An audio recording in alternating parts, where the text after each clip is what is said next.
Stop me now.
can stop me now.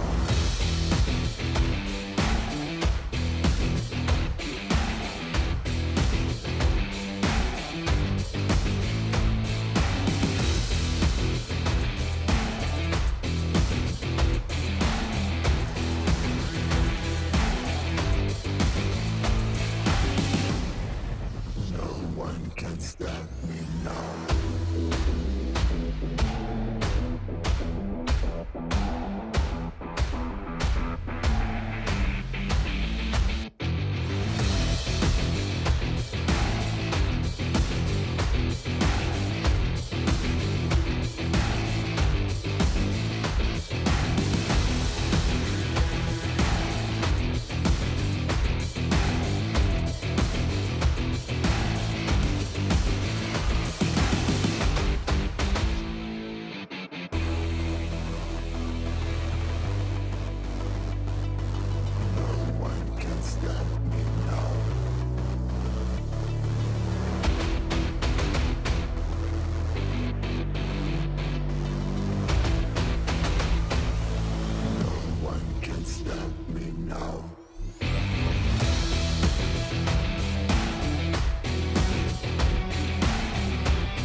No one can stop me now.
Greetings, PUBG Mobile players! The long-awaited Frost Festival is about to commence. In the new version 2.9, we'll be introducing battles filled with a frosty atmosphere. Snow Battle is coming to town. Furthermore, you'll also get to experience updates to World of Wonder and Classic Mode. So let's dive right into it.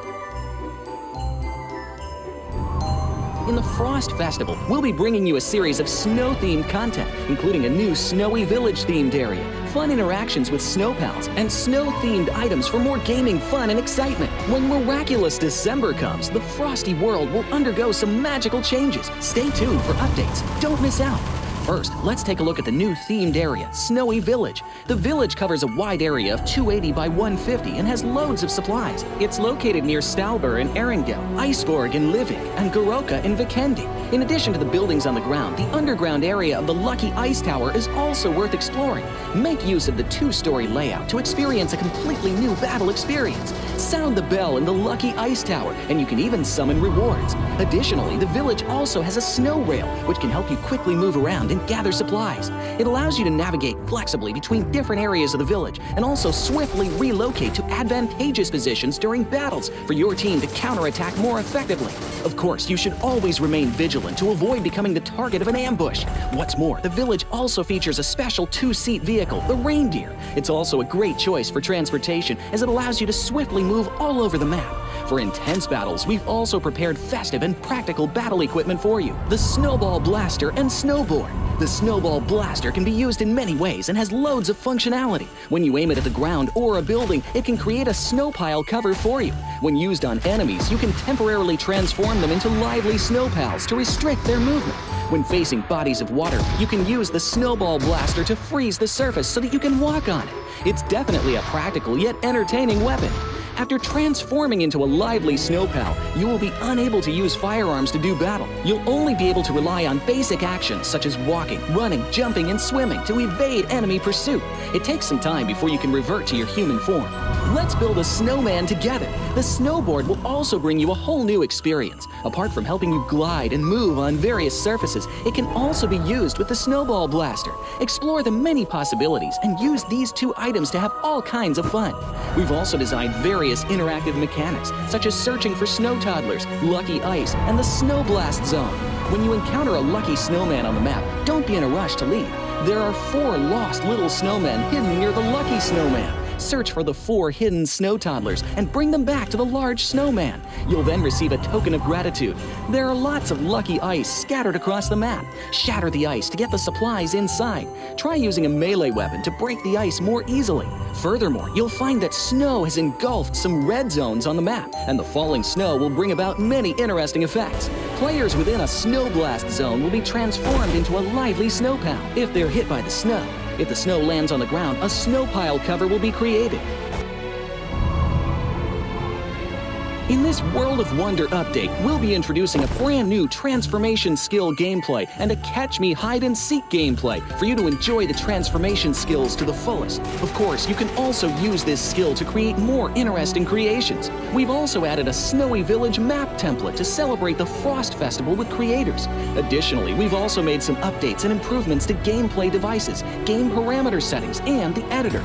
For more details, please follow the official PUBG Mobile community.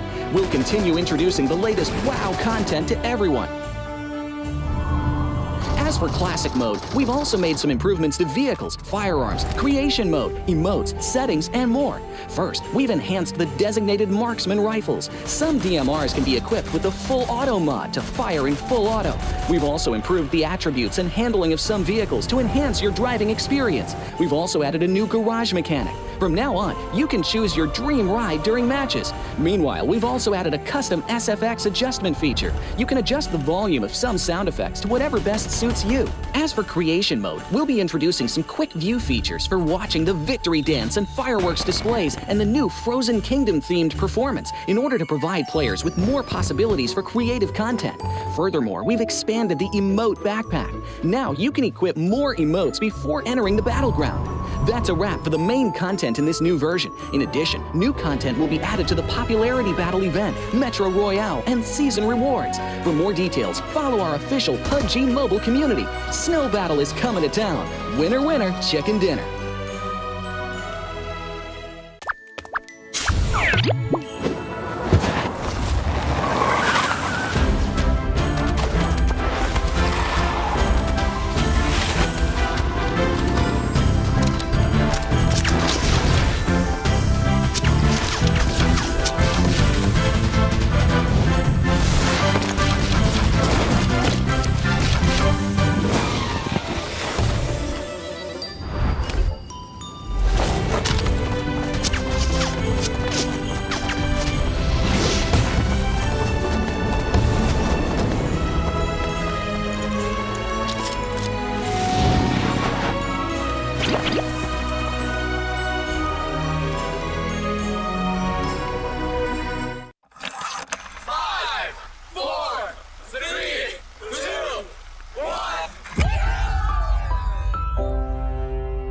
past 5 years, we have witnessed the birth of countless excellent teams and players in all 5 major regions.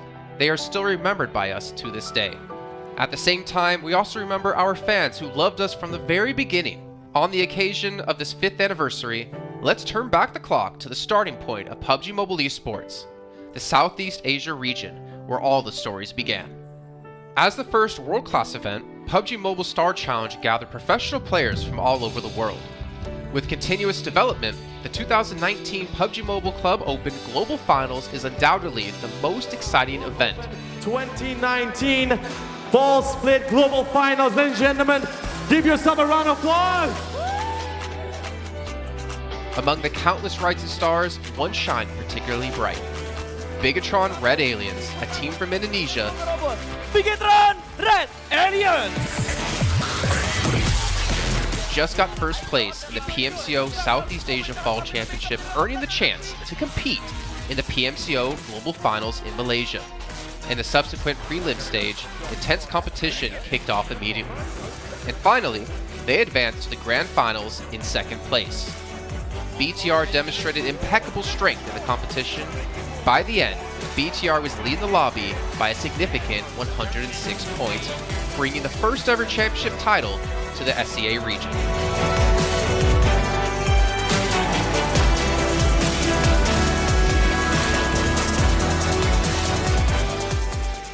Di saat itu siapa yang gak kenal dengan nama Bigatron gitu? Tim yang punya segudang prestasi, mereka juara dunia di PMCO Global Finals tahun 2019. Mereka banyak banget melahirkan pemain-pemain berbakat, Zuxi, Luxi, Ryzen, Microboy. Terus habis itu Zuxi, Luxi juga saat mereka menjadi juara dunia, mereka berada di masa prime-nya mereka banget. PUBG Mobile Esports always strives to develop and grow year after year. That's why we made sure to continue the support and build the SEA region. In 2020, the improvement of the competitive schedule introduced the World League, which later became the World Invitational. We also launched the PUBG Mobile Pro League, where even more outstanding teams joined the competitive stage. In the 2020 PMWL, BTR once again clinched the championship in the East. This had given Southeast Asia the title of the strongest region in the world. They hoped to continue their legacy at the PUBG Mobile Global Championship, the pinnacle of PUBG Mobile esports. However, BTR was not able to repeat their performance from the previous year. Top 2 teams is going to get those this round. Winner, chicken dinner, Nova XQL. With the rise of Team Nova, countless brilliant moments were had, but this also left many players with regret. After BTR Red Alien won the Global Championship in Kuala Lumpur, we thought C region was the best. We thought nobody could beat C region except maybe RRQ Athena, maybe Illuminate the Murder, maybe Mega Conqueror, but C region was the best at the time. And we get to the league. We heard of a team called Nova. We thought maybe this team is not that good. On the contrary, they owned all the teams. They were very good. Let's move forward to the year 2021. With continuous efforts, more teams and players joined the Pro League. For example, Xavier, who placed 3rd in the 2020 PMWI East League, also secured 2nd place in the PMGC East League. FaZe Clan also made their debut on the world stage. Có thể nói 2021 là năm thành công nhất của Dingo Xavier trên đấu trường quốc tế, khẳng định vị thế và tên tuổi của Việt Nam vô cùng mạnh mẽ. Còn với FaZe Clan, đây là năm đầu tiên họ đặt chân đến với giải đấu cao cấp nhất của PUBG Mobile, nhưng lại khiến tất cả những đối thủ khác đều phải dè chừng và e ngại. Undoubtedly, the year 2022 has brought the greatest changes to the SEA region. Vampire Esports emerged, dominating 2022 PMWI, winning both the main and after-party tournaments, while also setting records for most chicken dinners, most eliminations, and more. They were not only facing competitors from the SEA region, but from all over the world. Everyone was talking about VPE and wondering if they can maintain their performance at the Global Championship or if it was just a stroke of good luck. On the last day of the 2022 PMGC Grand Finals, VPE won 3 chicken dinners alone, moving from the bottom of the table to 6th place, achieving the best result for the SEA region. They pulled off another miracle, but sadly, it was not enough to win it all. In 2023, VPE continued their impressive performance. They once again won everything at the 2023 PMWI. 2023 PUBG Mobile World Invitational Champions, Vampire Esports!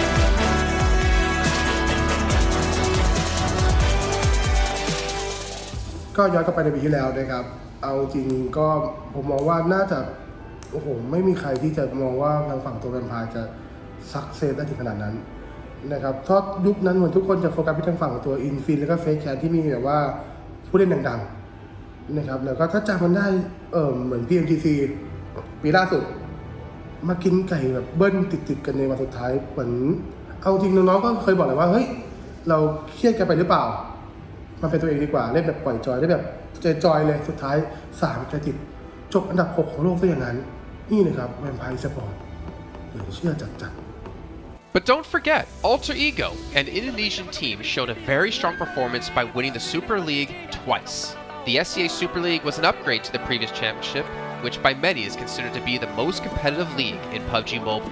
They could potentially become the next legend of the SCA region.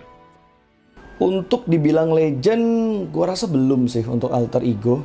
Walaupun mereka sempat ngedapetin back-to-back champion untuk di PMSL 2023, itu menurut gue hanya sekedar untuk ngasih pembuktian gitu bahwa Indonesia tidak kehabisan pemain berbakat.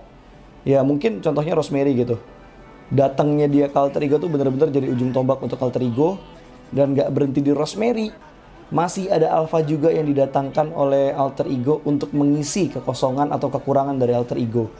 Dan gue rasa PMGC 2023 ini akan menjadi ajang global championship pertama gitu untuk Rosemary dan juga si Alpha. Jadi wajib banget kita nantikan performnya mereka di PMGC 2023. Dan please di notes pastikan tonton Alter Ego sampai akhir. Of course, there are many more teams we haven't mentioned, but these teams will all take part in the 2023 PUBG Mobile Global Championship. So what do you think? Who will be the ultimate winner in this year's PMGC? Will they be from SCA? Well, there's only one way to find out.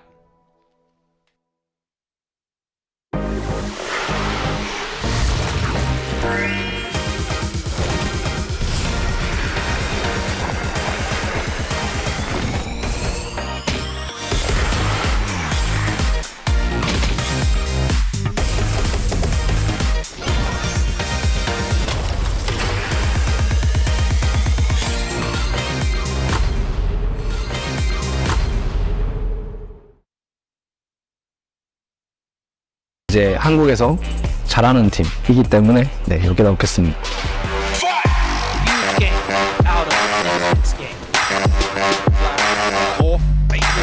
Oh, XZY absolutely on the swivel. It's time for Dub to shine now. Are you kidding me? I mean, faced with a cold. Level kita orang kat sini lah. So lain lah. New Alliance might just be going down here and now. Lose flags is excellent.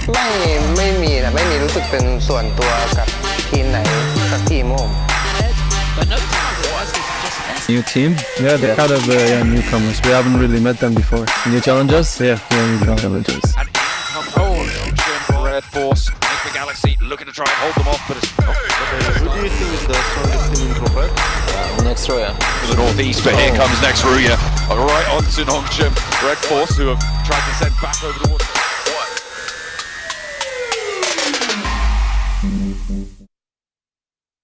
In 2020, while the eyes of most PUBG Mobile viewers were focused on Southeast Asia as well as other regions, there was one region in particular that went under the radar, the 2020 EMEA League.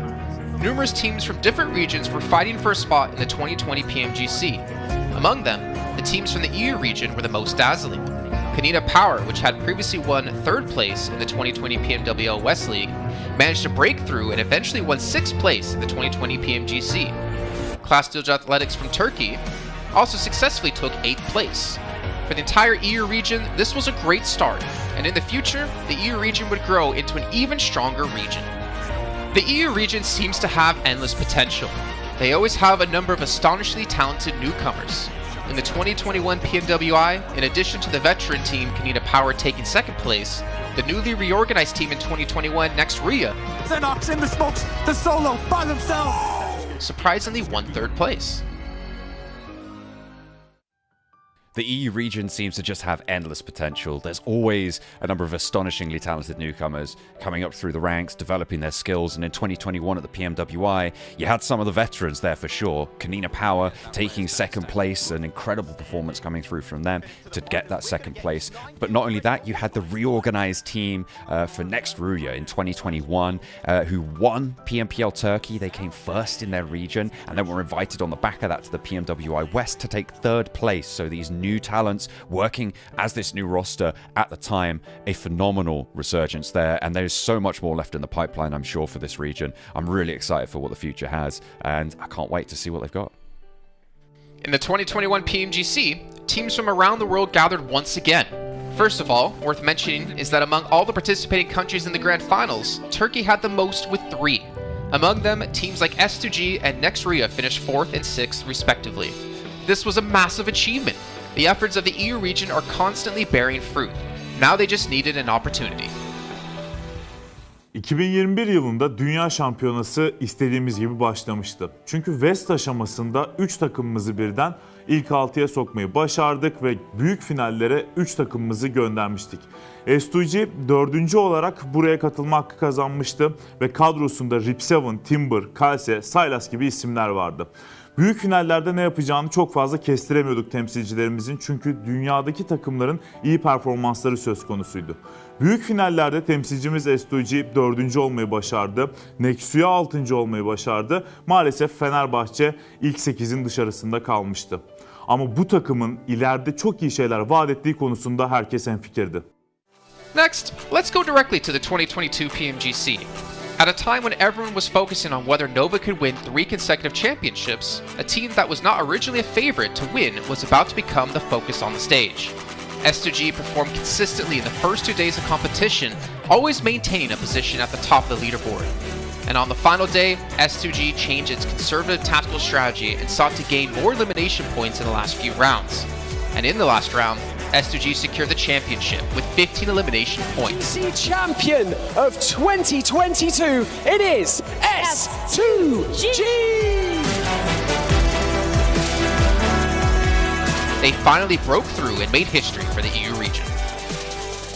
2022 Dünya Şampiyonası bizi büyük zaferler getirdi. Tabii ki Dünya Şampiyonası başlamadan önce bu zaferlerin geleceği konusunda çok bir fikrimiz yoktu.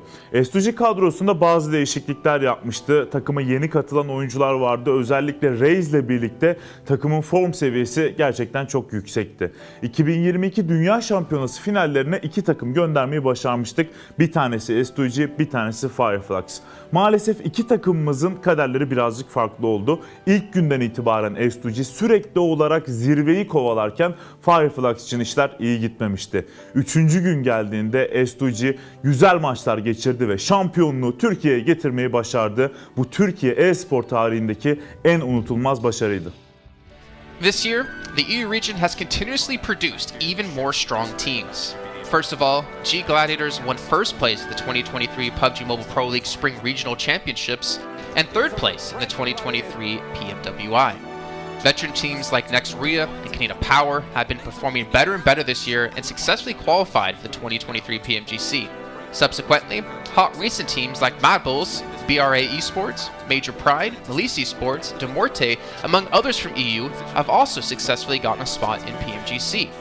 They all look forward to continuing the success of the EU region in 2023. There are many questions surrounding PMGC. Will S2G successfully defend their championship? Will another EU team lift the trophy? Could it even be a team unexpected to win it all? Let's witness it together in Turkey.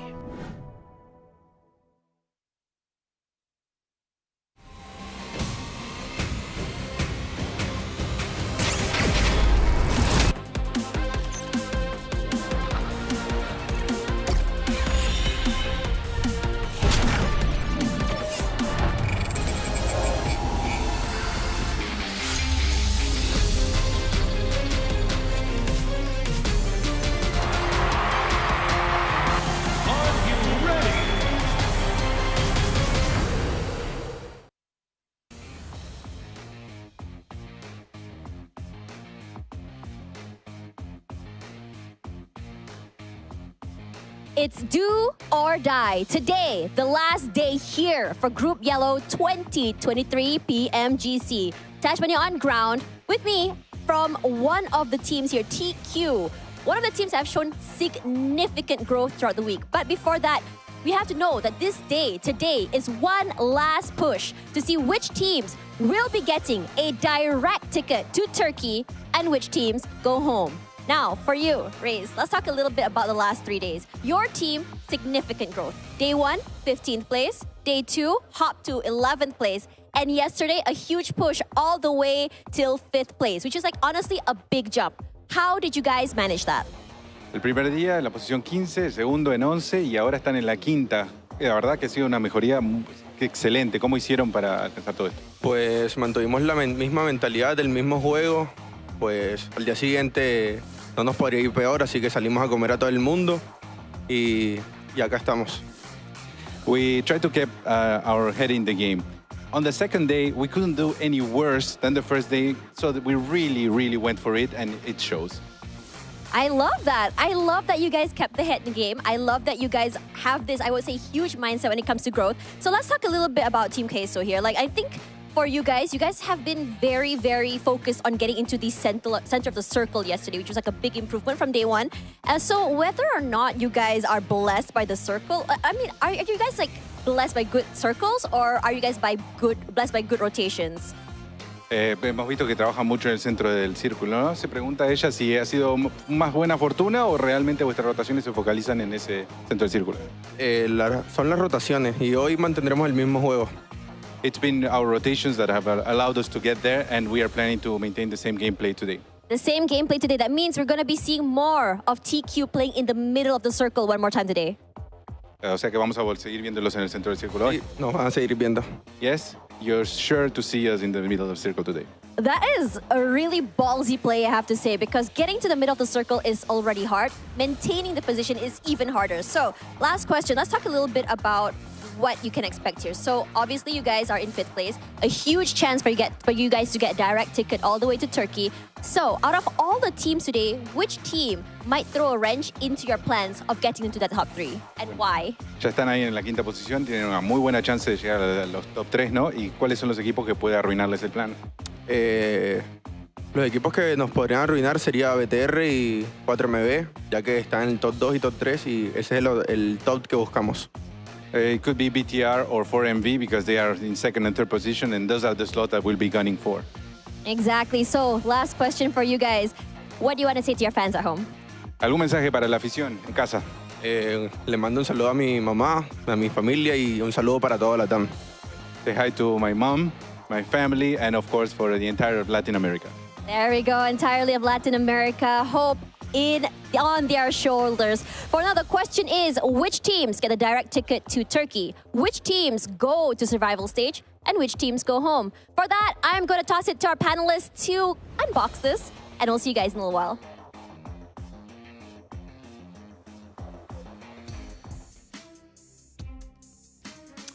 Couldn't have done worse than day 1. They had nowhere to go except up, as you heard Reyes talk about it from Team Queso, and talking about their sweet rotations. But you know what? I don't know if all of us would necessarily agree with that, unless you count them rotating to the center of the zone, and then the zone kind of blessing them quite a bit here. But welcome back, everyone, to the final day of Group Yellow at PMGC, the Global Championship 2023. I'm your host, Jason Kappen, joined by, I'd say, decent-looking man in the middle, Seven Worlds Gaming. Of course, Cameron always looks fantastic there on the end. How you doing, Cameron? I'm doing great. Thank you very much, Jason. You're looking kind of cute yourself. I try. You know, sometimes I clean up good. I finally got a razor, was able to, you know, trim up the beard a little bit, look cute. But we're going to talk about Seven, because it's all about Cameron and I looking the best here on the desk. Seven, okay, I guess we can ask you something. How good do we look? How good do we look, Seven? Tell us.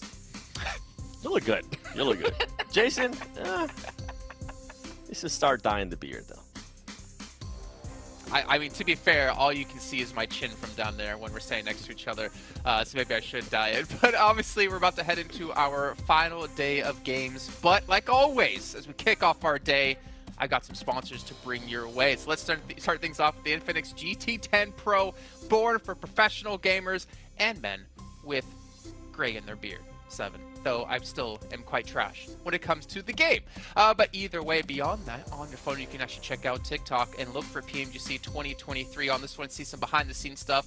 Not to mention, big shout-out to Sir Cloud. It has been doing a lot of interviews backstage. If you haven't checked him out over on Instagram, a little bit of a, not a sponsor for the show, but make sure you guys check that out because he's been doing some very good stuff. We also have the Frost Festival currently going on in the game for you guys as well, where you guys can update PUBG Mobile and immerse yourself in a completely fresh experience with snowmen, with snowboards. You're gonna have a great time, so make sure you guys check that out. On top of that, we also do have, it's a gala, it's a popularity annual gala. I call it a little bit of a competition because I like to see who can win out in 1v1s, but the 2023 popularity annual gala is live, and you guys can check this out from November 15th to December 15th. Players will go through 10 1v1 rounds to be able to compete to become the first ever champion. For outstanding players, of course, they get some exclusive rewards that they can showcase and show off to their friends. And if you don't have any friends, you can show off to your enemies, as they're unfortunately not going to be able to have one of those lovely things for themselves.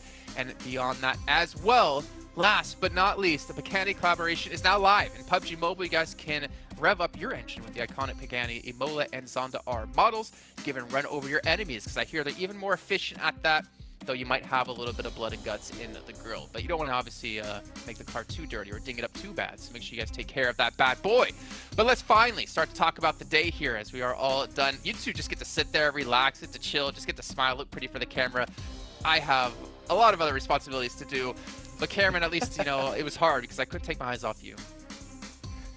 What can I say? It's part of the job, and you do such a good job at it. It's what they hired me for, you know. Take a look at the schedule for you guys, and of course the format for today. This is, well, the last day of all groups, pretty much. After this, we're going to be having teams head over into the survival stage, where they'll play out 6 matches a day across the 22nd through 24th, and the top 16 teams from that will get into probably one of the most grueling competitions yet. The last chance stage, where only 5 teams get through out of 16 to make it into the Grand Finals, where obviously another 9 teams are already waiting from the groups. This is tough, man. I mean, obviously we'd love to qualify here, but some teams need to be realistic and just kind of think to themselves, we're not getting top 3, but we got to stay out of bottom 5 here, 7. Yeah, and I think some of those teams are going to definitely be DRS, De Muerte. I mean, they're truly the only teams that I can think possibly have a chance at even making it to the top 11. And then you have some of the other teams that are currently in the top 11 that cannot be comfortable, right? I'm looking at Vampire Esports, 3 chicken dinners, and they're currently being talked about possibly not even making to survival stage. We need to see more consistency out of these teams, because yesterday, I mean, we had 11th place, which was Team Queso, and then 12th place at the start of the day, which was Rook. End up getting 55 points in one day, so I know a lot of these teams towards the bottom are going to be bringing it. Yeah, and the thing is, like, Cameron, we haven't really seen consistency too much out of any one team in particular, at least any domination out of one team in particular, unless you want to count Major Pride, who have been honestly performing extremely well. But today, there really is a chance for quite a few different teams to either break out of the bottom 5 or still technically break through in the top 3. But it looks like, as we heard from Reyes, Major Pride's not going to be touched. It's the other 2 spots from BTR and For Miracle that are the focus of some other teams. Yeah, I mean, just looking at the raw numbers themselves, most of these teams are pretty close to the general pockets of the teams surrounding them, as you can see on your screen, just points-wise. I don't think any team is safe. Even technically, Weibo isn't safe in points, because looking back on the previous 2 groups, the 11th-12th cutoff has been around 120 points. So if disaster strikes, the majority of these teams could potentially find themselves in that danger zone, in that position. Queso is not safe.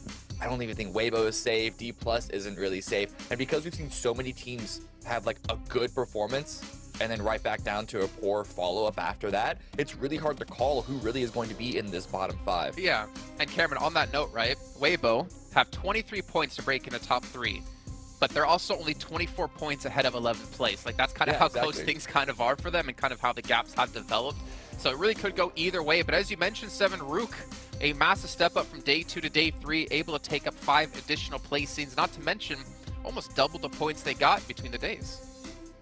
Yeah, this is what I was hinting at. I'm hoping that some of the other teams that are currently towards the bottom, trying to secure this spot into survival stage, or some of them trying to make it to actual top 3, are going to be having some good performances. And talking about Weibo, the thing that where I see a chance them being able to actually pass for Miracle is going to be Miramar, because if they continue to be consistent, for Miracle Vibes has not been consistent at all when it comes down to Miramar. You can see a comparison here between the Group Yellow BTR and For Miracle. The consistency, you can see it.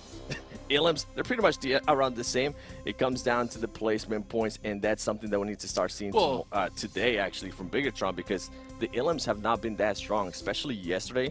We saw a big drop off from Lapart. He only ended up getting 7 eliminations when he used to getting 15 or 11. And we should just also remind people that that graphic was just between Lapart and Doc, actually the top performers from each team. So the top performers pretty much playing pretty similar between the two, which is kind of surprising.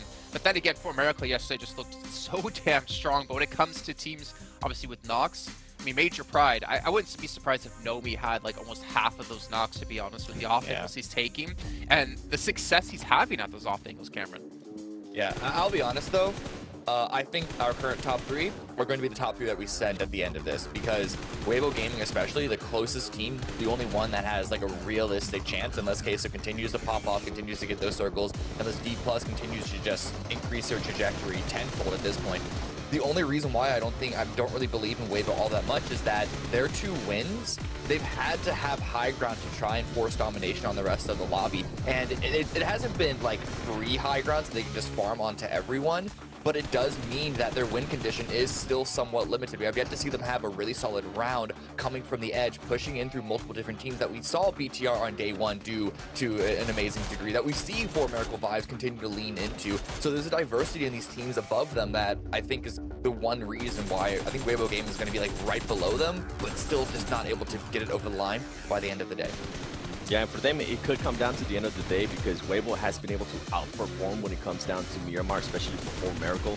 For Miracle's only been averaging, I think it is 2 elims and not even 1 placement point every single time we go to Miramar. And then when you switch that to Weibo, they've been able to average almost 5 elims and 2 more placement points than them. So if for some reason we do end up being very, very close in regards to the points, when it comes down to Miramar, that's the chance where Weibo could be able to strike and take that 3rd place. Well, we still have to remember that there's going to be 3 Erangels and only 2 Miramars, and at least for Miracle, they have looked damn good when it comes to Erangel, especially yesterday with the positions we saw Doc play, as you saw there on top of the bridge. But of course, the way they were able to capitalize off of Major Pride's transition away from that gas station later on. But Weibo, as we were talking about them, I mean, they are the top performer when it comes to Sandhawk, but again, the downside for that is you only play it once a day, man. Like, yeah, you might be the best performer on it, but you're not going to get the majority of your points from this map. Yeah, you also only played it 3 times, so, you know, the sample size is what it is. I think Weibo Gaming, they're not a disaster on Sandhawk, but because we've only played it so few times, we haven't seen all that many positions on the overall map being played just yet. Who knows if Weibo are going to be able to pull out those numbers again. So what I'm looking forward to, though, when we come to Sandhawk in particular, obviously with 3 Erangels to follow up with and the 2 Miramars to close it out, is, of course, that Paradise Resort. D+ up against Genesis. Genesis currently are sitting in 14th place with 63 points. They need 33 points to get out of the bottom 5. For me, it's almost just don't drop Paradise. Don't challenge D+ again, because they got absolutely destroyed yesterday when they went there, or if they do, they need to play a little bit more cautious. I think for this team, with their currently are in the overall leaderboard, I think more than likely they are going to be able to hot drop again against D+.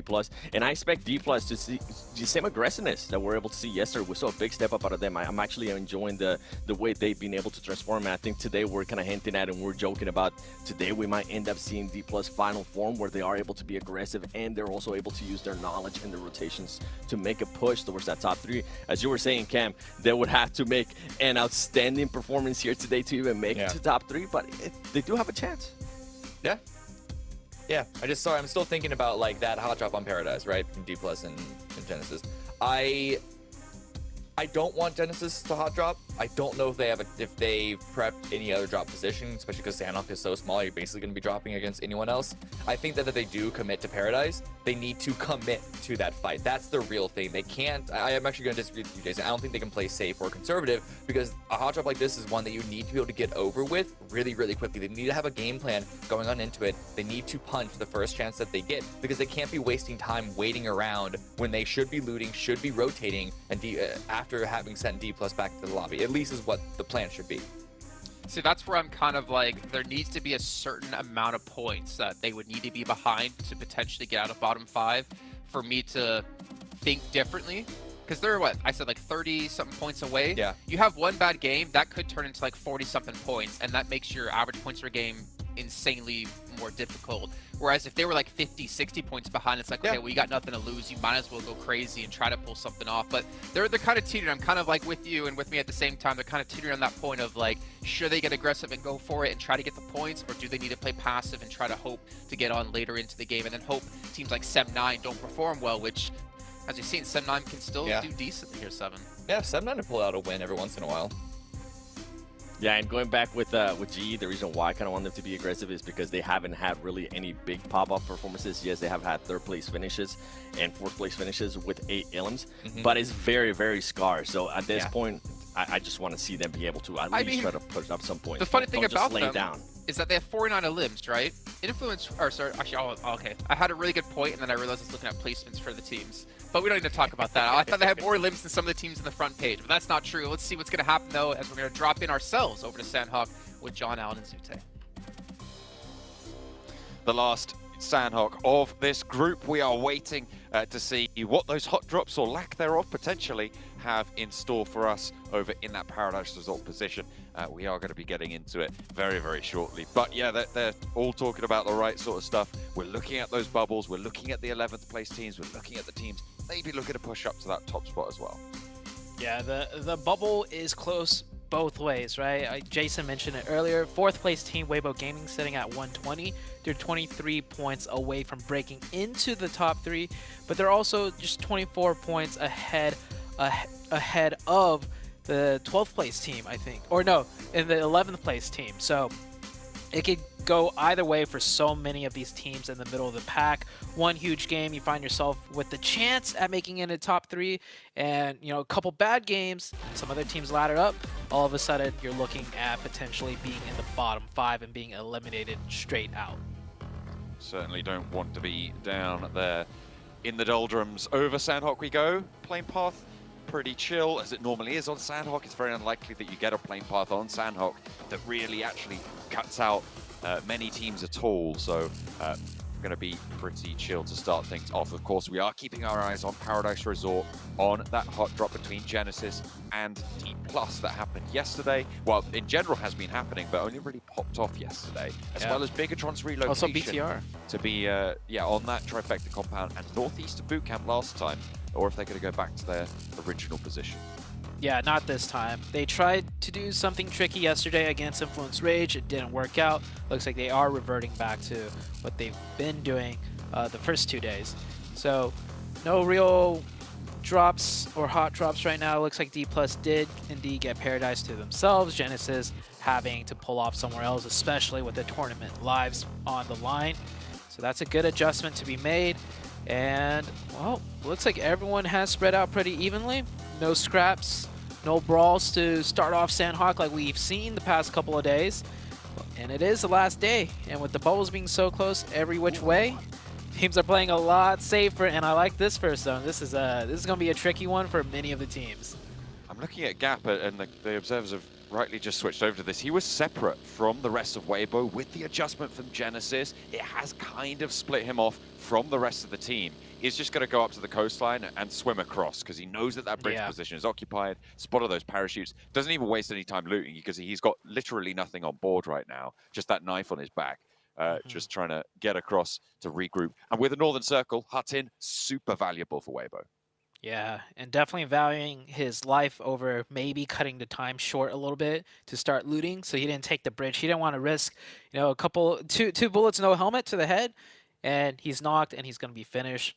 So he'll take the safer rotation, the slower rotation, going for that swim, especially with this zone, right? It is so important to have 4 up when you're in the circle, especially with the position like Weibo Gaming. And same with Genesis. They altered their drop spot, and they definitely got a little bit circle blessed for it. Question is, will the circle go east or west of that river? That is yet to be determined. Have to wait just a little bit longer. It's kind of nasty, right? Because there's not that many safe crossing options when you get later into this circle. It's probably not a terrible idea to keep a boat in the fold for this first circle, but even then, teams are going to be crunched up to the coast, so they're going to spot those boat rotations as well. It's going to be difficult. It's going to be really, really hard to make that decision, make that call as to which side you go for. Yeah, and another big thing to consider is Genesis's position. That area with the hills around the small mini lake, it could put out so much suppressive fire, but then it's so dangerous to hold as a singular team. You see here on the screen right now. I think in the first zone, Genesis should definitely do as much as they can to keep teams away, to create a buffer zone. And if they do it well enough, everyone's going to get stopped, you know, just before crossing over that hill, and they'll end up fighting each other. And then Genesis can condense a little bit to play safer. But with a zone like this, teams are really fast with that rotation, and Rook have already cut in right in front of Genesis. They took the compounds that Genesis would be relying on to stay safe as they're playing on top of the hills. Influence Rage have also moved up there as well, trying to make space for themselves. They're a lot closer to the coastline, but Rook have managed to grab that compound and not really take too much damage for it. So Genesis, as you say, keeping those hills, but brute force now starting to move in along that northern coastline. So Genesis under a lot of pressure to hold it out. Yeah, I think Genesis should just condense to the dock compounds on the north side. It's still a decent spot, honestly, in a zone like this.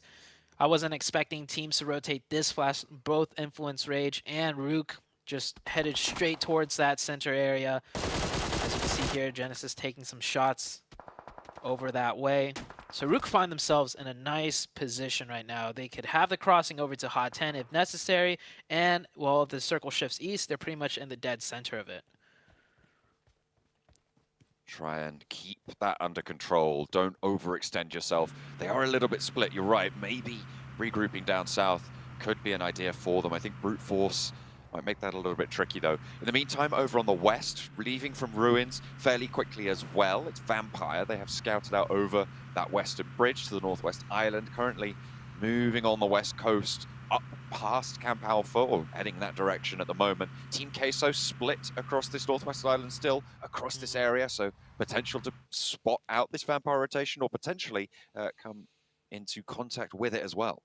Yeah, taking a check on some of the top teams or teams to really look out for this match. Major Pride all the way on the east side and the southeast, very far from the zone. They're just going to elect to take this slow and hope the zone shifts to the eastern side and not to the western island. But if it does, they can still rotate through the south of boot camp because they're coming in so late. They have that option available to them. BTR is on that western island just south of Hot 10.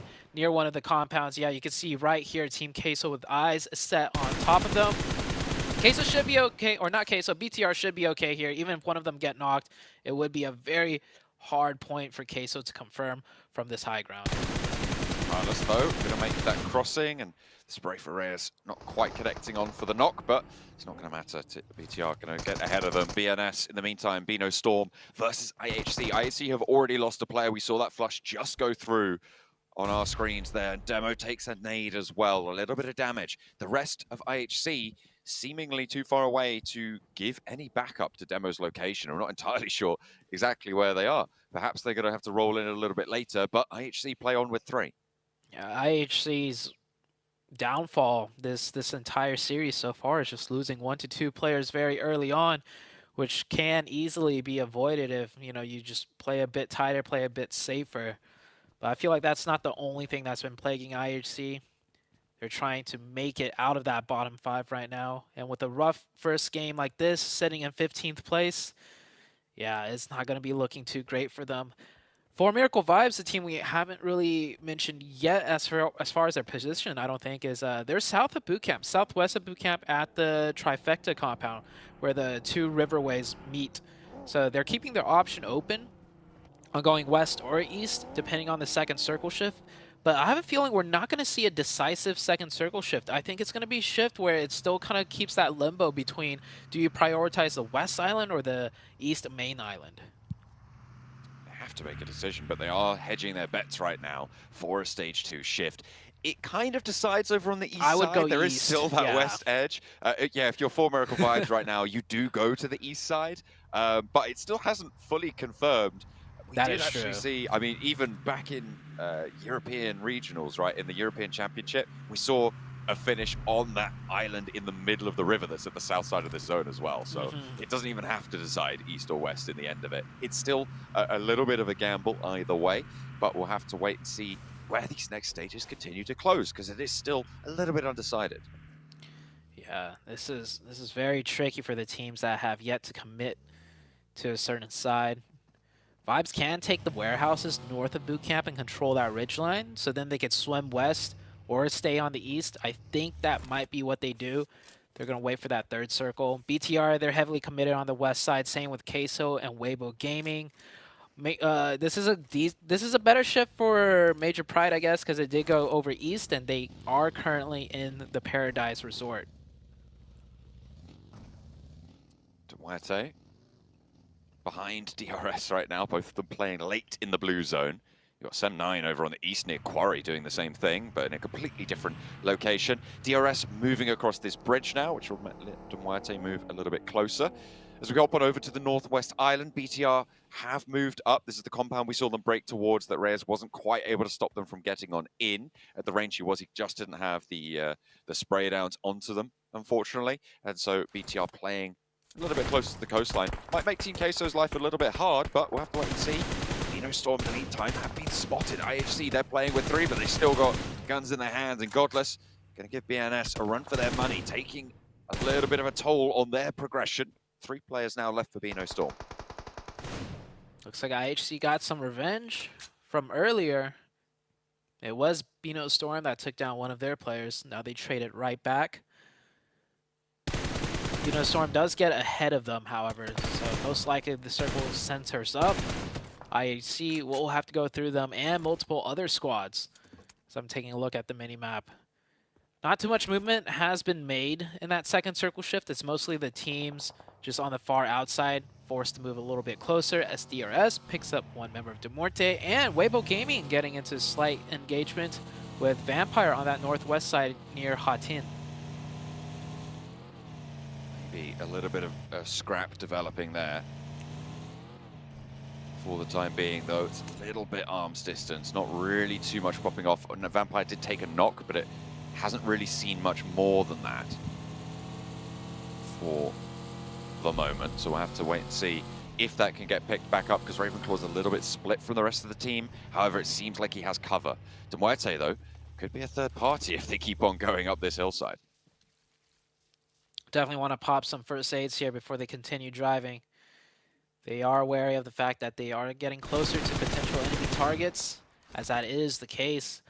Heading into the third circle, I'm thinking it's going to pull east. Queso just lost a player. BTR playing very patient. That solo player on the foothills definitely not making himself known until he could get that knock and point. So Queso will lose a player, thinking that hilltop was clear. And the circle centers up. This does favor the east much more. Rook, I mean, that one rotation we saw very early on, they are very happy with how the circles have played out.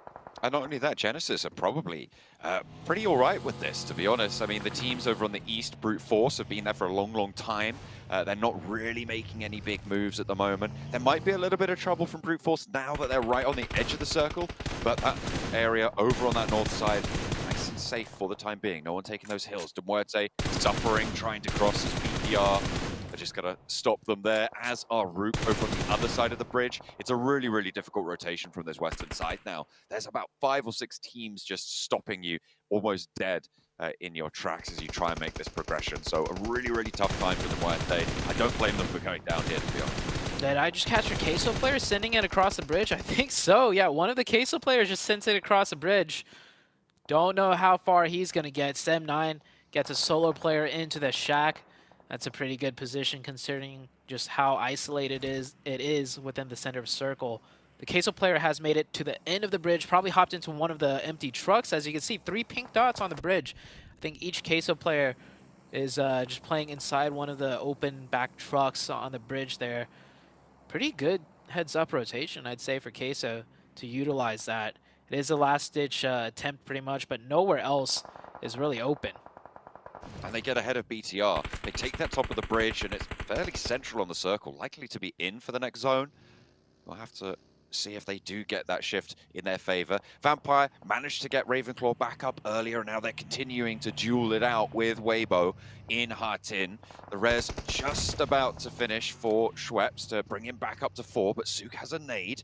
If he pops it in the right place, this could be devastating. The first one in through, Sook pushed back off the angle, but then he's not quite connecting, and Vampire stay alive as 4. Ming is forwards with another nade in hand. A lot of utility being thrown on him by Weibo, but Vampire give ground. They allow those nades to pop, they allow that utility to be spent, and Weibo don't get too much value for it. Yeah, Weibo did manage to push Vampire back, so it gives them a little more ground to push upwards in. But when it's still a 4v4 with smokes and many angles and nades, it doesn't really come down to who's got more pressure. It just comes down to who can hit the first nade before anything really expands. As Sook finds that nade. Sook's so good with his grenades, as we saw on Miramar the other day. He gets the opening, but Weibo Gaming, we've seen them lose 4v2s. Okay, so even with this slight advantage, Weibo Gaming still have to play this very carefully and correctly, as Gap pushes up by himself, it looks like. It doesn't matter. Gap is good for it. Picks up a quick 2 Elim points. That's Vampire out. Weibo Gaming picking up 4 points. BTR now getting into a brawl with DRS. BTR, 2 members knocked, only 2 up. One's on the low ground. So right now it's just a solo up here trying to fend everyone off. He's super low as well, has to give away on the player they have right up in the front there. Satalis trying to stay alive, gets a heal started, rules the last to stand for DRS. The nade takes him down low. The heal went through as well. Satalis can resurge up this hillside now. His teammate at his back, who regrouped on through, and that's DRS out. But 2 players eliminated coming through for BTR.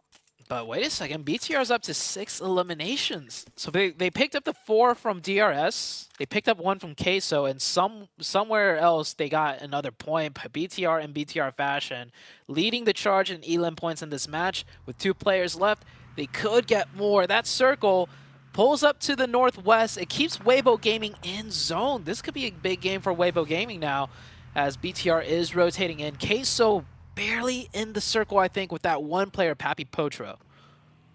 I believe that BTR have actually subbed out Yuhai, if I'm not mistaken. Caught that during the fight. They are playing Boysil now for this map, for Sanok. We'll see if that predicts. But one of their players moving on forwards to the bridge to play underneath Team Queso, as you say. In that bridge position, going to have to leave. Major Pride on that southeast side, kind of getting forced away from this one. Influence Rage just a little bit ahead of them, but Influence Rage going to have to leave, trying to move into these hillsides with Genesis. And honestly, they have been so untouched on this northern side. No one's been trying to push this aggression towards them. It might pay off, because Brute Force right now taking a fight rather with Bino Storm, who are playing as 3. Brute Force, 1 knock on the forward position. They're not having the greatest of time getting down this hillside. BNS going very low on Divine, taking a knock onto Nagon as well. Just Nanakuni on the backlines. Brute Force holding a nice split here. Doing a good job at taking down Bino Storm, but the nades are coming back, and now Brute Force all of a sudden just down to the 1 singular member.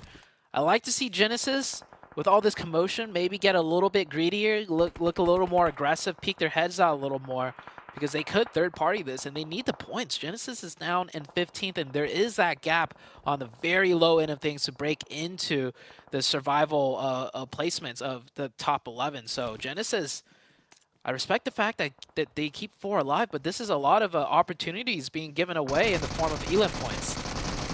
BNS continue to put pressure forwards. Finally, they're handled, but Brute Force have lost a lot of players. Unfortunately, there's a knock across the way towards Genesis. That is a massive pickup, and Ichi needs to get this res as fast as possible because the zone's just shrunk up to them. Genesis have this in the palm of their hand, but they need to convert here if they want that chance that you highlighted, getting up to that top 11 spot. Circle goes north. Weibo Gaming could sneak up here if Genesis is too preoccupied looking on the outside. Influence Rage trying to make their chance in. at the top 5, or not the top 5, the top 3 after they lost it so disastrously yesterday. Up to 2 elimination points, 3 players up. Major Pride, first place team. The circles here just did not do them any favors, however. Potro spotted hopping out by Pusher from Rook, who've been holding in this compound for a long, long time. Major Pride are eliminated on the southeast side in the meantime. Influence Rage, they've lost their player, so they are playing as 3 as well. Nobody else really with a presence except for Weibo Gaming. Keep your eyes on those guys. They are looking to swim across. Genesis going to try and stop them from getting out of the water. They've got their work cut out for them. Rook is doing a lot of the work on the south side in the meantime, guarding out everybody trying to move up north. Forced to switch to the pistol there, ran out of ammo in the M4. Rook made a very fast rotation, so I'm not surprised that certain players are low on ammo. His teammate just dropped him some 5-6 there. So good teamwork. As Queso playing spoiler now, the last player on the bridge, used up his meds. He gets the knock and, doesn't confirm the point, and I think they'll get that revive as well. Weibo Gaming sneaks up to the north. They are finally spotted by the Rook player, as Rook has to push towards Weibo Gaming. One of the players of Weibo Gaming down to 1 HP. It is Sook. He's still alive. You may not see his HP bar, but he is still alive, and he could potentially get a smoke down from his teammate and get on the land and first aid too. Genesis finally dealing with everything on the east pretty much, should turn their attention towards Weibo Gaming. Not a lot of threat from the south side with Influence Rage, almost certainly going down here. They are out in the blue zone, really struggling up into the rock. A lot of their players being felled in the process of that maneuver. Not going to have the greatest of speed. It looks like they're going to break forwards with 2 of their players. We're down to 5 teams remaining now as Furia Full de Muerte has, I think, admirably survived from the disastrous set of rotations they had a little bit earlier on, crashing straight on into that bridge and going down very, very low. So getting up into top 5, hey, you take those, especially when you're in 13th place. Remember, this is a team looking to chase for that bubble, looking to chase for that 96-point position. Federal similarly trying to keep his team away from it, and Influence Rage are going to be able to ladder up to 5th place there with 4 eliminations. So it's not the best game, but it is, once more, consistent. Back to form that we saw from the first 2 days. Yeah, consistent for this one. Yesterday, they started with a consistent Sandhawk game, and then everything fell apart as, if he could get a 2-for-1, this would be very bad for Weibo Gaming. It looks like these players are starting to line up a little bit here. Sook better be careful not to peek out from the same angle as his teammate. Rook, this is their last member, so this is why he is taking his time. He won't go for the knock if it's not a confirmed point, because otherwise he gives away his position, and then he's surely to be taken out. He doesn't have that zone. Zone is closing. Furia just trying to stay alive underwater right now. He is boosted up, so he's gaining some HP, but also taking some drown damage. The zone is not going to be covering him either, so he will be in the next circle, so he can maybe sit there for a little while longer, and here comes the push out of the solo of Rook. For the shot, that's Ring actually going down to the play zone out in the water. That's a really bad pickup, and Rami steps forwards. A lot of players from Weibo fall, and immediately they're just swept aside. With the player down out in the water, they don't stay alive. Rami, sure, gets maybe a point extra there, but de Muerte are in 2nd place off the back of this. Somehow they've managed to ladder up. They don't have any eliminations. Furia swimming on through. He was in the buggy. Now he's going to try and make landfall. Genesis are a little bit split, so it's not impossible, but Smile should be able to spot this as he jumps into the water. Ichi is there as well, but Smile's seen him. They're just setting up a crossfire. I don't think they've picked it out there, but Furia he got it. Tagged, and Smile picks up the point. Genesis close it down. The circle does go to them time and time and time again, but they hold out the north side. Brute Force couldn't push in from the east. Rook couldn't move in from the south. And that's just how it goes. Genesis able to pick up a lot of points. This team from Myanmar trying to stay alive in the tournament. They had 63 points at the start of this match. The bubble was at 96. They'll have put a dent in it with that one. Yeah, losing that hot drop fight in Paradise Resort against D+ was a blessing in disguise. That forced him to find an alternate drop spot, and that alternate drop spot led them to the chicken dinner here, pretty much. Of course, you know, they played their splits very well. They chose the north side. They condensed up. They didn't try to spread out too much to do, you know, take up too much territory. Kept all 4 up to make sure they secure that chicken dinner in the end.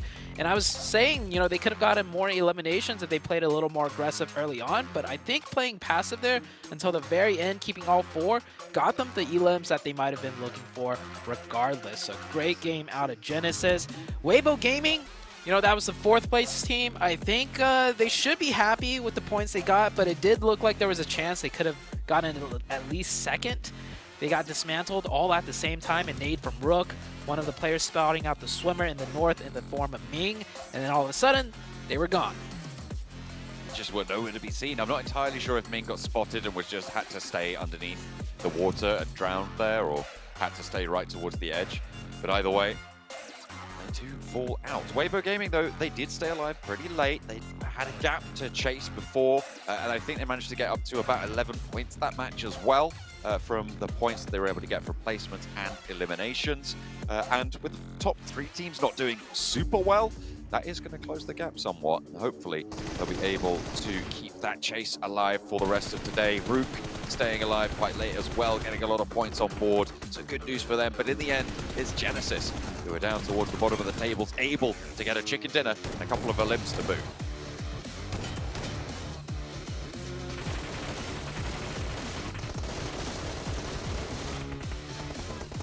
Well, as soon as the plane went across Sandhawk and we had all the teams drop, I guess we got our answer. But Genesis' game plan was in this match. They said, hell no, we won't go back to paradise. And it works out for them. They get themselves a chicken dinner. They get themselves a buttload of points they desperately needed. And this is the start to potentially Genesis getting out of that bottom 5 for gentlemen. Big, potentially, I think is doing a lot of heavy lifting in that statement, because it's a good number of points, 9 eliminations, 19 points total. They held on in a very, I mean, conservatively, which is what you were asking for, Jason, right? But with the hole that they've been in so far, they're going to need to continue to put up these numbers, put up these points. And I can guarantee they're not going to be put in the same situations that they were this game, where they could just wait and farm teams running from the blue across the bridge, from the water, and all of that. Hey, they had a great rotation, okay? Yeah, 2 feet to the north. One thing that we need to look out for is Weibo. They were able to outperform 4MB. It's kind of expected, considering we saw Weibo being one of those top performers here in Sandhawk. But as you guys were saying earlier, it's going to come down to the Erangel. What performances are we going to be seeing out of this team? Especially yesterday, what we saw out of For Miracle. I'm expecting to see more consistency out of them. That big question mark for me is still going to be later in the day. And Team Queso getting unlucky there with the rotation to the bridge.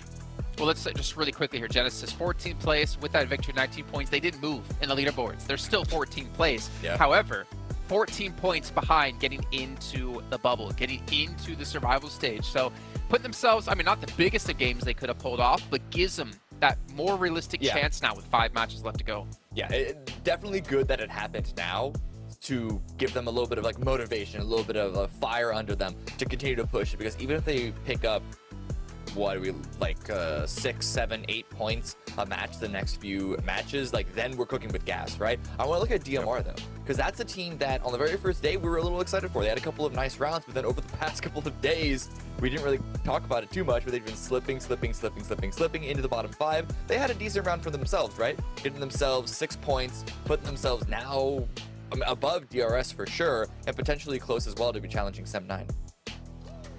Yeah, but they have a lot of work ahead of them, I feel like, kind of replicate that day 1 performance for 7. They were, I think, top 5 if I'm not mistaken, and I even said I am quite surprised to see Duarte do this well, but you know what, that kind of fell off really quickly here, as they still have a long ways to go. But as we make our move on to Erangel now, finally, our 3 Erangels back-to-back. For Miracle, if they want to hold top 3, I think is what we've been discussing before, they got to do well these next 3 matches, because Miramar hasn't been favoring them too well. Yeah, and I think we all, at least I speak for myself, I'm expecting them to be able to do really well here unless they don't get favored by any circles. Even when they don't get favored by any circles, their rotations have been able to be proven to actually work on their favor. We saw what they were able to do yesterday out of the bridge. Yes, it was a great play by the player that was on top, but it was what they did after that that really propelled them to even be in contention right now within those top 3.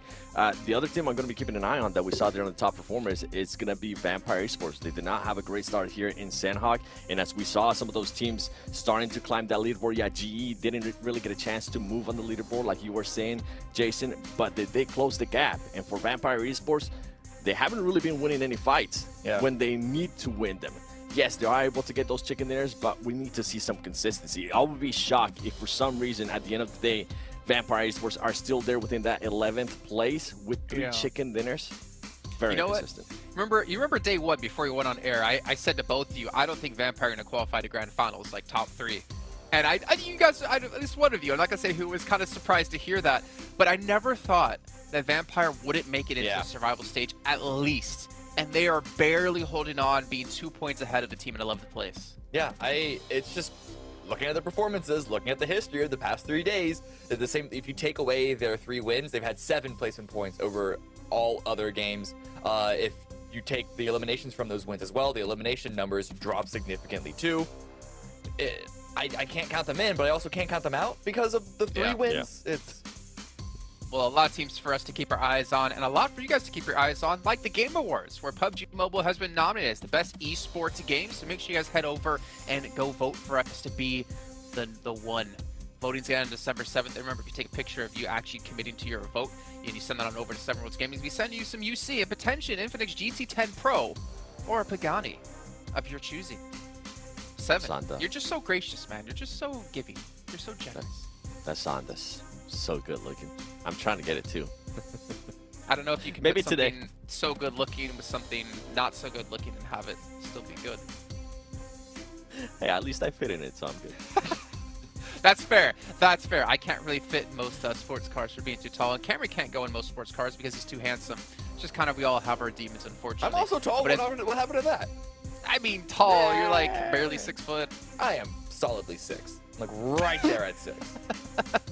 And not a it's like 5'11". Not a dating app 6. Actually, legitimately 6. Got you. How dare you? Well, as we do head into this, maybe we should talk about the fact that Bigatron as well, as John pointed out, Yuhai not playing.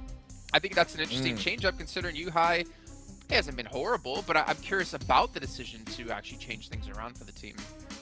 I think it could be the pressure's starting to get to him, because even going back to day 1, I actually saw a lot of social media posts trying to encourage him, letting him know that, yeah, you're going to be able to do better in the next couple matches and in the next couple days, and he hasn't really been able to put up that performance. I mean, we kind of shifted our focus right to Lepar, which has been able to put up some great performances. Jan Foss as well with his off angles whenever the team does end up fighting. Is this going to be able to benefit him? We did end up seeing BTR getting a lot more elims, at least here in the first Sandhawk. Maybe we'll start seeing a lot more elims out of them. It comes down to how they're going to be taking on those fights, and if we're going to continue to see the fights that we saw BTR take in day 1, which were super set, and they were ready for everything. Yeah. I mean, BTR were still in the top Erangel performers. Granted, a lot of that is elevated from day 1. But I mean, imagine a world where you're top 3 right now, and you bench a player or like change a player because he doesn't think he's playing that well. Like that, what? That doesn't really make sense to me, to be honest. But I think maybe there's the potential angle as well of like getting another player reps in case they need to use him in the Grand Finals, get him some experience, get him a little bit acclimated to the lobby. I'm not sure of all the reasons around this, but it is kind of weird for me to believe that, yeah, we're only 2nd place right now. That's not good enough. Yuhai, you were going to trade you out for someone else. Like, what? Yeah, it could be shows that they want to go for that first place, no? I think it actually shows that there's got to be something internal going on. Either like Yuhai requesting to take a day off, take a break because of some stress or whatever it is, or maybe comms are starting to degrade because of arguments within the teams. Because changing a player out going for first instead of maintaining second, because like the goal is to maintain top 3. So I'm actually on the Jason camp here on this one. It is an odd change if it is a strategic one, not a chemistry one. Did you hear that, Simon? He's on the Jason camp for once. I never have people get in my camp. No, I was going to someone to say something about that. Okay. I mean, obviously, we're just a few moments away from what Erangel will entail, but I'm kind of excited, like, thinking about the future as well, thinking about all the teams going to be participating in the Grand Finals. Like, the fact is, you have Loops, Alpha 7, Stalwart coming in from the first group, Group Green. That just blows my mind. Like, those 3 teams going head-to-head alone, obviously with their invited teams looking for S2G to maintain potentially a back-to-back win, especially in front of their home crowd in Turkey.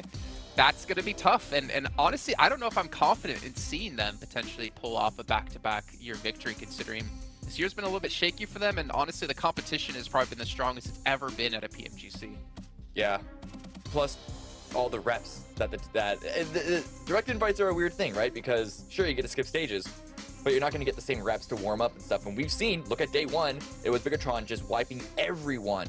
And then day 2, day 3, because of the reps, because of the experience of getting their feet under them and getting their fingers warm, their fingies warm, the teams are starting to contest them. Bigatron isn't running away with things. So, you know, we'll see what the direct invite teams look like come the Grand Finals, if they've had a chance to really embed themselves in, or if they're going to need an on-ramp time, and if that on-ramp time is going to be the reason why they aren't able to really shoot for the #1 position.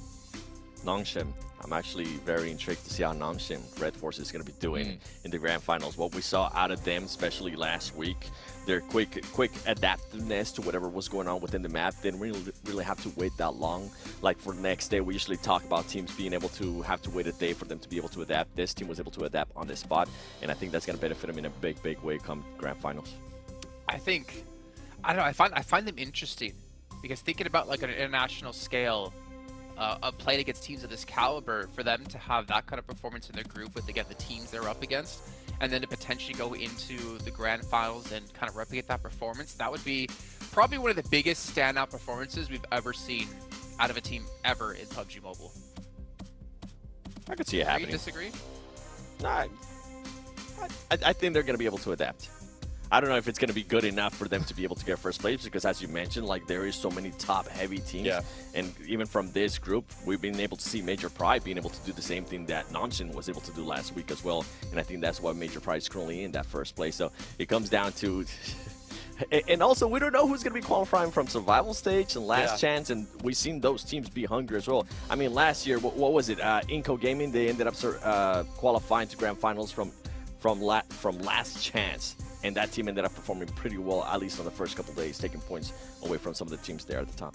Yeah, I actually think the qualifying through, this has been said before, I'm pretty sure, but I think qualifying through last chance through survival is going to be more difficult than qualifying top 3 from these groups, even if there are 5 slots, because one, it's top 5 out of half the games played, so you really can't make any mistakes. Plus, we're already seeing how many top-level teams are just failing to make it into the top 3 of their groups, and that's only going to condense even further when we hit survival, when we hit last chance. So I think for the teams right now, like Weibo, like Rook, who both had good games previously, still a little bit of a gap away from the top 3 here, like I think this is like arguably their better chance right now, despite that gap, to just try and go for it, throw some Hail Marys into the play, really make something happen. But from what we've seen, we haven't seen Major Pride, we haven't seen Bigatron, we haven't seen For Miracle Vibes really slip and fall and give any inclination that they would give room for a team like Weibo, for a team like Rook, to have the opportunity to get themselves into the top 3. I mean, even thinking ahead, actually, in my mind, I'd say you almost, I'm probably gonna get met with a lot of disagreement here, it's almost but it's almost better to qualify through the last chance, because just the amount of reps you get in, like at least for regions where you're not used to playing on international scales like this, I feel like you learn so much from those extra games that you're going to get to play. Obviously, yes, I know the pressure is more difficult, it's a lot harder of a route to qualify, but I feel like a team that comes in from that just has so many reps under their belt going into the Grand Finals. You're going to be able to transition a lot easier and be able to adapt your gameplay a lot easier because you've been able to play out so many additional matches. Yeah, if you could somehow guarantee that you would qualify, if you could make a pact with some, you know, supernatural individual, if you could, if you could like sacrifice a goat or something, right? And guarantee that you're gonna qualify through last chance, then yes, that team would arguably have a strong advantage. But the chances of doing that are so low, I personally wouldn't take the risk. I yeah, think it don't comes get me down to wrong. some teams as well. Like some teams, it definitely benefits them that I see what you're trying to go with. Some teams definitely benefit that they keep on getting reps. They don't have to sit out and just watch. And there's some other teams that the pressure just gets too much to them. And we have seen that in the past, that the pressure just gets a little bit too much to a certain team or maybe a player, and they don't end up performing where they need to actually perform. Yeah, don't get me wrong. Obviously, qualifying off the group stage is going to be way better than qualifying through last chance. But we'll see how things are going to work out here as things are ready to go, as we're going to head into our first airing of the day, our first of 3. There's only 5 matches left to go until we can crown our 3 champions that head into the Grand Finals. Let's see who it might be with John Allen and Zute. We've had our dose of Sandhawk, thank you very much. Genesis departing from their hot drop over in Paradise Resort and being paid out for it. A great start to their day. Their chase for that bubble is on, but it's not uncompeted for. It is, of course, plenty of other teams looking to chase alongside them. With Genesis racking on up a couple points, it's Muerte, DRS close by on those tables. And of course, you can't forget that third place bubble chase as well. With BTR swapping some stuff out, they are looking to try and close down that top 3 spots in their player roster shift. We'll see if they're able to do so. Vampire, kind of a tricky spot right now, close to that bubble at the bottom as well, Zute. Yeah, there's a lot of tricky spots, and the Dust was talking about BTR switching out one of their players, even though they are coming into today in 2nd place. They were throwing some theories around. If I had to throw one out, it's that Yuhai or Superboy hasn't been performing up to par with the rest of the team members. The reason why I say that is because if you can recall the past 3 days, we mentioned Genforce a lot. We've mentioned Lepar, he popped off one day. And of course, like, all the players were mentioned quite a bit, but Superboy, other than the fact of him being Yuhai, wasn't really, you know, we didn't really shine a big spotlight on him. And so I think it might be the case of there were certain situations where Yuhai was put into the position to shine, like he had to clutch up or he had a, you know, entry in, whatever the case might be, and it didn't work out. So now they're feeling like, okay, what if we try out our sub player who probably is just as high as a caliber as the rest of the team. So curious to see how the rest of the day plays out, and we'll see if BTR keeps that change, because if things start falling apart, they should put Superboy right back in. And well, as for top 4 elims, he's up there in the top 4. So I'm not sure what the case was with subbing out Superboy there. Anybody knows the answer? Hit me up in the DMs. I'll read that one. Have to verify, of course. Can't be going spouting some nonsense there. And they have actually maintained that substitution, so they are not playing Superboy, aka Yuhai, in this match either. We just saw that circle pop, and that is a big southwest shift. It's over towards Primorsk, and Vampire are going to be happy about that. They need to try and maintain control of that southwest peninsula, but this is the sort of circle that they could do very well on. Definitely so. Southwest, we've also had the circle with this group before, so teams should be somewhat familiar with how teams will play here. We did get a very skewed playing path on the east, and that has always led to some issues in the early game, as you can see here. Some players dropping for vehicles, not getting them. Other players getting the vehicles and looking, you know, to hunt down maybe the solos that dropped around. Suk picked up the M4. It looked like he was looking around just for a slight second, didn't spot anyone. So he's going to go back. Effect does have to be a little bit careful here. Yeah, Suk's Spidey senses are blaring right now. And oh, really? Oh. I couldn't even catch Effect, and we could see through the trees and stuff. I don't know how Suk caught that one, but I mean, he's a pro, and I'm no longer a pro by any means. So I mean, that's why he's still here competing. Great pickup point for the side of Weibo Gaming. Yeah, in fact, I mean, he tried to bring out the knife there, tried to allow Suk to close the distance, but he's too smart for that. He knows that if you stand far away from someone with a knife, they can't get you. It's a secret. I'll drop that bit of knowledge for you there, Zute. The knife has a limited range, and that's its main weakness. Otherwise, it's a great weapon. I do believe you could throw it too, though. There, you could throw pans, so I would think you could be able to throw knives. As there were hot drops elsewhere too. Scraps happening here. IHC lost a player early on to Sem9. I caught one of the IHC players looting bunker with Sem9 there, so. Yeah, I'm not too surprised. It is a little bit of a scrap fight. And Sem9, one of the teams right on the bubble in 96 points, 11th place. So that 1 point is going to be quite valuable for them as well. Oh, They'll have to get a little bit on the distance if they want to get to this next circle fast, though, so they need to make sure they make good time. IHC losing players early, it just seems to be a recurring trend for them. Yes. Especially on Erangel, which is unfortunate. And it can't be the sort of thing that you see for a team looking to qualify. And I feel like it's been shown through the points now. 65 points on the board for them. At this stage, I think it's very unlikely, especially if they continue to lose players like this, that they're going to be able to make that gap close. Even though it's possible, it just seems a little bit too far out of the realms of possibility that they will be able to step up in that fashion if they're still making these same mistakes right now. Yeah, I mean, if they're still making the same mistake at step 1, right, maybe they keep all 4 up, but that just means there's more potential mistakes that happen later on that they haven't experienced yet. If you're playing majority of the tournament as a 3-man, you'll never figure out the mistakes that you'll have as a 4-man into the late game, which will more than likely arise once again. So IHC's chances of, making that top 11 is really small, just based on the certain mistake of losing a player early game every single time. Teams are starting to rotate in now from that east side, as we do have that far western shift, like we mentioned, DRS, Demorte. There's still a bit of ways from the circle, but rotations are definitely being done. Influence Rage doing the same as well, coming in from the north, as their loot spot was Yasnaya. Yeah, they are circling on through. They look plenty looted for now.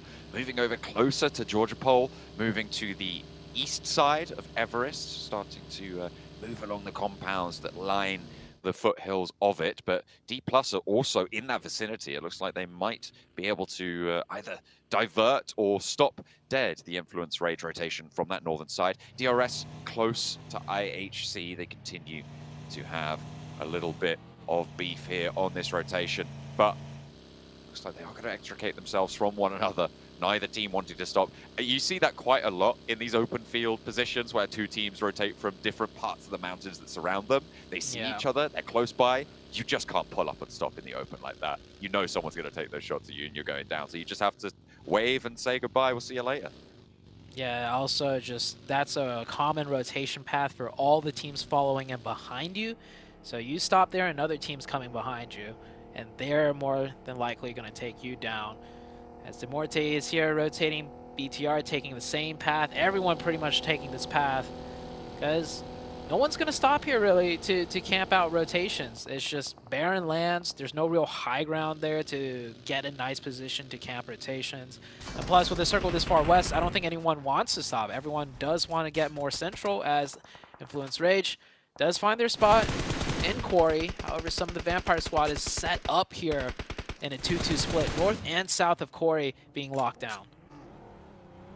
Nice area to control for Vampire. They moved up from Primorsk. Nice and timely position. They've got a lot of cover, but a lot of teams have moved into this area. With the Gatka fields being such a prominent feature of the north side of the circle, teams are deciding whether or not to stay behind it or to cross. And at the moment, almost every single team has opted to cross and move further down south to the western side here, to the areas around that swamp, around the north side of Quarry as well. The hills there providing sanctuary for quite a few teams now. Ooh, Weibo Gaming catching a knock from BTR, and BTR being BTR, they're gonna go aggressive here. I think Sook was confirmed too, so they confirmed that point.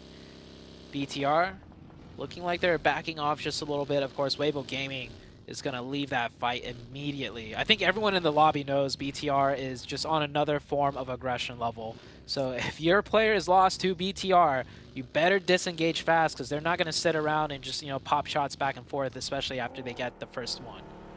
It's essentially, unless you're right there to immediately get the res and then run, you are going to have a bad time in the BTR sidelines. It's been interesting to watch their playstyle develop. I mean, we saw that when they are able to fall back to that aggressive playstyle, it just works out fairly convincingly, but it's being given those opportunities that I think has started to diminish as time has gone on in this group, right? The first day, obviously, a blinder of a day, an incredible day. The best day I think we've seen over the course of this group stage as well.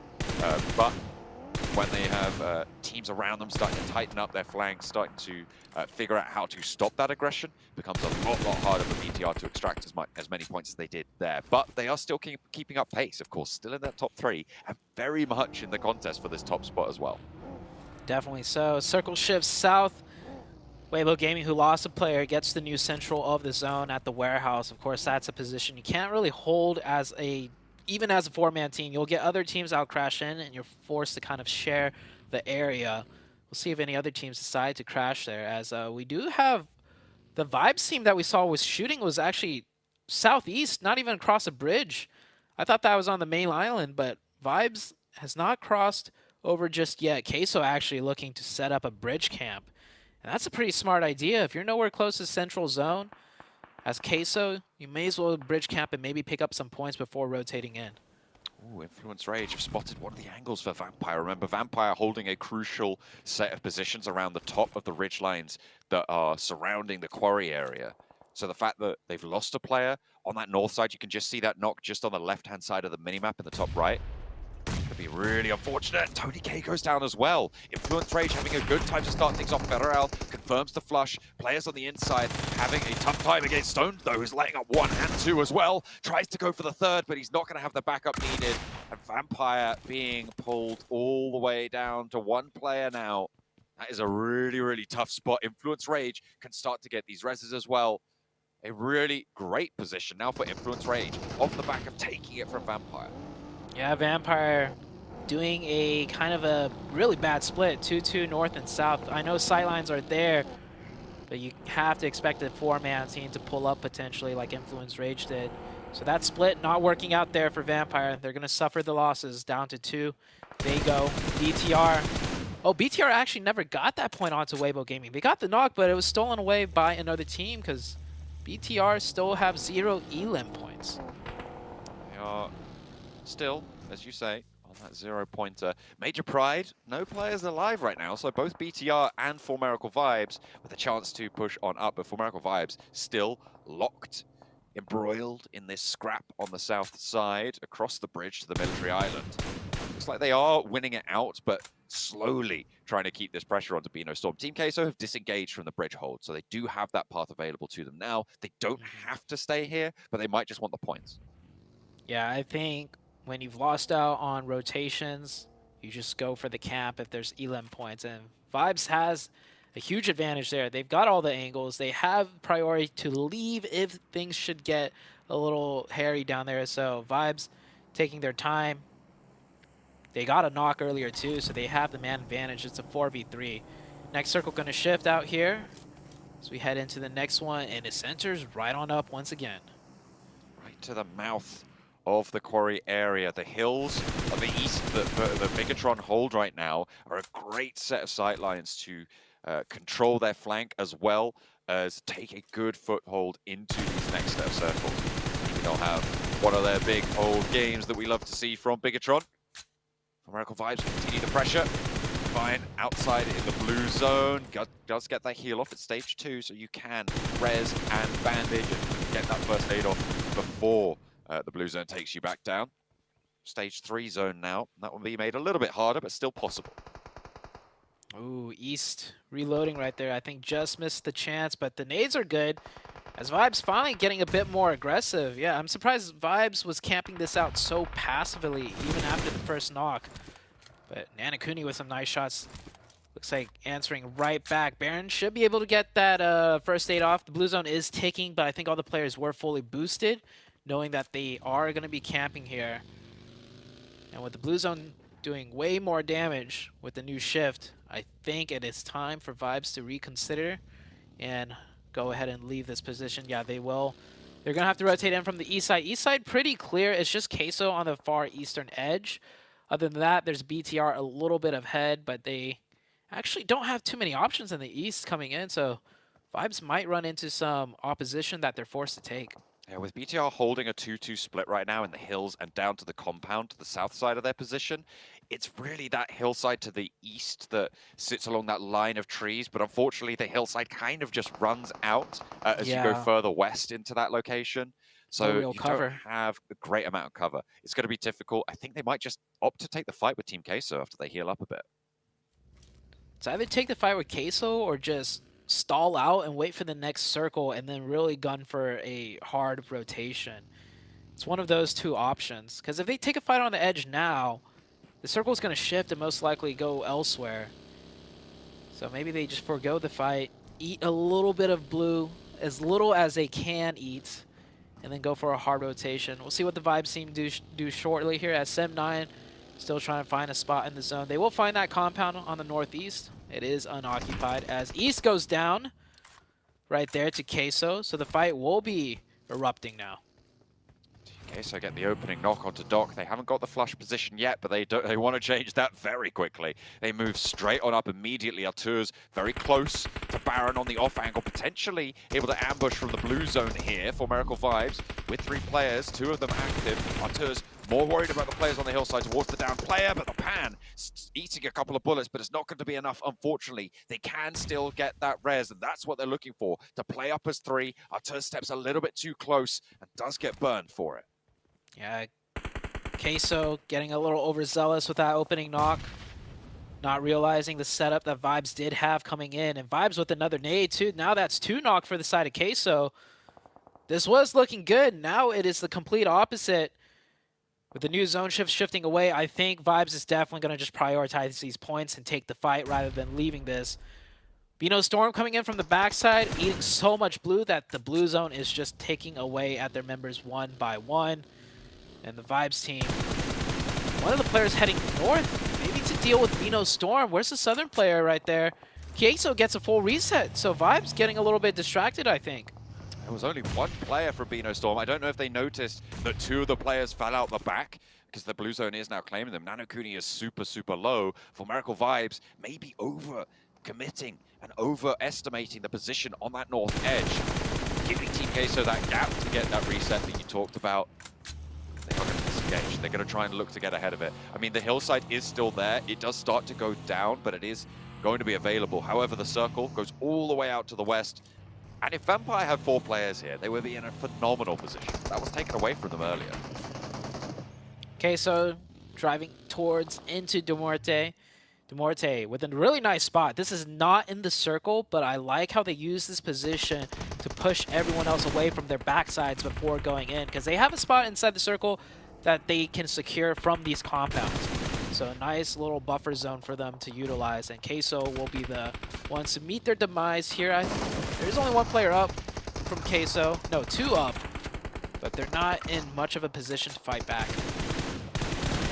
Bino Storm ran all of their meds dry trying to survive the blue zone over on that rotation from the southeast side, and so didn't have anything left. We're hopping on over to Genesis, who are clashing at the moment with DRS on the northwest side, and it looks like that fight has just concluded with DRS going down, so Genesis able to hold out on that position with all 4 of their players alive. We'll see if they can pick anything up. Team Queso go down. Only the 2 eliminations this match, which means their chase towards the top 3 again cut short from that southeast side. De Muerte stay alive on the south coast.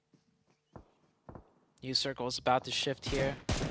BTR still has yet to really move into the zone. They've had a nice firm control on the east side, but they might be the next team to get into engagement before the next circle even pops up here. They're really close to Sem9 on the northeast. Might see some knocks happen between those 2 very soon. De Morte edging on the southeast after they cleared out their backsides. They will meet some resistance as they are rotating in here. Brute force, 2 players as the vanguard right now. Neo's in the buggy still, trying to claim some position on the hills to the south right now. Seemingly, De Muerte just rolling straight on in to the opening of the quarry. It's a very, very difficult position to leave. If you can hold it down, if you can get into cover, you're a little bit safer, but the teams on that high ground that Vampire and Influence Rage currently hold, they just have such great sightlines towards you. It's so tough to make it work. Next circle pops out here. It goes down to the south. That does force Genesis to push in and Influence Rage. They just have to move over east a little bit. We might see a fight break out between Rook and Influence Rage, as both of those teams are on the high ground of the quarry side. And honestly, whoever controls Rook's position into the next circle will be in a much favorable spot than everyone else. Vampire trying to get across now. 2 players do make it to the warehouse, but there's already occupation in tow here. IHC, 3 players alive, but only Schweppes now in action. Has a low HP bar as well, eaten a lot of damage already. Repositioning, or certainly looking to. Nades cooking in the meantime. Schweppes does have cover for the time being. No one on this broadside to the warehouse, but certainly teams will be starting to get interested. They'll hear the shots. They'll start to swim around. There's blood in the water, but Schweppes just has to disengage, and Vampire now only the 1 player alive, despite the circle going all the way down to their area of the map. BTR mounting a push onto D+ now. BTR too high, too low. Looking for some nade openings here. If one of their players at the wall does get knocked, they'll be forced to kind of push in for a closer fight, and trying to hop across the wall in the smoke, being sneaky here. Forrest catches that one out, gets a quick knock. Question is, does D+ now decide to aggress onto the outside wall with this open confirmation? Forrest, that's a good nade. It could find the second player here any second now. He didn't really cook it. I am expecting an explosion. That's a stunner. Not sure where it went, but no connections. Over the back, there was a stunner. Satalis does get an answer onto Osal. Gets that flush as well as he hops out for D+. A little bit overcommitting to try and get that flush, which is unfortunate, but can't be too bold there. Forrest actually, I think, popped out. No, he is just still on this corner. A lovely posted nade there from Boyser, but not quite able to get the first knock. There is a nade on the backline. It's the third party. SEM9 moving in from the north side, and Genfos on the high ground for BTR is dispatched. This is the worst case scenario for BTR. They don't have the inside of the compound, and SEM9 are looking to push down south, take their control from the high ground. They have done that with Genfos. They need to speed things up or retreat and try and reclaim the high ground on the hill. Yeah, I think SEM9 should look to get a little aggressive here, but they're not. Maybe it's because the circle is about to shift, and with them being on the edge of the zone and on the high ground, they're probably just going to prioritize their next fight if it's needed down here at the warehouses. So they're going to wait for the circle to pop. Influence Rage moved closer into the zone, but it seems like they lost quite a few players. Yeah, they're down to 2, and now the fight is breaking up between D+ and BTR. Fabian gets a knock on the outside. There's only 2 up for D+, same for BTR. It's going to be this 2v2. Smokes come into play here. Vision obscured. Fabian finds the crucial knock, however, leaving BTR down to a solo. Only the 1 player now for BTR. D+ on 2. They have the inside of the warehouse as well. SEM9 have that high ground still. And BTR, they just slow down a little bit. We were expecting a little bit more aggression on this map. That's what we wanted from them. But they just slow down. They stop that aggression. They stop that push. And it comes back to bite them in a very crucial position out on the east side. Now they'll have to try their hand with, I think, 2 players are going to survive that for BTR. They'll be lucky if they can keep those alive. You can see that fight continuing over in this compound, but Tam has now moved down the hill. And Lapart trying to play around the girders here.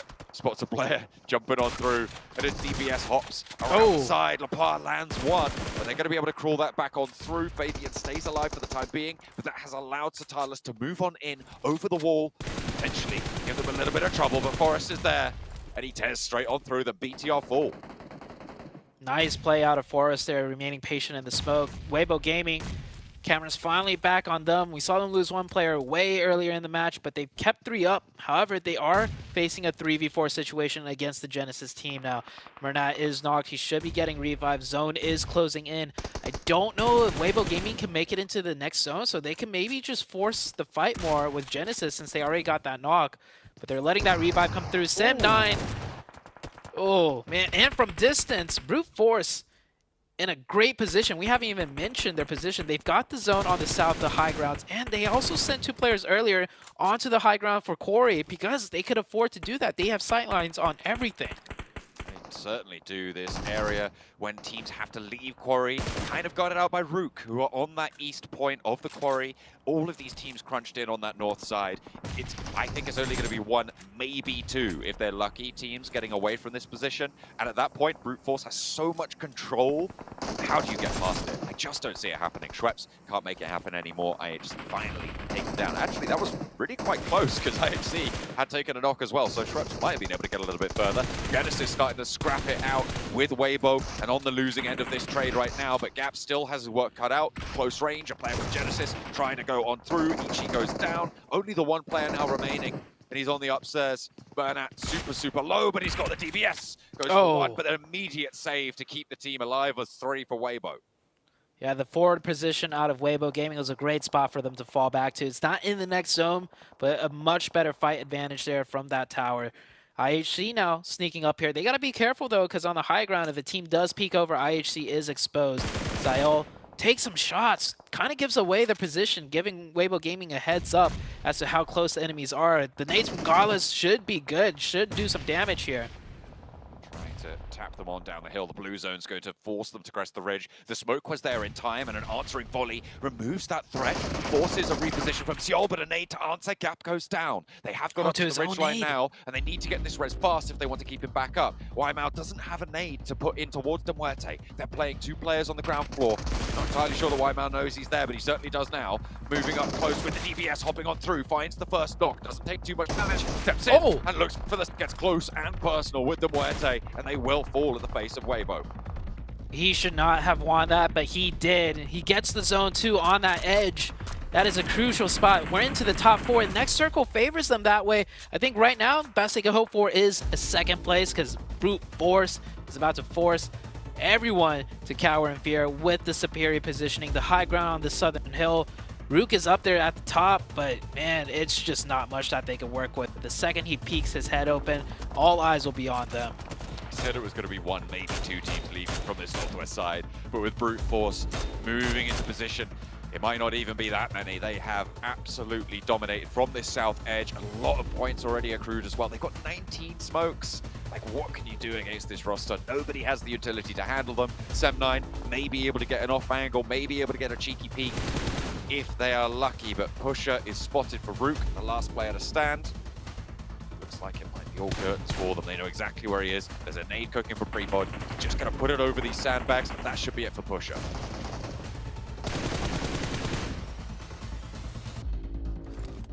Not quite going to find the knock just yet. Prepod. DPS pushes up, and that's Pusher down. Rook is handled now. Weibo. We're going to try and take Prepod down in the meantime. Hang on a minute, the backlines. They've been harried. 4 Brute Force in the meantime on the south side. Looks like they have lost 2 as their major core is a little bit exposed here, but Mikiao tries to roll up. Mind is there. Only Neos is down. There was 1 res enacted. The heals are starting to come through. Only the 1 player forward for SCF9. And Weibo are looking to ladder up because of that player's position.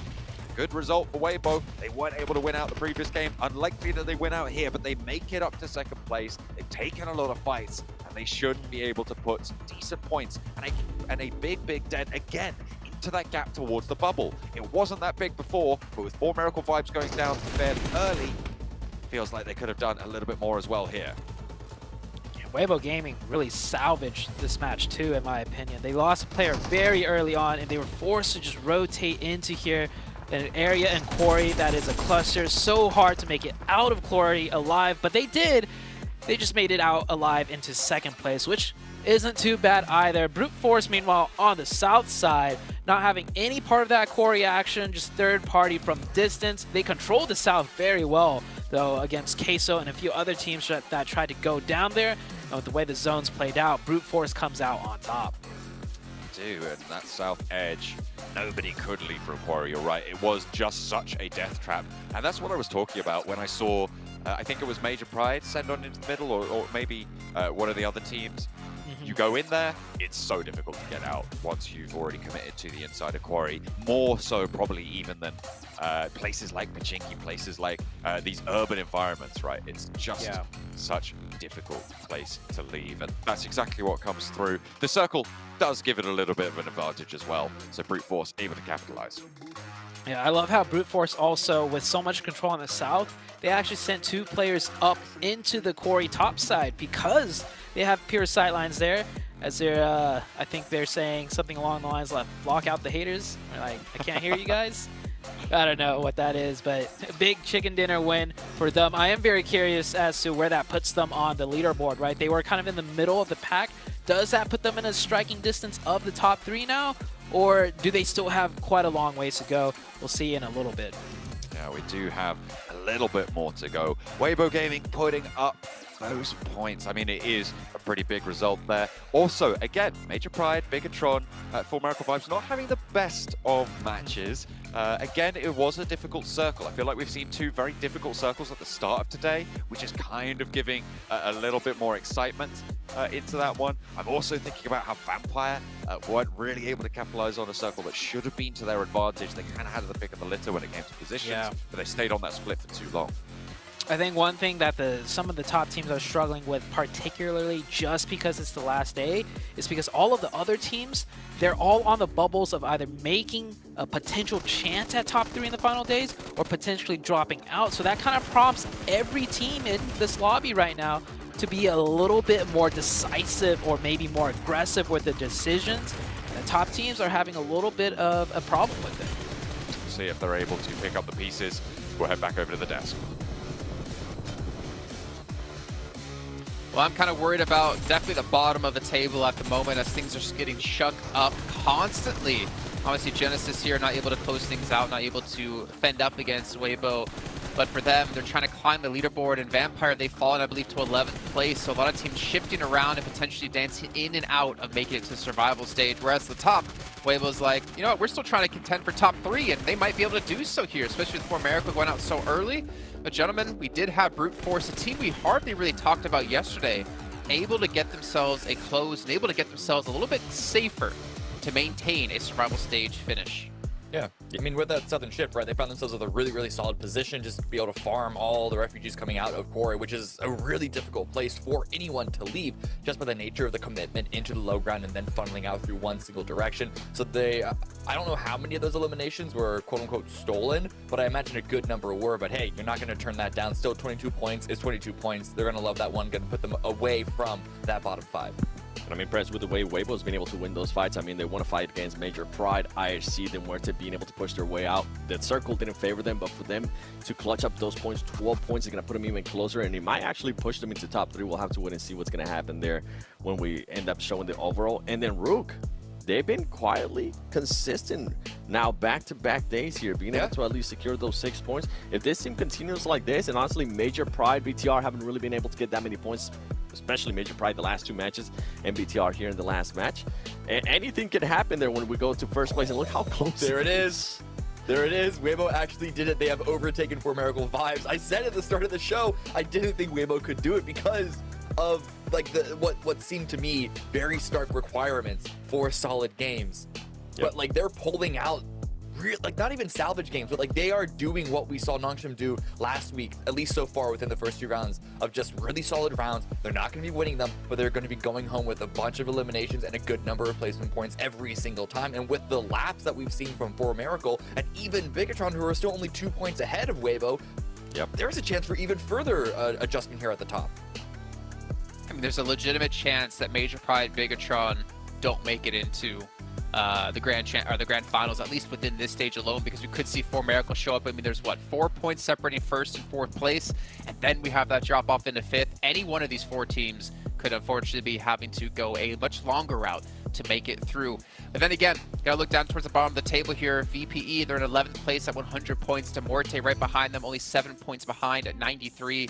There's still a chance Vampire could not make it, so there's a lot to watch at the top, there's a lot to watch towards the bottom.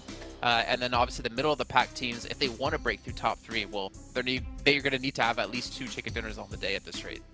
Yeah, which is very unlikely, especially for those teams. But for Vampire Esports, I'm getting even more concerned because, especially there towards the end, Schweppes, the gameplay out of some of these players that we expect a lot out of is just not there. Being able to peek out when he knew that the player was going to be peeking him, just little mistakes here and there that are costing the team a lot. And especially with this circle, we were talking about it too when we saw it. It was like, okay, Vampire Esports should be able to make huge leaps with the current circle that they have. They didn't end up doing. They ended up getting blinded like Camus currently is by some of those teams that were fighting with them. I don't know what that was. Oh god, it's got flashback. Awful. Yeah, jeez. You know, flashbacks happen in and out of game. For you guys who are watching, though, one way to deal with those flashbangs in games is to get yourself an Infinix GT10 Pro. It's born for professional players, can help you take your game to the next level. And while you're using that sweet little device, you can check out TikTok with the tag PMGC 2023 for anything behind the scene. Hopefully we have some interviews up and obviously some content for you guys to enjoy. And of course, if you post anything about this event, make sure you use that hashtag PMGC 2023. We also have the Frost Festival currently going on at the moment. You guys can pick this up, go download it, get into the game right away because you have so many awesome little features. You can snowboard, you can turn people into snowmen. And if you ever want to build a snowman, well, this is your opportunity to do so if you're a Frozen fan. We also have the annual popularity gala going on as well. We're going to have 10 rounds for players to participate in. And if you do well, you can get some exclusive rewards that you can show off to all your friends and potentially your enemies. Because let's be honest, there's always more enemies out in the world than there are friends. That sounds really grim. We also have the mechanic collaboration going on in game as well. You can pick up one of the sweet little vehicles, the Amola or the Zonda R, run over your enemies like we've seen happen so many times today, and not to mention maybe even carry your teammates to victory. But we do have to head to a short break here. We'll get things ready to go for our second airing of the day. It's going to only be our third match, so we're getting to the halfway point here for our final day at PMGC 2023 Group Yellow, and we'll see you guys in a bit.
And we are back here for our third match of the day. It's our second airing go, and we've already had some teams make the moves. Weibo, Cameron, you were saying before we even came on air today, saying that that's the only team you think has a possibility to get into top 3, and they've done it just 2 matches in. The question for you and them is, can they maintain this performance and continue to hold on now to a top 3? I mean, it's really close, right? For Miracle could easily bounce back from 2 very disappointing rounds. We've seen them be one of the scrappiest teams here, and they're definitely one of the highest performing of the scrappy teams. So there's always a chance, no matter what situation that they're in, that they're going to be able to grind a couple of points out. Okay, well, Seven, you just sit there and look pretty, because it's time to head to our commentators, who also look, I guess, kind of handsome themselves. It's John Allen and Zute to drop us in. 6'1", by the way, looking pretty good today. We are going on in. That's what I say anyway. Don't let anyone tell you any different. They are lying. It's slander. I don't believe them. But I tell you what isn't lying is that Weibo have managed to breach that gap, right? Breach that bubble, which is a really, really impressive feat to be able to get back up into the top 3. I don't think we've seen them there since the first day. Yeah, you might be right about that. I know there was just a big gap between them and the top 3 for the longest of times. It was like the entire tournament pretty much, and finally they managed to do it. But that also just goes to show how strongly the top 3 teams are, well, top 4 now with Vibes dropping down in terms of, just consistently getting those points, be it like here in this match, maybe the next match. So I think it's going to be a slugfest for top 1, because top 1 at 153, 4th place at 149. All 4 of the teams in the top 4 can get a banger of a game, and then they just shoot right ahead, but then it can be quickly answered once again by another one of the teams in that top 4. Who is it going to be this match? Last match, it was definitely Weibo Gaming that stood out to me, but I think BTR, or more importantly, I think Major Pride, it's about time for them to show up today. They certainly do need to put a little bit of pace on the board. Those top 4 teams really, really tightly packed right now. See if any separation can start to be extracted from these games as they start to run dry. 21st match out of the 24 game set that we have for these teams. So not that many opportunities now. It's less about consistency, more about your ceiling, more about the ability to put up those big numbers right towards the end. I'm sure a lot of teams are maybe looking to reconfigure, try and readjust moving into these later games. A lot of teams at risk as well. Dropouts starting to come on through. Are we going to see IHC lose players at the start? We'll have to wait and see. Ooh, one thing I also would kind of hate to mention is Influence Rage. They are at 113 right now. 11th place, 100. That is a fall from grace. I think at one point we were saying Influence Rage is, well, not a shoe-in for top 3, but they were looking so good that dropping out of the top 3 was only a maybe. Now, dropping out of the entire tournament, now that's become the new maybe. It's kind of unfortunate. It's not the sort of question that you want to be asking yourself this late into the day. It's got to weigh pretty heavily on the mind. Vampire over in Zaki. Hopefully that one starts to get on the move there, because that looks like a very still player for Newsy. Not too sure what's going on there. Hopefully looks like figures that he out. might just be readjusting his hands. Maybe the player model, he's moving. The gyroscope is working. He's holding his phone. Maybe stretching his wrist out in the other hand. That might be the case. And I mean, they're all the way in Jarky. Surely he doesn't have to be ready for action anytime soon, right? That would be a tragedy if a team goes up there and takes him out. As we're going back to the player cam, so I think there might be a little bit of a remake happening here. Yeah, it seems like there might be a bit of an issue, I imagine, on the Vampire side there. And to be fair, they do want exactly the right conditions for themselves right now, because they are right towards the bottom on that bubble, making sure that they've got that power to keep alive in this tournament. Really, really important. Make sure you're in the best situation for it. The circle was pretty chill, to be honest. I mean, it was a nice plane path, southwest to northeast. Sorry, the other way around, southeast to northwest. And the circle wasn't too dramatic to either side of the map, so it was going to be a pretty good time. Didn't have the river as a major feature. Obviously, those north-south divides can be a little bit tricky, but they weren't going to have to make some of those difficult decisions just yet. Yeah, you know what? It's the final day, so easy circle for a team, for all the teams participating. We're not going to have that. Not in the final day. And I mean, Sandhawk, that first game, Northwest Circle or Northwest Island, or the main island, that kept all the way through. And then the game we just had hard shift down to the southeast, and it was a quarry zone. These are all extremely difficult circles for any teams to kind of navigate through. So with that third game, or the third game that we almost had with an easy zone, I think the circle gods were like, nah, we're not happy with it. We're gonna get a remake, throw in something difficult for them. Yeah, just make it a little bit harder. You gotta change things up every now and again. Like Major Pride sorting something out, getting back into the lobby. Obviously, all the players need to get rejoined as fast as possible. See if we can get in. D+, they're zoned in. Look at them. They are ready to go constantly. Just having a little chat, making sure they are stratted up. A little bit more chill over in the Genesis camp, though. They are having a... They were happy with the first win today. That's true. They haven't managed to breach that gap just yet, though. 100 points is currently the bubble. In previous weeks, we've seen it over towards the, well, it was 116 in the first week in Group Green.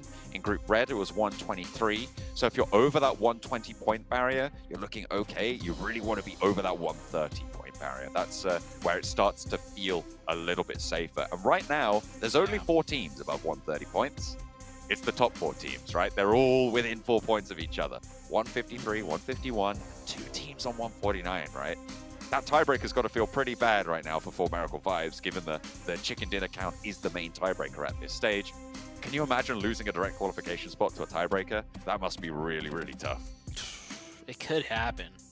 And if it, honestly, if it's not the direct qualification spot, with the points that close in the top 4, it could be a tiebreaker for second place. It could even come to a tiebreaker for first place. Like, ooh, and that is that's prize money difference right there. And at the end of the day, the teams are fighting for pride and that good old prize moolah. So we'll see if it does come down to a tiebreaker for any of those positions. But a tiebreaker falling out of direct qualification, that is got to be the worst feeling.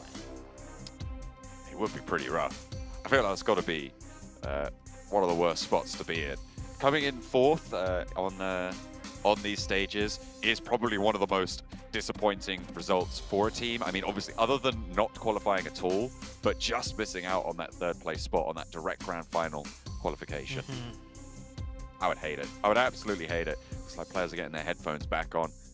Taking a look at BTR, and you can see, again, playing without Superboy, but still keeping their pace on that second place position. Not quite safe just yet, though. Not quite in with the money. I'm loving the jackets, though, from Bigatron. I've always admired their design when it comes to their gear. It seems like they got a lot of colors. Just the other day, they were in full black, which kind of threw me off for a second, because they're, you know, the Bigatron red villains or red aliens, and then they just come out with a full black jersey. So, I mean, they got all the colorways for whatever, you know, their mood is. But I think the important thing is they have different sets of clothing for each day, so they're not wearing the same thing from day 1 to day number 4. Yeah, that's got to be looking good if you want to play good. You know, that's part of it. You got to make sure that you're dripped out. Vampire, I'm interested in the Vampire gear, because right now that black T-shirt with the red logo, it looks cool, but I feel like some of their old gear has been flashier. You know, they've had that two-tone orange and black jersey. I think we saw Sertani wearing that the other day. Sertani knows what's up. He's like, he knows. This is the cool one. I'm wearing this.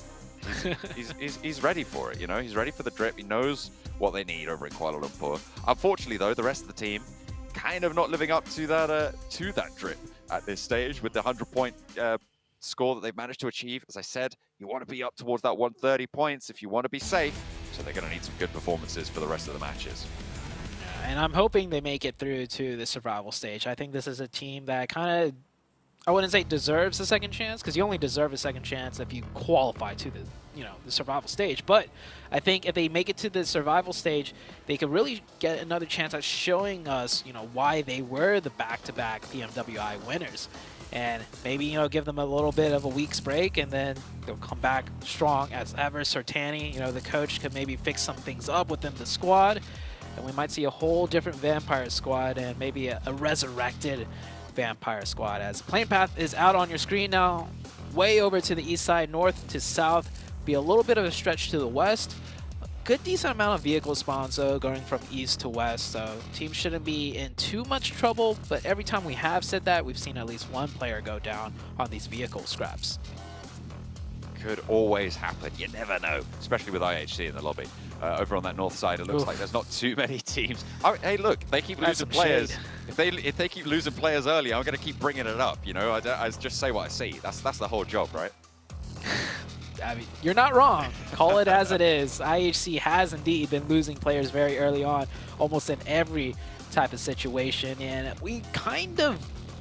I'm not even going to say it's kind of the same circle. This is a completely different circle. We're keeping the rivers in play. It could go north, and if it does go north, that river is going to stay in play. This is a more difficult zone than the previous one during the remake, but I think teams prefer this much more than that quarry one we had. Let's take a look at that backup drop from Vampire as well, because Milton Power currently their target. We've seen them in Primorsk, we saw them last match go for Zaki. That's generally their backup drop, but obviously with the plane path far on this east side, over to Milton Power on that split. They'll be looking for loot over on the east coast this time. So another team taking up residence there is going to make things a little bit tougher to move through that area. Major Pride seem to have read into this a little bit. They're breaking west very, very fast, over through those gap fields, trying to get past Pachinki. Taking down the tires on a vehicle, so ganking anyone who tries to fill in behind them. That's always a good idea. And this one, a bit further away from where teams have dropped, so a bit safer to stop and pick up for himself. So Major Pride, they do a quick drop kind of west of farm just for vehicles to go further west for their rotation and loot. And I think due to plane path that last match, one of the Major Pride players got caught out by Sook, if you can recall. And I don't even know how Sook saw the player at the very last second, but this is not going to be the case this time. Major Pride will be able to play with a 4-man team. Nobody taking a scrap just yet. Everyone has survived the initial drop. Duarte a little bit close to Sem9, but that's really not too close at all. With Duarte playing closer to Lipovka, Sem9 playing on that mansion shelter split on the east side. IHC have made it all the way to Georgopol. They're going to loot through the crates. They could even pick as far as South George, but I don't imagine you're going to need to. The amount of loot available here should be plenty for all four of them. No one really close by either, and unlikely for teams to break out that way as well, given how the circle has fallen. Playing Georgopol, it gives you actually quite a lot of options in terms of going north or south of the river as well. It's a nice place to cross. It gives you directions, it gives you routes in and options when it comes to moving east, and you can wait for that second zone potentially even and make your decision to go north or south then. Yeah, I think a lot of teams are going to wait for that second zone. There's a few locations or not dead center, but center right now for this first circle that'll still give you the option of north or south, and depending on the waterways. So I think that position is going to be the one that's mainly going to be looking to be taken by teams on the first zone. But everywhere else on the map is kind of just like, you just wait for the second circle. A lot of you keep your options open, whether it be a hard shift to any direction here. And that's typically the way Erangel works until you get a military base or even that quarry zone. With that quarry zone, we saw a lot of teams rotate in fast towards the central spot. D+. All up in the garage, playing on the southeast side of Roshok right now, close to Genesis. They do like to drop near each other, don't they? Genesis obviously diverting their attention from Paradise Resort on Sanhok.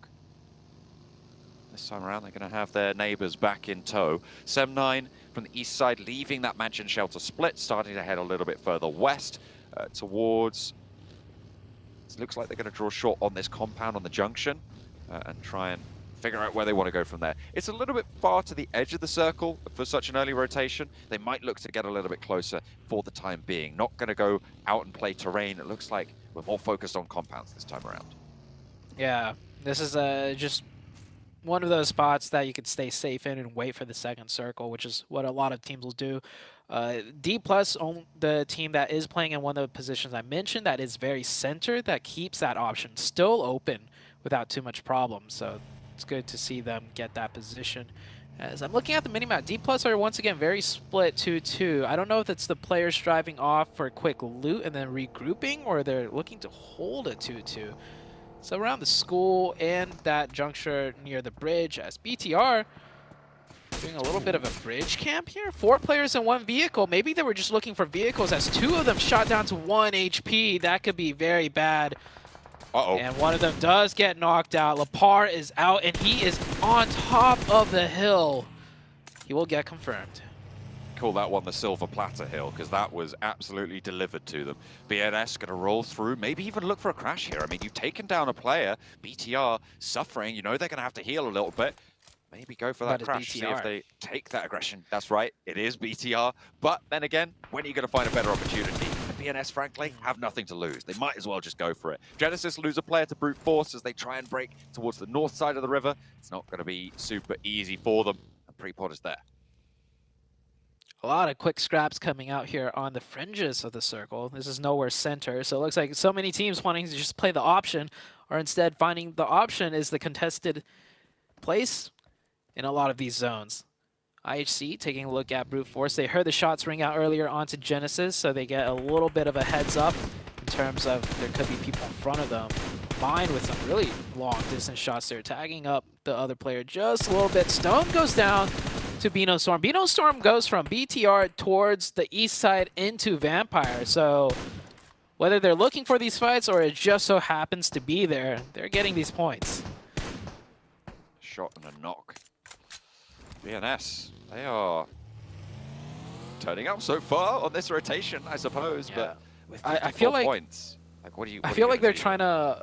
I feel like they're trying to run away from fights, because they drove into BTR and they just went the exact opposite way. They went all the way east to do a wide wrapping rotation to avoid fights, but then they run into Vampire and find themselves another point. Maybe they should look for these fights instead and just, you know, head straight towards teams, because they're starting off with 2 points, which is probably a better start than most of their matches. They're just going to go around, take 1 point from every single team in the lobby, try and get it done that way. Totalis, though, wants some points of his own for BTR. They are going to continue to play near the bridge.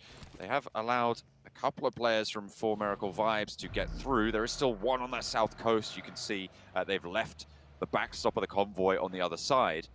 Bigatron might be looking to chase. We know that this is what they like to do, right? They take that knock, they go fast. They are playing as 3, though, remember, after that scrap with BNS, so maybe that aggression is tempered. They are going to disengage. They turn away and instead going to head towards the circle as it shrinks to the south side of this river. Yeah, this could be a potential school ending once again. Last time we had a school zone, it ended just a little bit west of school, if I remember correctly. Yeah, west of school. Pride is now. Yeah, north of Pachinki. That's where Vampire won a huge game, but Vampire this time coming in from the eastern side. I don't think they're going to be able to get to that position. A lot of teams condensing now. This second circle, a much more prime indicator as to what kind of ending this game might be. Demo just, well, I mean, he lost the wheel, so he can't go much further. So he was going to try and crash and take a fight, but instead he will go down to Weibo Gaming. I don't count this as early game for IHC, so I feel like losing a player here doesn't add to their tally right now. I think it does. Losing players early. I don't know. This is still early game. This is Circle 2. Circle 2 just popped. If you're losing players now, this is still early game. Look, this is still a clear-cut mistake. I'm just trying to be nice. I'm just trying to be nice. Look, I've given them a lot of grief, so I feel like I've got to throw them a bone sometimes, but maybe you're right. I'll be the one. I'll be the one to call it out. You could be the rotter this time around. But yeah, losing another player, it's not ideal. They didn't have the information to roll up to that building in the way that they did. He hops out, doesn't get through, and doesn't have the backup. Yeah, IHC just continuing to make similar mistakes here. It is an upgrade from losing 2 players off drop, but you know, you fix that mistake, the next mistake is losing a player off early game rotation, and that is exactly what happened. Bino Storm wrapped all the way to the northeast. We'll see if they can pick up another point here. No, the opposite's going to happen. Divine might be the one to lose his life here as Demorte pick up a point now onto Bino Storm. A lot of trades back and forth. Nobody going down below 3 players just yet, so only little scraps being found early on. The winner overall right now is Bino Storm, of course, with those 2 points that they've been able to accrue. Teams with 4 players alive, probably a little bit happier even than that with their position right now. Weibo Gaming playing a risky 2-2 split. I'm definitely hoping that condenses in the next zone if it does shift onto either position. Meanwhile, teams are set up now, waiting for the third shift. All the teams on the edge rotating around are pretty much just looking for a bit more information and more or less waiting for the circle shift. BTR on the south, Vibes also on the south. Those are 2 of your top 4 teams. Weibo Gaming kind of more centered up right there. Trying to play that 2-2 split for Weibo. Let's get out there for Sem9 as they're close to that south hold position for DRS. 4 players there together trying to take control of these buildings. It's working out for the time being. Circle right on top of the north split for Weibo. They might look to regroup off that 2-2 now. Please regroup here. As D+ also looking to regroup. So D+ was also holding a split between School and that junction north at the bridge. And yeah, I think both teams know, okay, we can't do no more 2-2s. We are grouping up, and look at this grouping here at the School apartments. I mean, this spot is good because the zone is kind of more shifted to the east of these apartment buildings, so you want to control the eastern apartment buildings because you still have a way to leave if the circle leaves you. So both, or all 3 of these positions already locked in and taken by respective teams. Yeah, 3 full 4 teams as well. Genesis, sorry, well, they're technically a 3, so not 3 full 4 teams. And it will be Genesis, Vampire, taking shots out their way. Vampire on the outside here. Team Queso on the inside, and Major Pride taking that southmost building. Yeah. So a lot of density of players there, and very central as well, meaning that we're likely to see them, well, either survive very late or all go out at once. Yeah, it's going to be tough if any one of those teams loses the zone, but that shouldn't, not in the next zone. They are so centered up here that they should catch the edge of it at worst. We'll see where it goes. Teams on the northern side Influence Rage, Rook coming in from the northern side as well. And then northwest, we do have Brute Force and Rozhok. The two teams towards the south that we have to keep an eye on, Vibes and BTR. Vibes in the southeast, BTR hard towards the south on Potato Hill. For Miracle Vibes, they've lost east to Milky Way.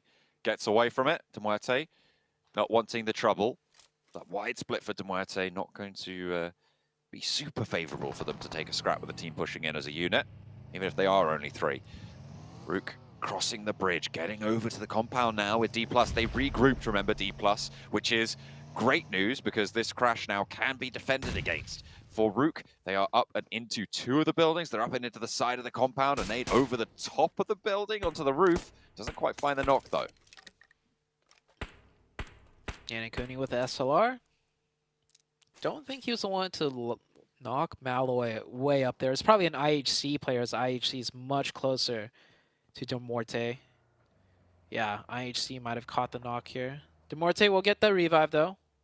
No real issues to be had here. All the teams just prepped and waiting for stage 4 to pop out, and we will soon see that. Oh, Brute Force, one of their players getting caught on that north side next to one of the Rook players. This might get tricky here on the next circle shift. And he is going to peek out and take some shots. No connections, though, and he gets hit instead, and it goes north. It goes north. Weibo Gaming in a great spot. D+, and everyone else included in the strong compounds. I'm looking at IHC as well, and their position out on the east side. If they had all 4 players alive, I feel like I'd be fairly confident in their position right now. But Demuerte might look to take it from them. For Miracle Vibes might sweep through if Demuerte overextend and keep their hold for too long. You've always got Influence Rage on that north side as well, who are potentially looking to give you grief, but likely that Influence Rage can hold out for now. Demuerte and For Miracle Vibes seemingly clashing over on the east side. Yeah.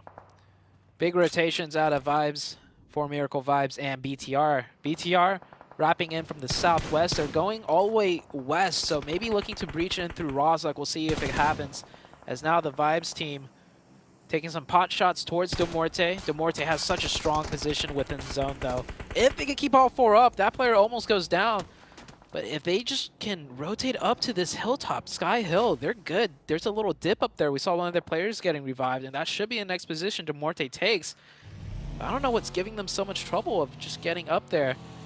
As the Vibes player rotating off, that is a knocked passenger in the car. That is a newer feature, and getting full sent here. Yeah, this is where Demuerte should have been together as a 4-man team. Not sure why it took them so long to get up there. DRS instead is going to take that position right from underneath them.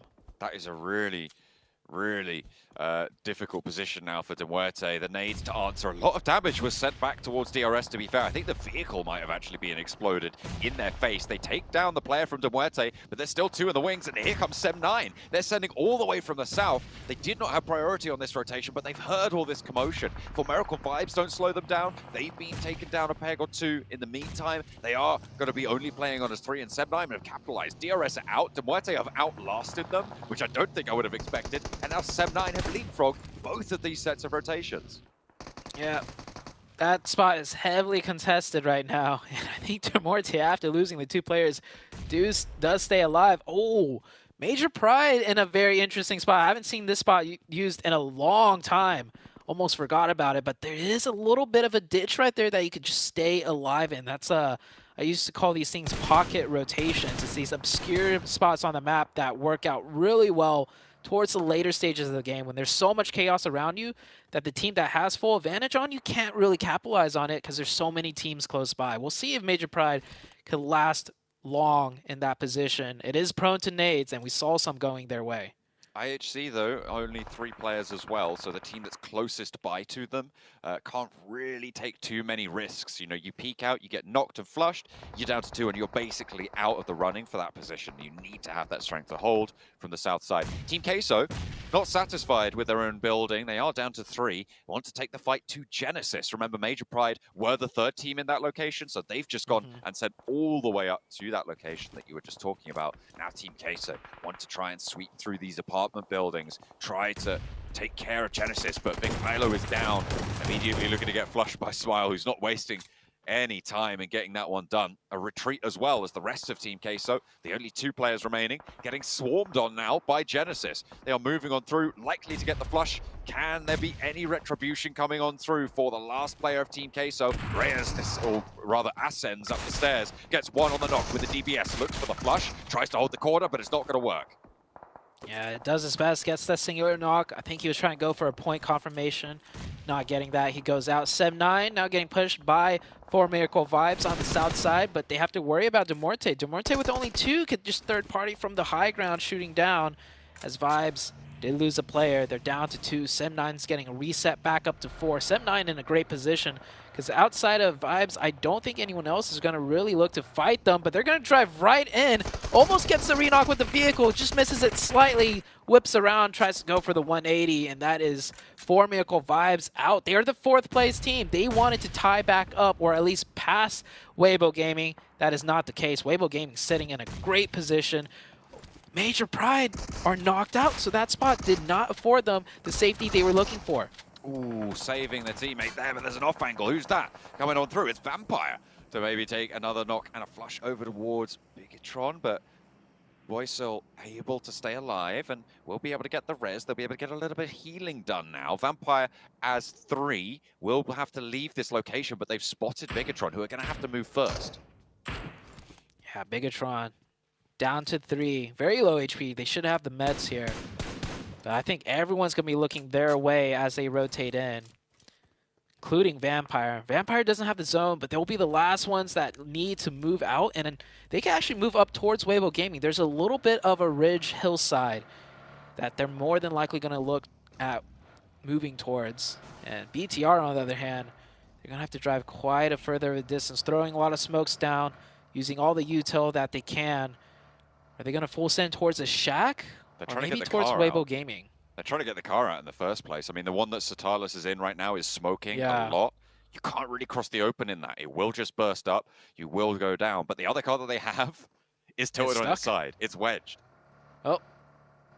If you're not getting in the car, I'm leaving. And that's going to be the play.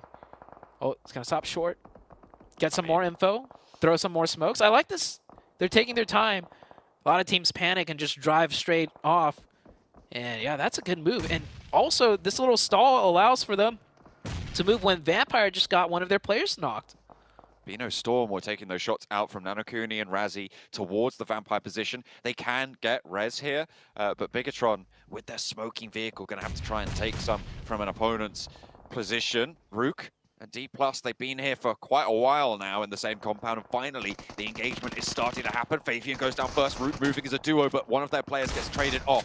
Nolbu up the top of the stairs, trying to find something from the attic. There's a player on the outside as well, but he spotted a sliver of the player downstairs, and Default will go down to the DBS. Yet again, Rook trying to move on through, but they've only got one more player active on the inside here. D+ have all 3 and a nade to seal the deal. D+ handled that really quite well there. I liked how they were able to do that, but hopping back on over to Vampire, they're still in danger.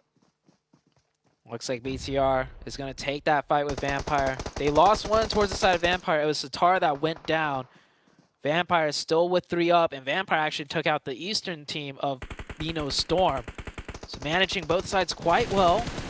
They're getting close, though, BTR, with that nade. It could spell disaster. Ravenclaw's going to be ready to answer with a nade back, but not in time as the one falls right in front of his face. He's going to fall back a little bit as BTR closes ground, but Genforce goes down.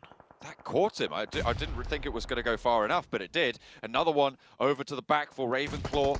Only Boysil now left standing in the dirt right now. Takes a spray and goes wide. Thinks that the player's going to track into the smoke, but is spotted. And Vampire pick up another point, but there's an off angle. 7-9 are here still. And they have found 1 and 2 over towards Vampire. Low HP, but in response, there is a volley to try and keep them in this one. But they're in the low ground. They are in an exposed angle. Mikyao can't quite take the shots out this direction just yet. But can Vampire get back to their feet? Because they do not have the best of supplies right now. There's smoke cover, and that is it. Yeah, they're pretty much done for. Weibo Gaming is going to find Schweppes soon enough. And 7-9, they need to worry about getting into the zone because they do have Influence Rage next to them that they will be needing to take a fight with. Yeah, here's that fight. So far, it was 2 holding off Influence Rage, but finally Kenny goes down. Good trade by Tem with the nade. Influence Rage only has 3, only 1 elimination point as well. The rest of Sem9 coming here to regroup. Probably going to be able to get that revive, and they should push on over into Influence Rage. Weibo taking shots out towards Vampire in the meantime. Sem9 now established here, but still that knock has stuck. They are looking for that res. Brute Force in the meantime, they are in that dip that Major Pride were in, but got taken down in. On that northern side, having to fend off against D+. It's been a little bit of a scrap over on that far side, but maybe a disengage coming through from Sem9 here. Yeah, Sem9, they're going to elect to play a little bit slower and more patient. This team has never really come off as an aggressive team, and I think with 4 players up, they don't feel pressured to make a hasty call or hasty play, so they're going to regroup, and if they find another 1 or 2 openings, then they'll look to get aggressive and finish out the team to the north of them. Brute Force playing in that divot that Major Pride was in earlier. I think Major Pride probably went out to nade, and Alex used the last of his nades to get that position eradicated. So now Alex Alex still has 2 nades. So I'm not quite too sure what exactly took out this side of Major Pride, but they're out with 0 points. Brute Force, this is the second game where they've had a decent result. They put themselves into a position to strike towards the top 3 with that last chicken dinner. Now they're in a good spot on the northwest side. If they can survive under the purview of IHC, they're in for a good scoring game. But not only that, Weibo are still deep into this game. They've got a lot of eliminations, and they are looking to take the top spot. I think with the placement points that they're going to get from this match, they might have already done it. But the bigger story, I think, for me, is that Brute Force are right around the corner of getting in that conversation for the top 3. A massive result if they can pull it off here. Yeah, Brute Force, one of the teams in the middle of the pack, right? And we said if you get 1 win, all of a sudden, you're in contention for that top 3. You're a possibility, and that possibility is being made true right now by Brute Force. You see that gap, though. They still have a little bit of a gap to close, as Influence Rage got the upper hand now onto Sem9. Sem9, yeah, I think they're just a little bit too passive. They had the advantage. They had things in their favor, but they let Influence Rage crawl back into this fight. To get that trade, however, Sem9, it's a 2v2. Influence Rage, a much more aggressive team, and that aggression is going to award them with 1, with 2, with the squad wipe, and the reset back up to their 3rd player. IHC looking to third party this. Can they make it over in time? It looks like it. The nades are getting close. The shots are good. Influence Rage should be taken out here, and that is Influence Rage out the lobby. Top 3 teams left, IHC, Weibo Gaming, and the likes of Brute Force. Really big if Brute Force can pick up more points here. But IHC, you're looking to farm the lobby at this point. Goodness me, they are starting to extract their toll.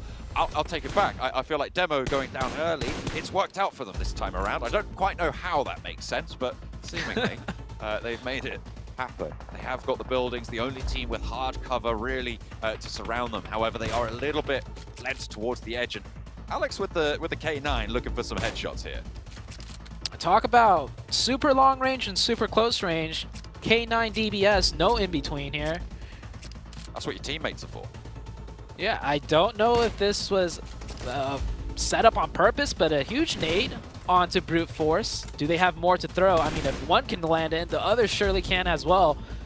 And with that knock, I think IHC is really focused on Brute Force now, allowing Weibo Game a little bit of space to breathe. And a great knock from Weibo Gaming Gap. And the thing is, IHC knows where that knock is. They know none of them got knocked, and the only possible knock is probably towards Brute Force. So with only 1 player up from Brute Force, I think both teams looking that way to secure themselves a guaranteed 2nd place position. Mind got the heal off there. Maybe looking for this res. IHC have not crossed the road just yet, but they are moving that way. Ziol turns back to the building. It looks like Weibo might actually be slowing down that push. Ado did get res, and now the breakdown to try and go for the backlines here. Brute Force, very low on utility here. Only the 3 smokes in hand. The rest of the team's far more decked out for this one. They've had to expend a couple as well to get these reses. So they are very much down on their luck. But they've got 22 HEs, so maybe there is something they can do, especially if Weibo get forced out here.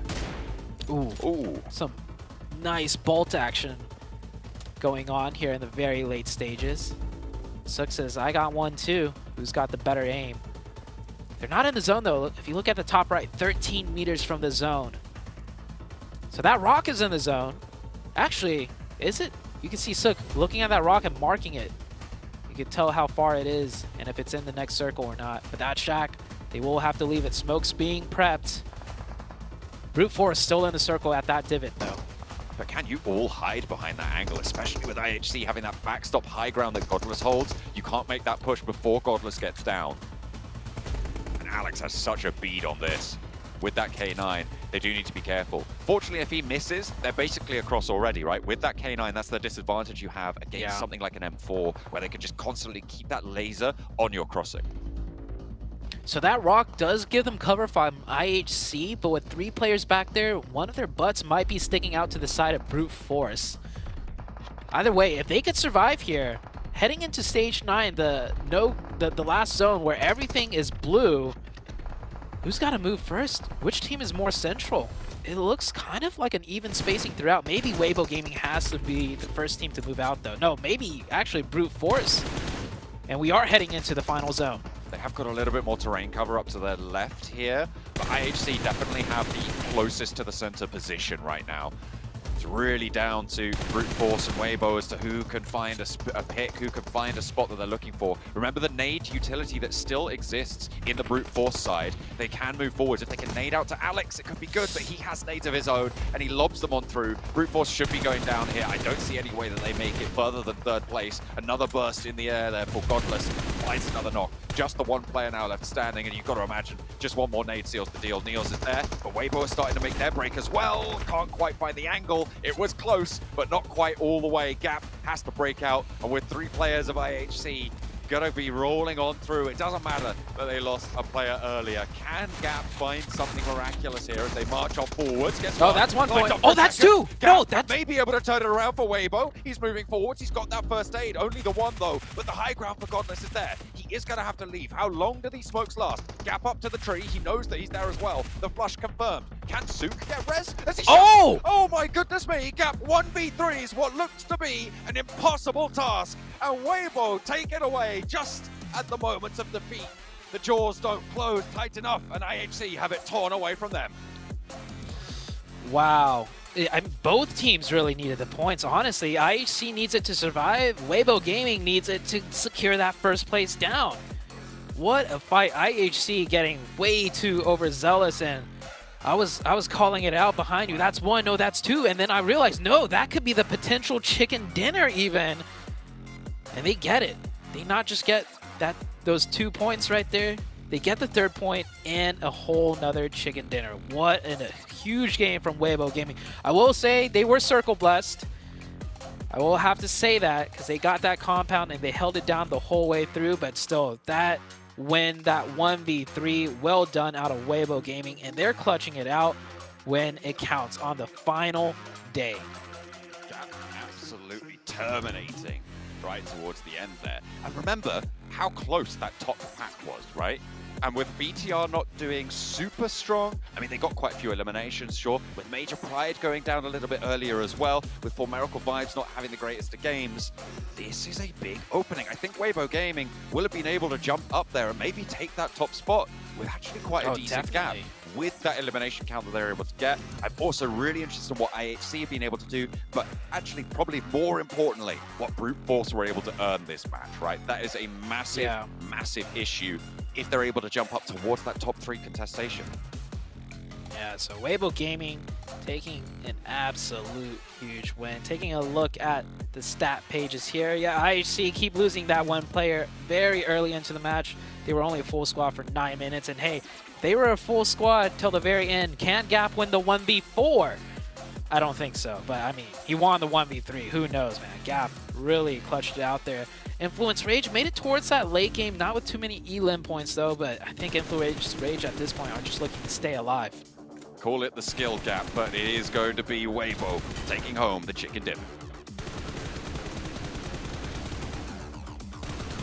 I don't know, man. Watching that game, I don't know if we thought that Weibo would have had a chance to win that with IHG's position that they have, with Brute Force off to their side as well, but Seven and Cameron, somehow they pull it off, especially at that 1v3 at the end. But for Weibo, at the end of the day, that should be a first place finish at the moment for them, with only 3 matches left to go. Yeah. It should be, and they played that out so well. They, in no chance, maybe earlier on they ended up getting circle plays, but they didn't really do much with it. It's what happened there towards the end. We're trying to figure out what could possibly go their way for them to even get a chance at winning this match, and brute force pretty much had to get eliminated, and that worked out perfect because IHC ended up helping them out, and then the way that they were able to just clutch it up there at the end. IHC, to be honest, they absolutely threw that round. They should have waited. They got a little bit too eager to go get those elims, but Weibo, 20 points. This is what I've been wanting to see out of them, and this team usually tends to perform even better in Miramar. So I don't see, if they do end up in first place, I don't see them losing that first place. Yeah, this is looking very, very scary now. We were coming into today, and I know I was the one that was saying this, but like, I'm sure you guys saw it as well. These guys, this was a really good team, but they weren't like hitting that top level so often. They got third place, second place, first place in a row.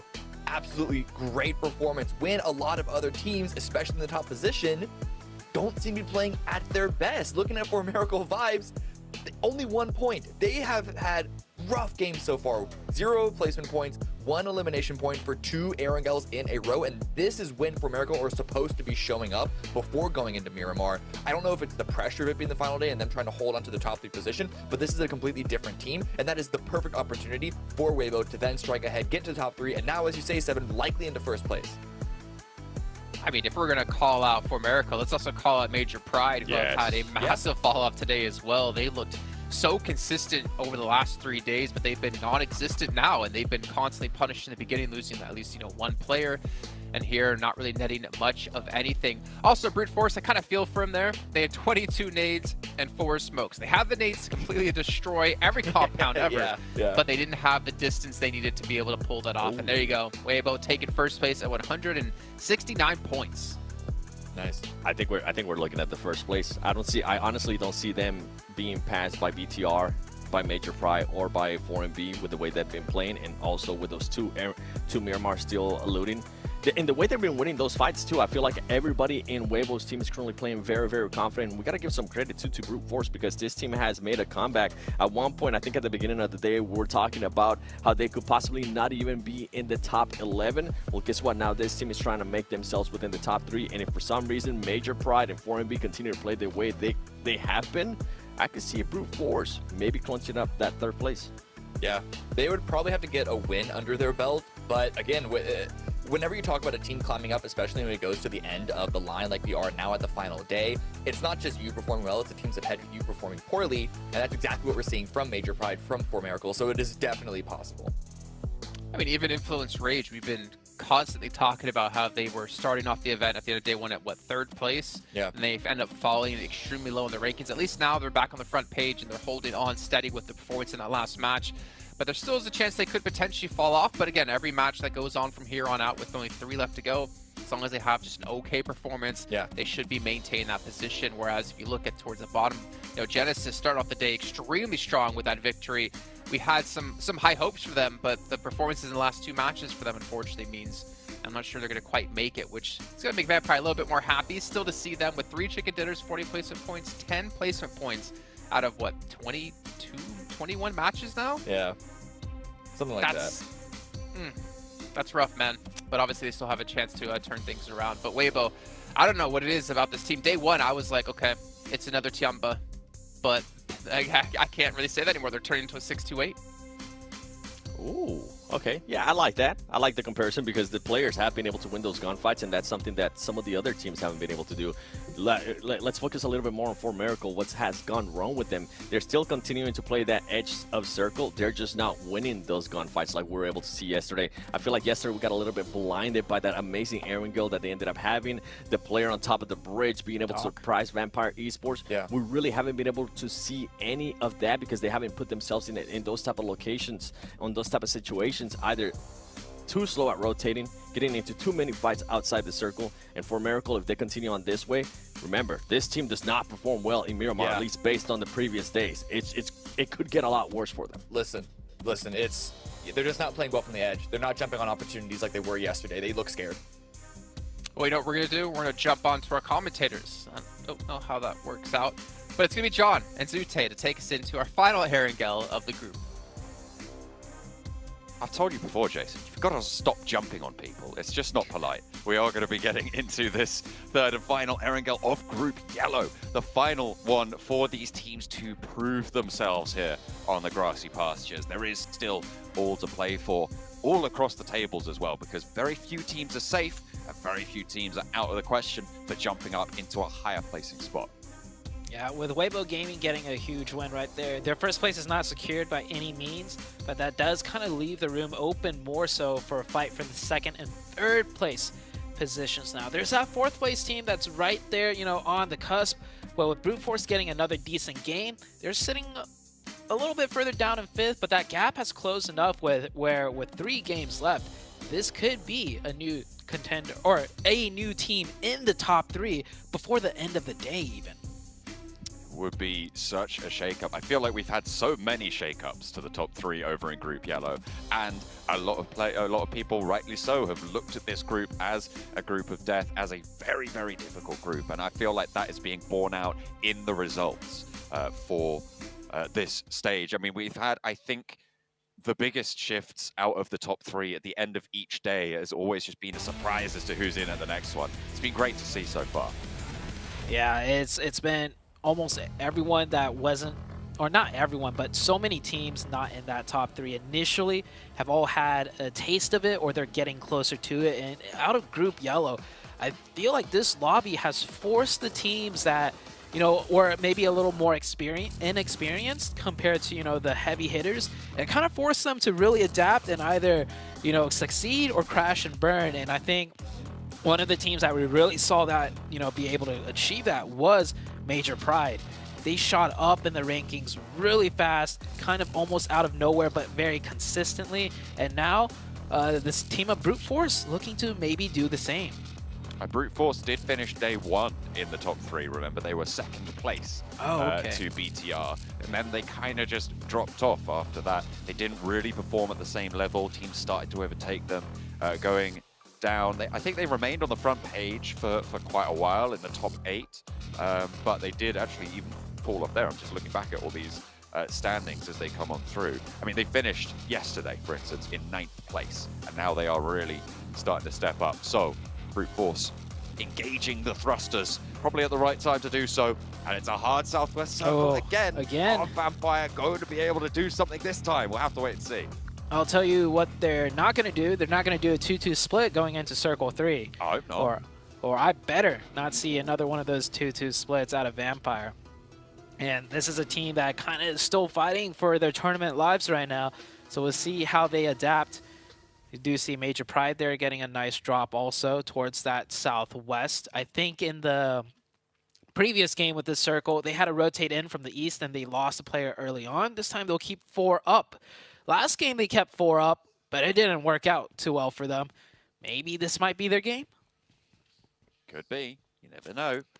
Have to see how the cookie crumbles. We've seen stranger things happen this group as well. So who will be able to take this final Erangel? That will certainly be a question weighing heavily on the minds of everyone involved. Weibo with a chance to maintain that top spot. Major Pride, they also are dropping around this sort of area, right? On this southwest edge, they play the Gatka split right now. They are looking to loot out. Not too much threat around the area. You've got IHC and Rook to the north coming from George Pole, but we'll see what position they look to take up. I imagine they're going to coalesce down towards the south because Vampire are currently still on that 2-2 split to start. I wonder how they'll maintain that, but Major Pride certainly with an opportunity to pull off something great here as well. Yeah, another adjustment I want to see coming into this game specifically because it's that same circle is for Miracle Vibes. Last time they tried to cross the bridge really late, ended up getting bridge camp. This time they should know better and maybe look for a faster rotation towards the east side and not get bridge camp by Team Queso once again. But Queso, on the other hand, didn't have too great of a game doing that either. So maybe Queso's going to adapt and leave that bridge. We'll see a lot of changes, though, coming into this game with the same, almost the same exact circle. Or it might shift in a way where Circle 2 just makes it a completely different game. We'll have to see. I mean, it was the first Erangel today that fell down towards the mouth of Quarry. Brute Force were able to get that chicken dinner all the way on the south side. Once more, Brute Force are up in Severny and likely to come through to the circle late. trying to play on that edge and steamroll their way in. 138 points puts their gap to the bubble at, what is that? That's got to be 15 points, I think, up to 3rd place of Major Pride. So that is what they are looking to close. Let's see if they can keep ahead of Formerical Vibes, who are similarly looking to jump up over Major Pride, or over Bigatron, or even over Weibo Gaming, because those throws can change very, very quickly at the top. Definitely so. 1st place by far not secured from anyone. 2nd place, 3rd place, 4th place, even 5th place, you know, statistically can move up into that position. Of course, it's just going to take that one chicken dinner and then another great game to follow. And with 3 games left to go, well, 2 more after this one, but it is doable for any of the top 5 here. Taking a look at the map, Queso has rotated in. They are no longer going to do that bridge camp. It wasn't worth their while. They weren't able to execute it too cleanly, so bridge won't be camped. Does the Vibes team know that, though? We'll see later on as D+, Genesis, and Major Pride rotating in. Genesis taking shots out to D+. D+ sat fairly confident right now in a 7th place. Unlikely that they jump up to 3rd, so they are just looking to secure their position right now. You just need 3 or 4 point games, to be honest, for the remaining 3 matches. That's all you're going to be looking to find for D+, to make sure that you're in there. Of course, laddering up for money, always a good idea. Always good to have a little bit extra of that prize pool, but you'll take getting on to that survival stage. Of course, in the end, only 5 teams from that survival stage can make it through. So it is still a very, very tough race, because you're going to be facing off against 24 teams, or well, I guess facing off against 23 teams, being the 24th team. But 24 teams will be playing in that survival stage to get to the last chance stage, where only 5 teams make it into those grand finals. So there's still so many more competitors waiting in the wings. Yeah, it is definitely a grind, and so many strong teams barely made that top 3 will be the teams that you're looking to face. So many strong competitors still too, even though the toughest of the bunch have qualified directly in. Dumorte rotating in from the eastern side, sitting in 12th place. They really want that 11th place spot out of Vampire, but Vampire are definitely going to try and fight tooth and nail for it. 10 points separating the two, as Weibo Gaming picks up a quick point here out in the fields. Okay. And traded though, as Weibo Gaming, he has to do the reload. He doesn't confirm the point. Is a save there? It is. Just going to come on through. Gap able to clutch it out yet again for Weibo Gaming. The guy's turning up today. He wants to play some PUBG Mobile. I'll tell you that much. 2 points now found for Weibo Gaming. They're up to 171. YML should definitely be giving Gap a fist bump or a hug right now. If I were him, I'd put down my phone and just like pat him on the shoulder, like, "Hey man, you saved me." Genesis, though, I think he got nervous. I think it was the nerves. He got the reload. He tried to look around for it, and then he heard the car coming, and he hesitated. And at the end of the day, he didn't do either of the tasks at hand, which was to confirm the point or get his 2nd knock. And Genesis are down to 2 players sitting in 13th place. That is not good. Far from ideal. 91 points. They got close within striking distance with a couple of good games. To your players, far from the best result. Major Pride take a couple of shots from Weibo themselves as well as teams start to descend. Vampire are still on this 2-2 split. I'm sorry to inform you, Zute. They are still holding a position down to Primorsk, as well as Quarry, as teams start to flow in around them. It's a different 2-2 split. I'm just looking at it, trying to process it. I guess they're thinking maybe if there's a super hard shift down to the south, because the other 2 are, like you mentioned, outside of Primorsk on the hill. The zone, though, could very easily not go anywhere there. But, I mean, this is the first circle. We're still in stage 1. I feel like so much has happened that we could be in stage 3. But, no, this is stage 1, so 2-2 in stage 1 is fine. Last time, I think they lost their players coming into, like, maybe stage 3, even maybe stage 2. But coming into stage 2, I don't want to see that split from any teams out here, unless if they're on the outskirts of the zones. Let's see where the circle goes. Vibes hasn't rotated yet, and with a circle shift like this, things are going to get very compact. If they want to cross the bridge, they should do so now, or even go into the blue zone and wrap back around. I mean, the compound that Genesis are looking to sit in right now, really, really strong, trying to play around that central area. Weibo as well with the north side of the hill there. There's a compound just to the south of where Weimar sits as well, where most of them are taking up occupancy. Those are some really, really strong central positions. Also, the compounds where De Muerte currently hold. If Sem9 don't take it from them, or if BTR waiting in the wings don't take it even further on that one, they might try and stay in that tree line to the south. Crash onto the Wizard Tower. D+ mounting a defense here.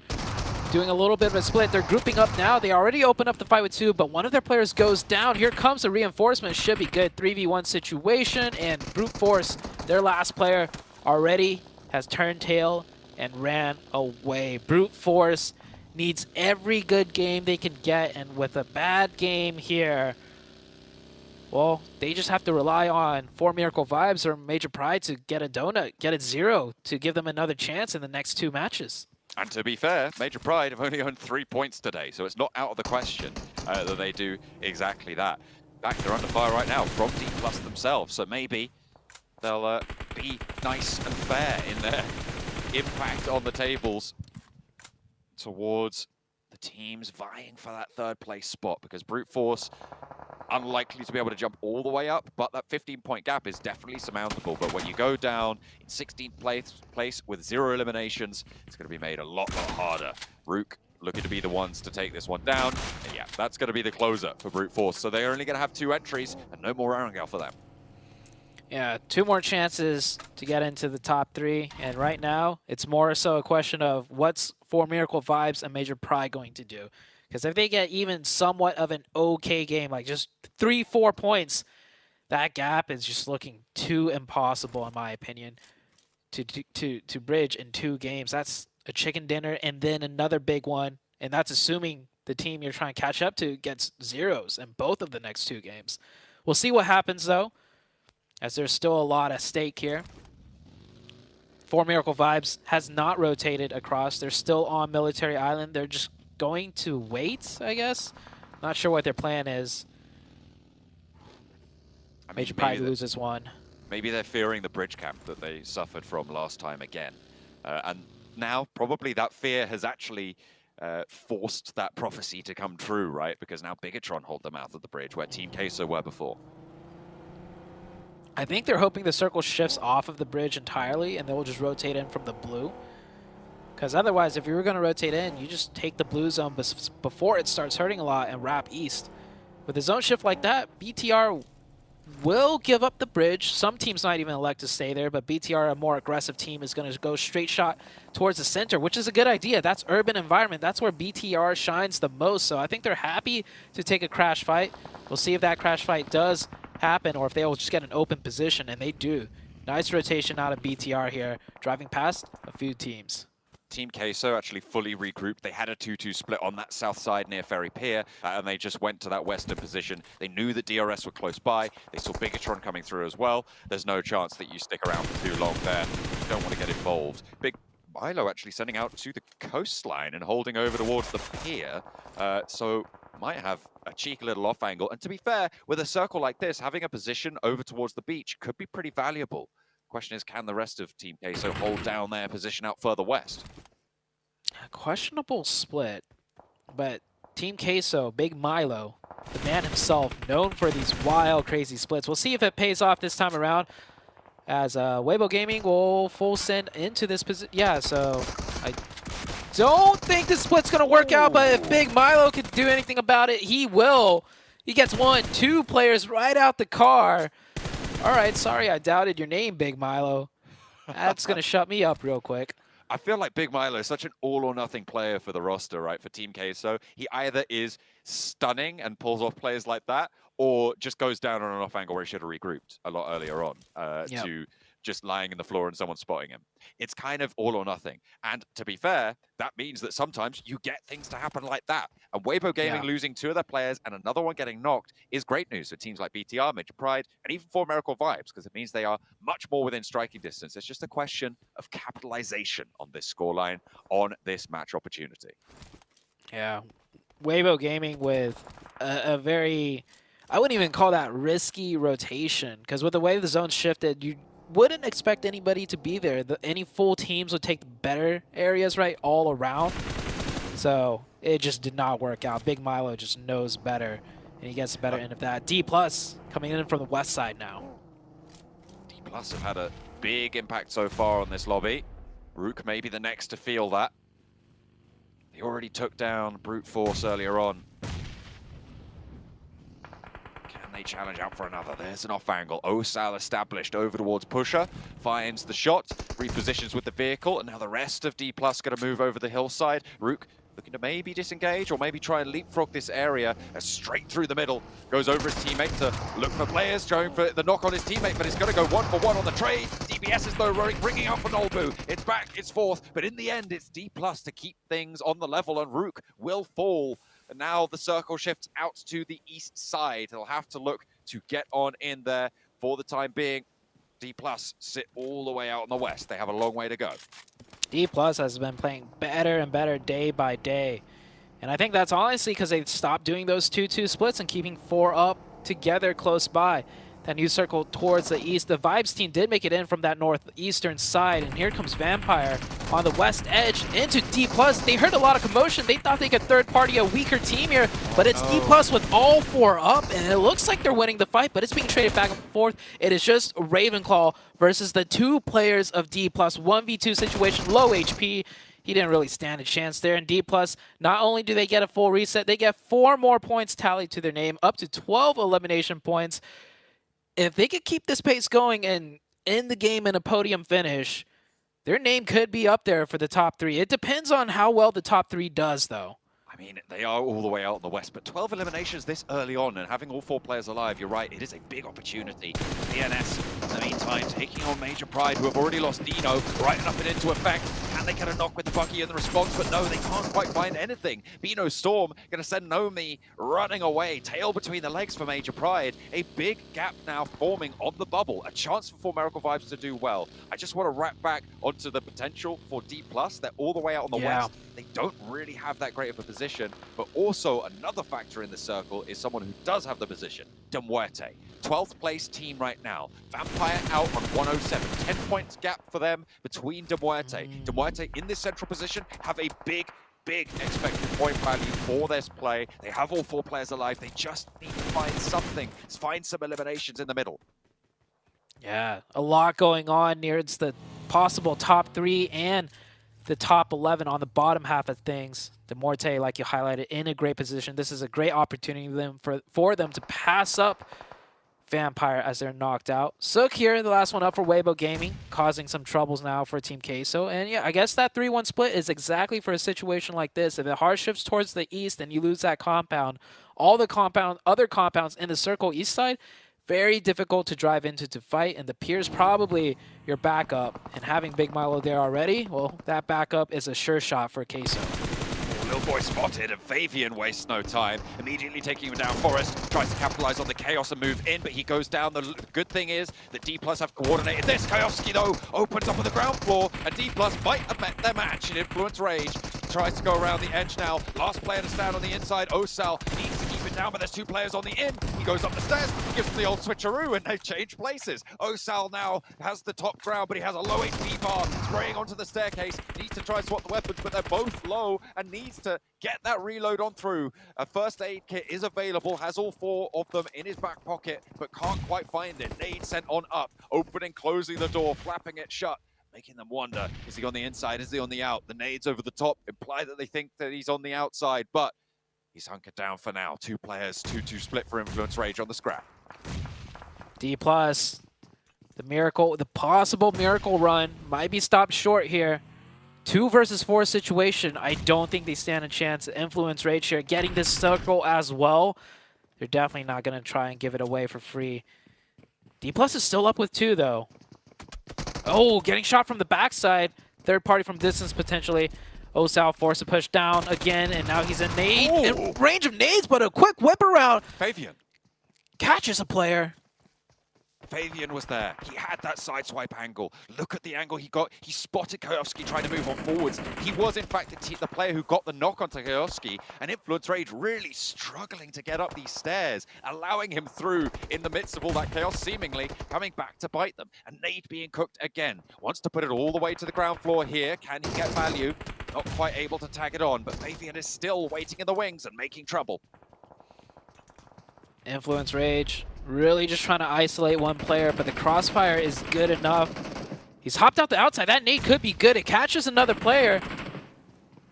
D+ being such a nuisance right now for Influence Rage. And I know they have the numbers advantage, but they're so scared to throw it all away by grouping up and just hard pushing that they're playing so careful, giving so much space to D+, but finally they take care of that player. But hold on, what is this?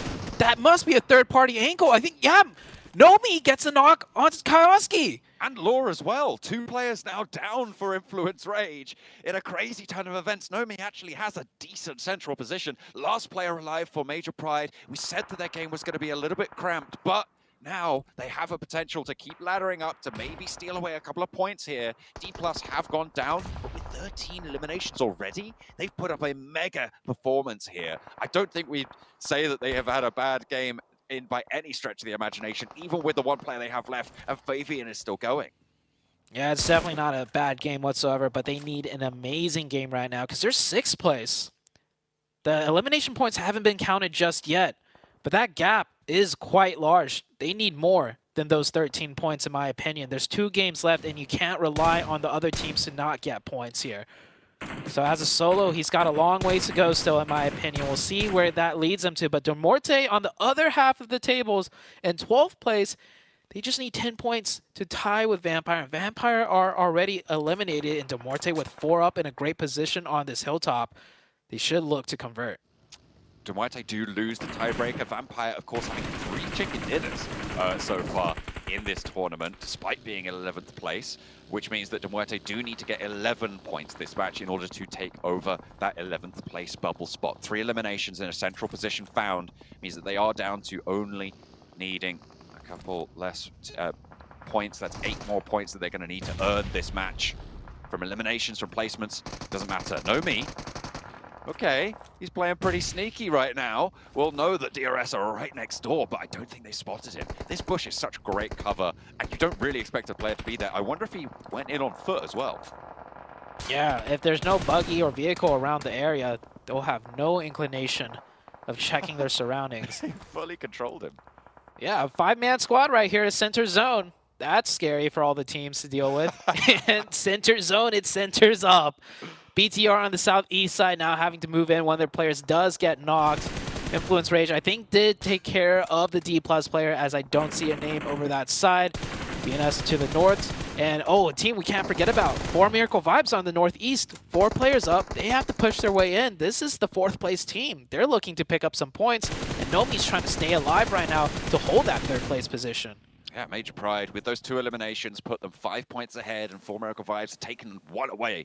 So it's a 4-point difference right now.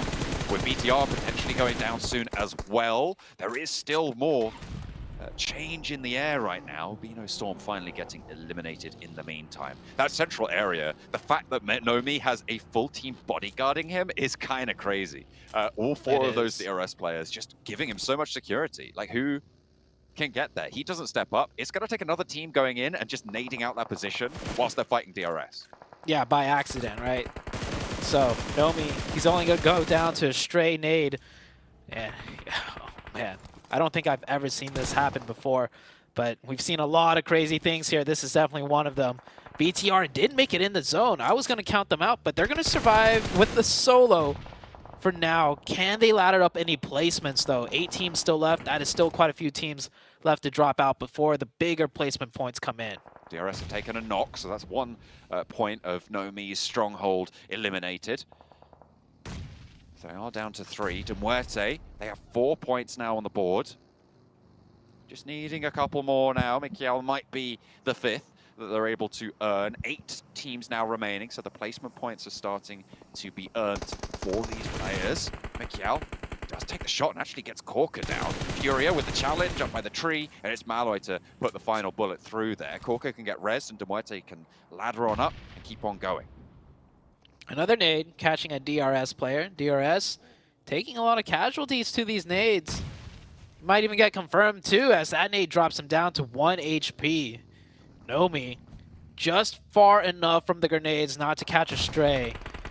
And Nomi's definitely keeping track of how... Oh my gosh. He's done this circle twice now. He's just nearly clipping the ankles on Nomi. Oh my gosh. Oh my gosh. It's top 6 for Nomi. Goodness me. Four Miracle Vibes have overtaken them though on the elimination count, so they do need to outlast. It's very crucial.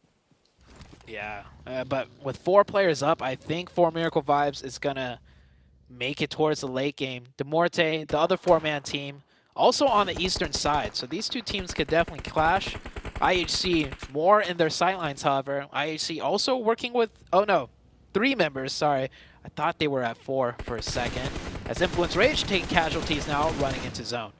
Trying to move in on this west edge. IHC have the higher ground on them right now. They are not as close to the center. 2 players from DRS and a snake in the grass in the wings. Another knock sent over towards Influence Rage on the west point, and now it's just Lil Boy at the back for Influence Rage, for 1 player to survive. Nomi stays in on the north edge. For Miracle Vibes might look to push past this. I mean, it's not out of the question that Nomi gets top 3 here. He's turned. He's looking for something. Okay, He's moving. Back to position. Yeah, he's finally moving his camera around. But let's see, with this type of circle, yeah, I think Four Miracle Vibes is more than likely going to take this fight with Demorte. Yeah, they're going to wrap around here. This gives IHC a huge opportunity to make a lot of grounds and push in, maybe even third party from distance, because sightlines are there. Demorte and Four Miracle Vibes locked in now into this 4v4, and a back-to-back nade out of Four Miracle Vibes gets 2 of the side of Demorte. Really good pickup there over the top, a flush onto Furia. The rest of the backlines are nearly finding Malloy just with the nades from Four Miracle Vibes. They want to roll in. They know the damage is tagged on. Corker is back up, and Milky Way, the only full HP representative. Malloy stuck that first aid, does have his health bar a little bit more replenished here, but Four Miracle Vibes rolling up to the ridgeline now. Malloy has a squat cut out. Milky Way with the backup. Corker healed up as well now with the UMP, trying to get the spray down, but East is able to win out the first duel. Milky Way takes a tick of damage. The nade over to the back doesn't find much either, and now Four Miracle Vibes have this under control. Corker and Milky Way being backed off, but Seoul strikes from the backlines. East goes down. East doing so good right there at 1 HP, still being proactive, picking out shots. He does get knocked down like he called out, but no thirst, so I think he's crawled down to safety, and this fight with Demorte has pushed him back far enough for them to get a safe revive. 9 elims now for the side of Four Miracle Vibes. This team is looking so strong right now. And just when they really need it most, about to be knocked out of the top 3, that is not going to be the case in this match. Demorte falls back. 2 players alive, 5 elims. That's a decent game. They should look for more, though, to pass up Vampire. Four Miracle Vibes could potentially actually jump up to first place with a good game here with a chicken dinner. There is a possibility. I think it's 171 is the mark that Weibo Gaming sit at right now, which gives them a 21-point match. They're already up to 9 eliminations. If they can find more than that, if they can find 2 more eliminations and the chicken dinner here, they are in with a good time. Lil Boy has moved close. Oh dear, he's right next to Nomi. Nomi will know that this is happening. He's going to run. Maybe they're going to hit the same bush. No. Oh, Nomi, yeah, forced to spring up. Gets Low Boy. And DRS drops down to 1 at perfect timing, so now Nomi doesn't even have to worry about a duo, just the solo. Killer YT has a grenade, though. He heard something crazy there. He heard some shots, but he's taken out by the side of Four Miracle Vibes, and that's another team gone. Nomi into the top 3. Major Pride holding strong, top 3, and I don't think any of the other teams really realized what just happened, because DRS was the one that was closest to it, if to know anything. My voice hasn't squeaked like that in over a decade, Zute. I'll tell you that much. Goodness me. Nomi throwing out the curveballs here. It might not be a race between Four Miracle Vibes and Major Pride for that 3rd place spot. Bigatron might now be under the axe here to get chopped, as they didn't have a massive game. If Nomi, he managed to get the extra point, right, with the elimination. He's now up in 3rd place. If he ladders up to 2nd, adds those 6 points to the tally. I'm not sure on the exact differences right now between these rosters, but it is still going to be all to play for going into the Miramars.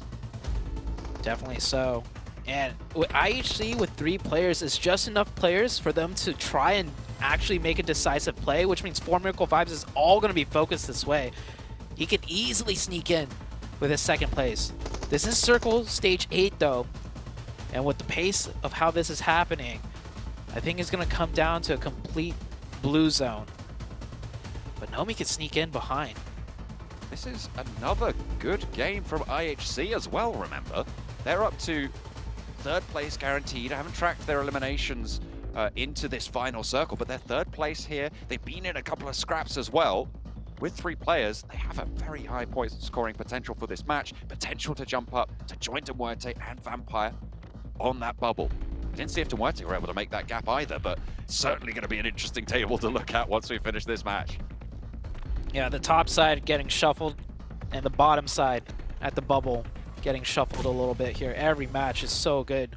All the teams that really need to fight something are pulling out all the stops right on the very last day. Circle 9, it is closing slowly but surely.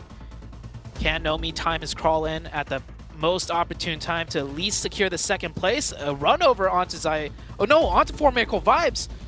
That brings it down to a 3v3. This is good for Nomi. A swift turn back as well.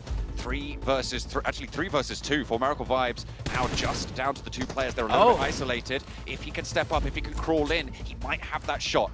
If IHC lose a player or 2 here as well, could change things up here. Nomi, nade, over the top, over towards Doc. They must think this is from an off angle.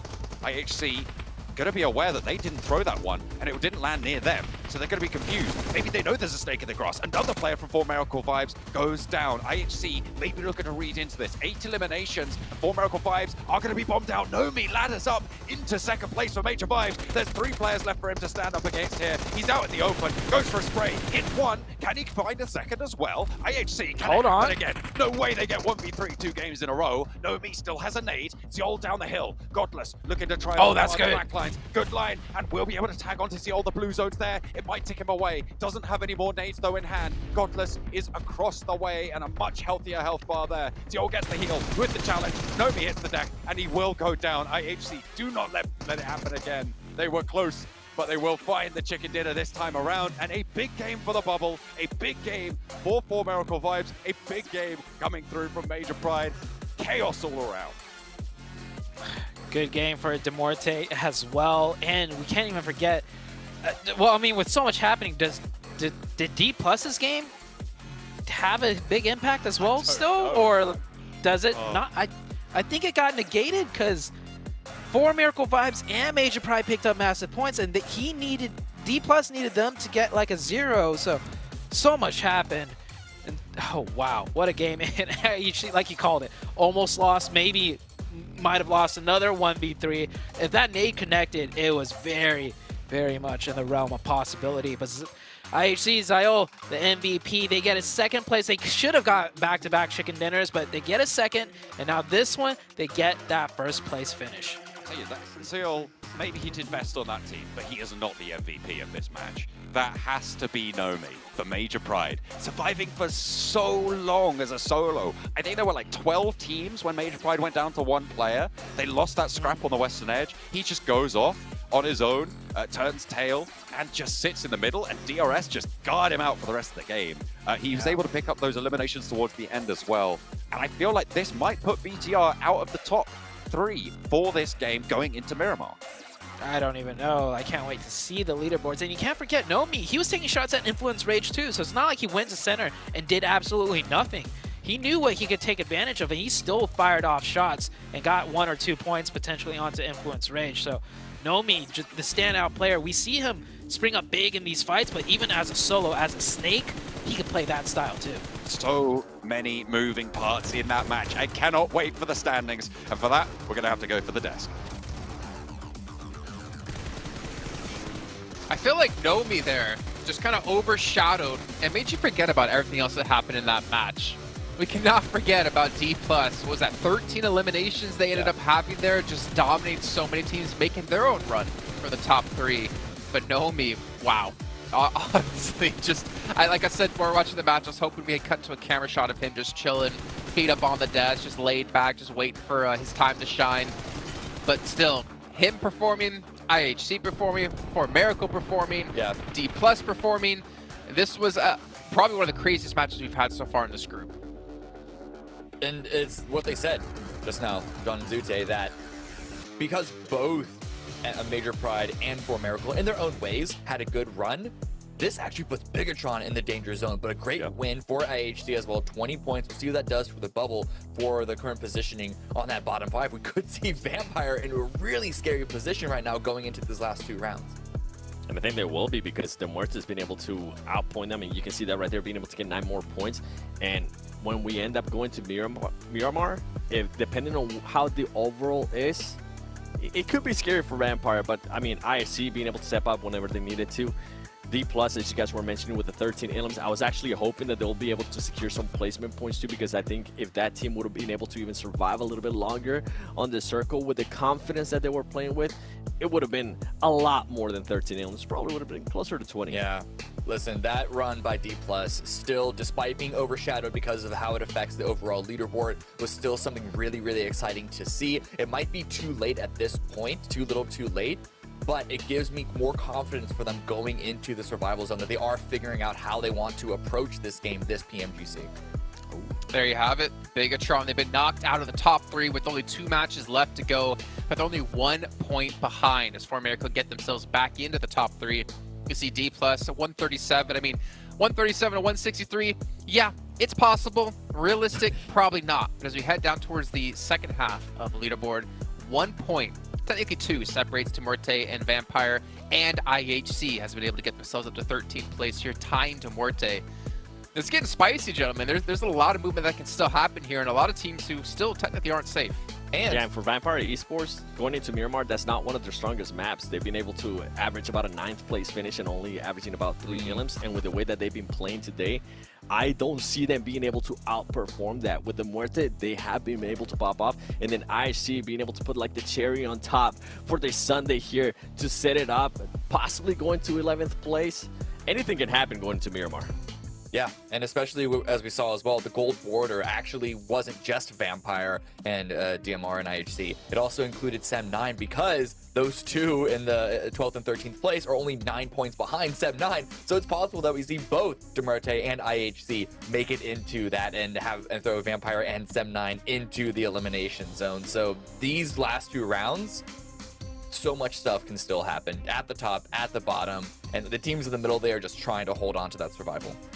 You know what? I want to get to these next games, so before we can finally throw it to break and make that happen, I'm going to remind you guys once again about PUBG Mobile being nominated as the best esports game by the Game Awards. You guys can vote for them, and it ends on December 7th, so make sure you get your vote in so we can be the one. And remember, take your screenshot, send it over to 7, and he's going to do a random giveaway to one lucky person for the Infinix GT10 Pro, our official smartphone here at PMGC 2023. So make sure you guys send those on over to him. Where can they find you, 7? What's your socials?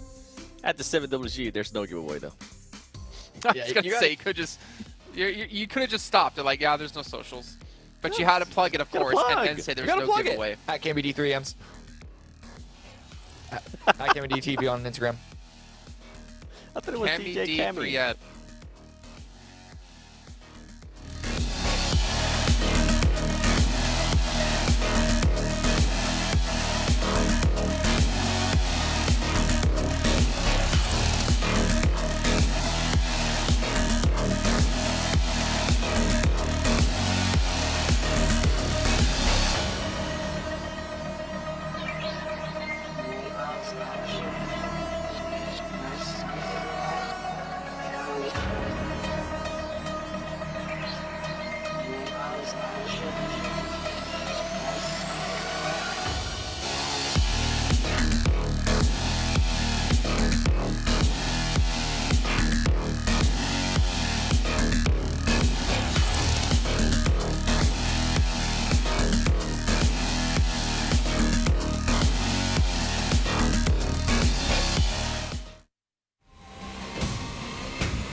Well, Tony K there. I don't know if you guys can see that on your screen. He was looking like death. He was like, what's happening with us right now?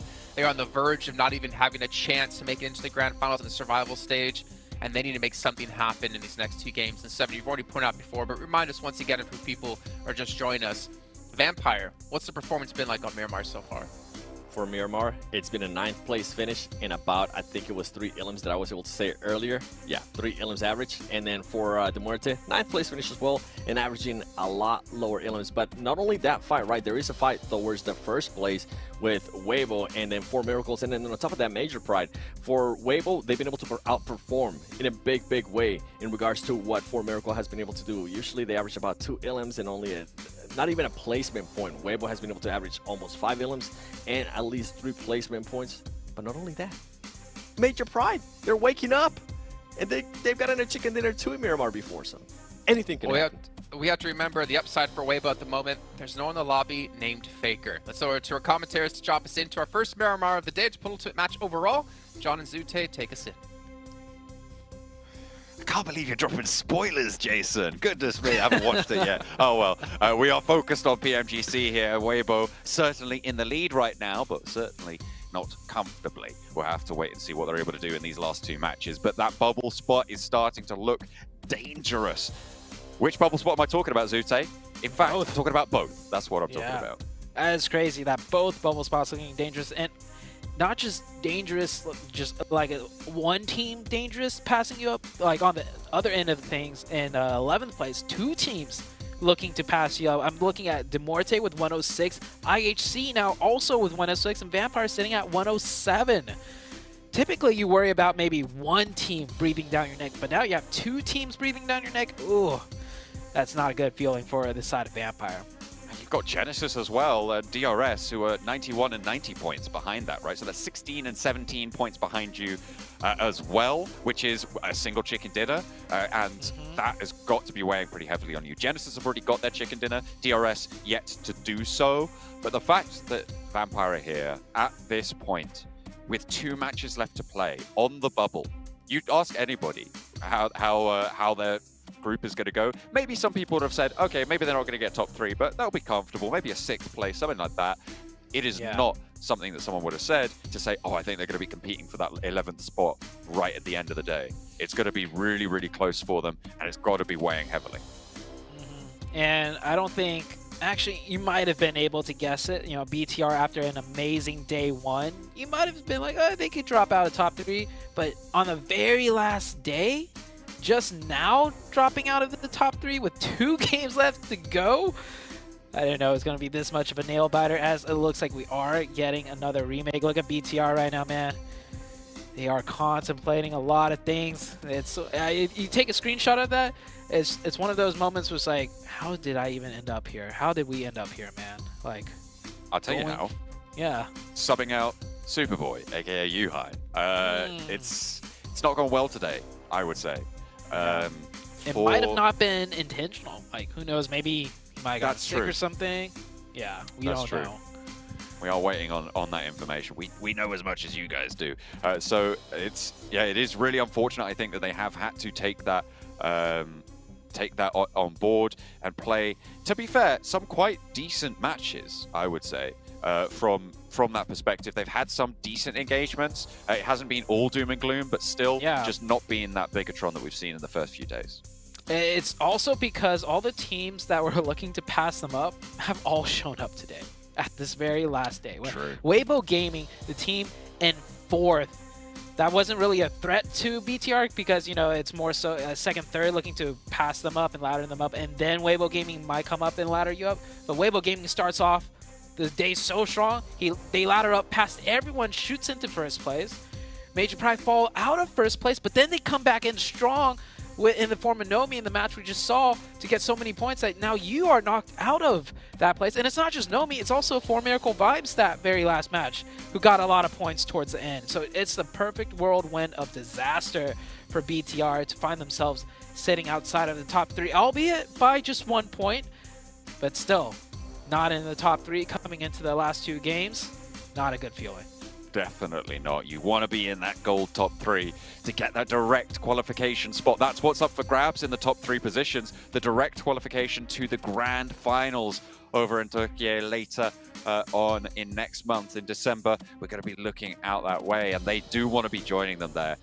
As I said before, especially when you've been so closely fighting for this top spot, getting out in 4th, going to the survival stage is a massive blow. We saw it last year with Gladiators. They were at the top going into the final day, and then just slipped and slipped and slipped. They went in 4th. They had to go to the survival stage. People were confident in their performance, right? They were saying, you know what, this is probably a team that's very likely to be able to make it through the survival stage, to be able to get to that last chance and get into that top 5. They didn't make it. They didn't make it through in the end. They had to drop out, and BTR, they're going to be hoping that that's not them this time around. Brute Force seemingly in good spirits right now. They're looking safe for the survival stage themselves. Not the ideal spot. They want to get top 3, but they're a little bit of a ways off, especially with the bonanza of a performance we saw from a lot of those teams to the top in the last match. Yeah, I think Brute Force coming into today were just more so their main goal is secure their safety, and they did. I don't think they were really expecting to shoot for top 3, so the fact that they could have had that chance but didn't get another great game in a row, they're okay with that. They look like they're in high spirits. BTR, on the other hand, not looking like they're in high spirits right now given the situation. And you mentioned the side of Gaming Gladiators, right? They were first place all throughout the week, coming into day 4, and they drop out of first place. Then they couldn't make it past survival stage. You have to consider the mental effect, right? For BTR, if they don't make top 3 now, how devastated they're going to be. And I don't know if you can maybe pull back from something like that and start from scratch again and try and make it into like the top 5 during survivals. It will be tough, but they have to put their best foot forwards, get into Miramar, get into the sand, dig in, dig deep, take everyone to task. For Miracle Vibes, not out of the woods just yet. It is still very much actually a 4-way engagement for that top spot, for those top 3 positions, because Weibo Gaming, sure, they were able to lead out, but last match wasn't as strong, and everybody else was able to close that gap somewhat. A 9-point difference between Bigatron in 4th and Weibo Gaming in 1st, so still very doable. And that's to say nothing of the proximity of the lower end of the bubble. 11th place 107, 2 teams on 106. It is so tightly packed down there on the tables. You've also got Sem9, as they were talking about on the desk, Sem9, maybe even Team Queso having to worry. I said if you can get over that 130-point barrier towards the end of the day, you're going to be happy. Right now, we're looking at that barrier be around that 6th place mark with 137 for D+, and their previous performance. Rook on 129, sitting in 7th. We're on to Miramar now. Very southern playing path, skewed south to southeast pretty much. You just saw on the average points, this is Major Pride's best, most consistent map compared to the other teams in here. So if things still bode the same, Major Pride might be laddering up a little bit more from 3rd place back into 1st place potentially. We'll see very soon how this one plays out. Of course, we've had so many of these maps. Surely some of these teams have altered certain rotations, certain positioning to get a better footing and do a bit better than usual, and maybe, you know, take Major Pride down a notch. See if that's the case though, as we are heading into Miramar. Teams are dropping out. No real contestants just yet, but with such a skewed playing path, I do expect some casualties early on. See if there's any of those vehicle hot drops. A lot of teams over Picardo right now. There's Bigatron, I think there's Genesis. Brute Force are close to De Muerte. Certainly Prepod's close to Malloy. On the inside, he's got 2 weapons, an AK and a pump-action shotgun on the back. Malloy's managed to find an M16 though, so it is a full-on duel right now. No armor, no helmet for Prepod. He steps up the stairs, actually thinks better of it, ducks outside. There is backup fairly close by for Brute Force. See if they can get on in. So maybe you just want to delay this fight for a little bit longer. Yeah, that definitely does seem to be Prepod's thinking right now. He backs up, creates quite a distance with his reinforcements coming in. He does not need to engage this and get knocked and thirsted. Gets close again. That kind of gives Malloy a chance right now to go for the 1v1, and Malloy should. He needs to take it. Yeah, I don't know what Malloy's doing just standing still, but he's just, maybe he's trying to go for the 1v3 here, but yeah, it's not going to happen.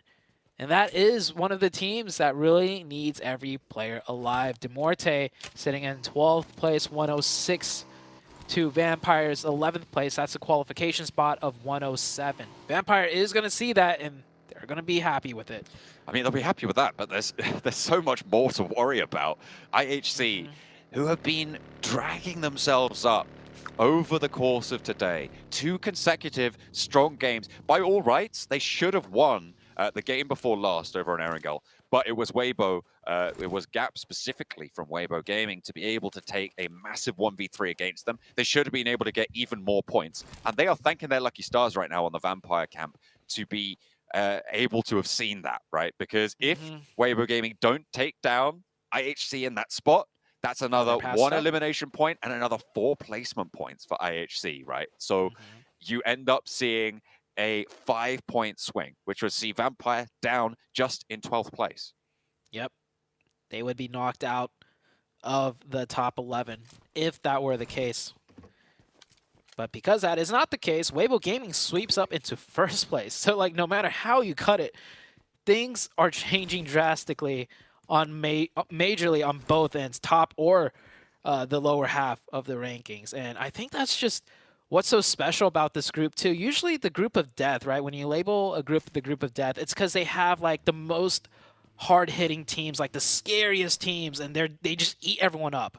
But this group of death, it's a strong group all the way through and through. That's why we are seeing this neck-and-neck race no matter where you look at the leaderboards, the top or the bottom.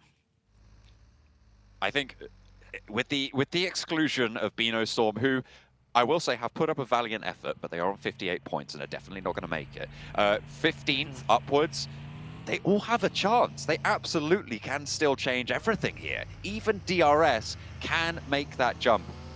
It is so tightly packed here. A really, really linear table. There is that drop off from 4th to 5th, but from 5th all the way down to 15th, there is so much volatility. Yeah, absolutely. I feel like if this tournament were to be dragged out another 2 to 3 days, we would see major shuffles every single match all throughout the way too. So this is definitely a very, very competitive group. So many teams had a chance to shine, and then sometimes they'd fail a little bit, but they still maintain their positioning to some degree. Like, we can't forget about Team Queso. We called them out, or I particularly called them out. Started off really poor, and then out of nowhere, one day shot all the way up to maybe around 6th place, and potentially had a chance at top 3, but they've fallen down, but another team has taken their spot. It's just been a wild roller coaster of a ride for this group. Certainly has. Teams have been flying up and down those tables. Team Queso, though, despite that performance, are still at risk. I mean, there is potential for 3 teams to jump up on over them. It could be, you know, Demuerte, Vampire, 7-9, all push up over Team Queso's points scored. So they definitely need to be keeping it together. Can Big Milo find those cheeky little off angles, right? Are they going to be able to get a couple of points each match? Because that's what I was saying. 4 teams around the bubble earlier, right? If you can get 4 points a match, that might be enough. But with only 2 matches left to play, maybe you can't even rely on that anymore. You have to go a little bit more out for broke, especially if you're a team like Demuerte or IHC. See what happens. A lot of teams have started to rotate into this first zone towards that southern side. A little centralized south, though, so it's not too far south and it's not too far to either direction of the map. Pulls a little bit to the west, as you can see teams rotating in more so from the eastern side. This zone is interesting in the fact that the northern half and the southern half is kind of cut in half perfectly. South half, of course, with a lot of high ground, mountainous terrains. Northern half, a lot more flat grounds, but with many more strong compounds to be taken up with. So let's see where this zone is going to take us as we are slowly heading into stage number 2. Bino Storm playing quite a strong position on the southwest point, west of Los Leones. Just beneath Vampire now, we saw that rotation come through. Bigatron making their way down from the north, trying to get on towards Chumacera. As time goes on, fairly uncontested on their rotation right now. IHC over in Monte Nuevo. actually turning around to go back up north and break out to the west here. So potentially actually swinging down the west coast. Not entirely sure actually what they're doing because they seem to have changed their mind yet again. Yeah, it's there are a lot of options coming in from the northern side.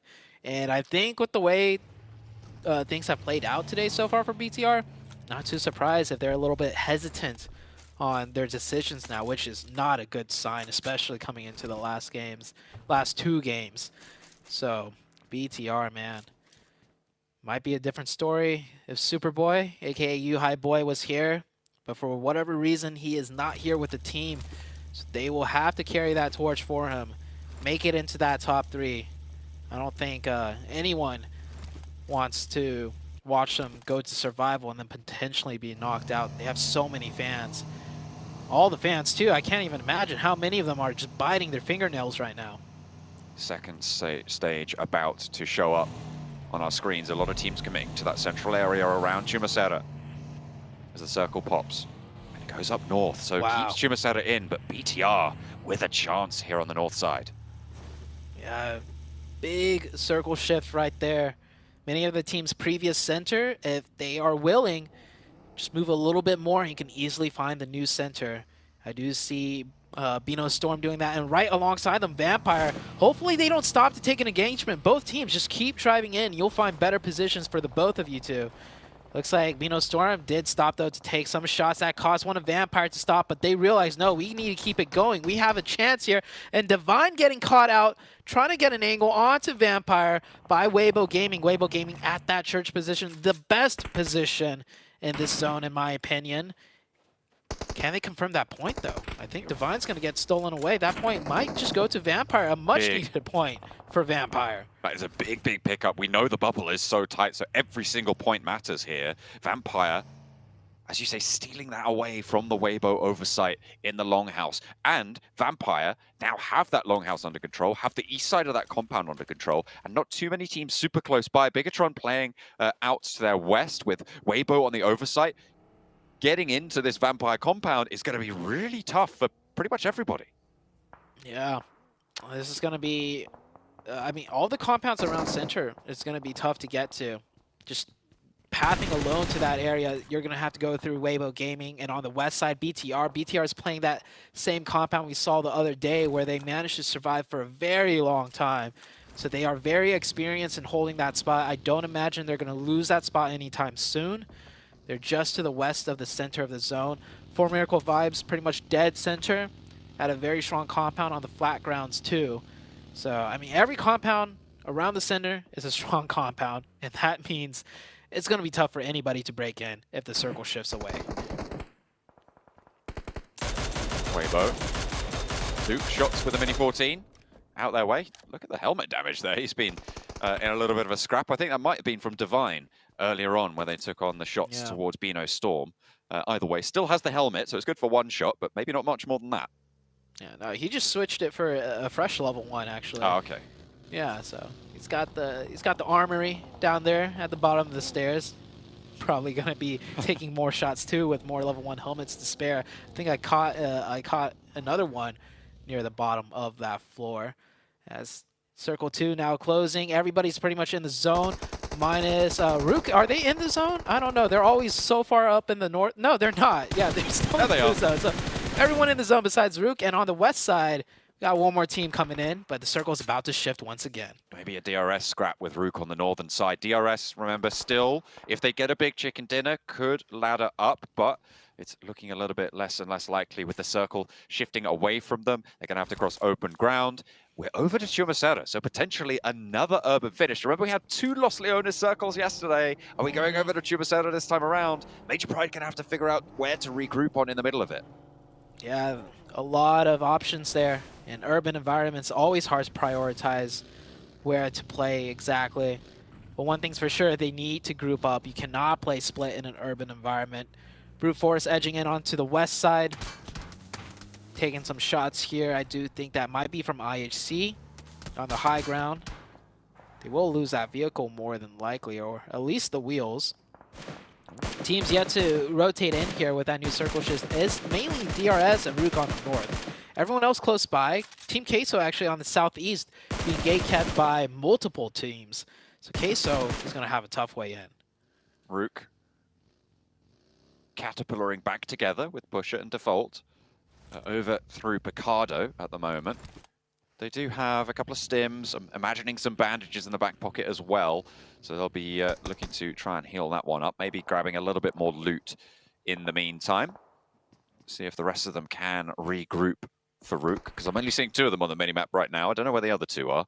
I have to wait and see as to where they make their appearance. Influence Rage playing on the south side of the road. They've got that hillside to their north, which is going to give them really good protection from teams like Genesis, from Vampire, maybe even DRS later on. And not many teams are going to push all the way to this edge. But Miracle Vibes might just have the sightlines. A lot of crisscrossing sightlines for many of these teams. So if any one of them gets crashed, there could be another team nearby waiting to third party. Influence Rage will readjust his position just a little bit, not to take so much damage once again.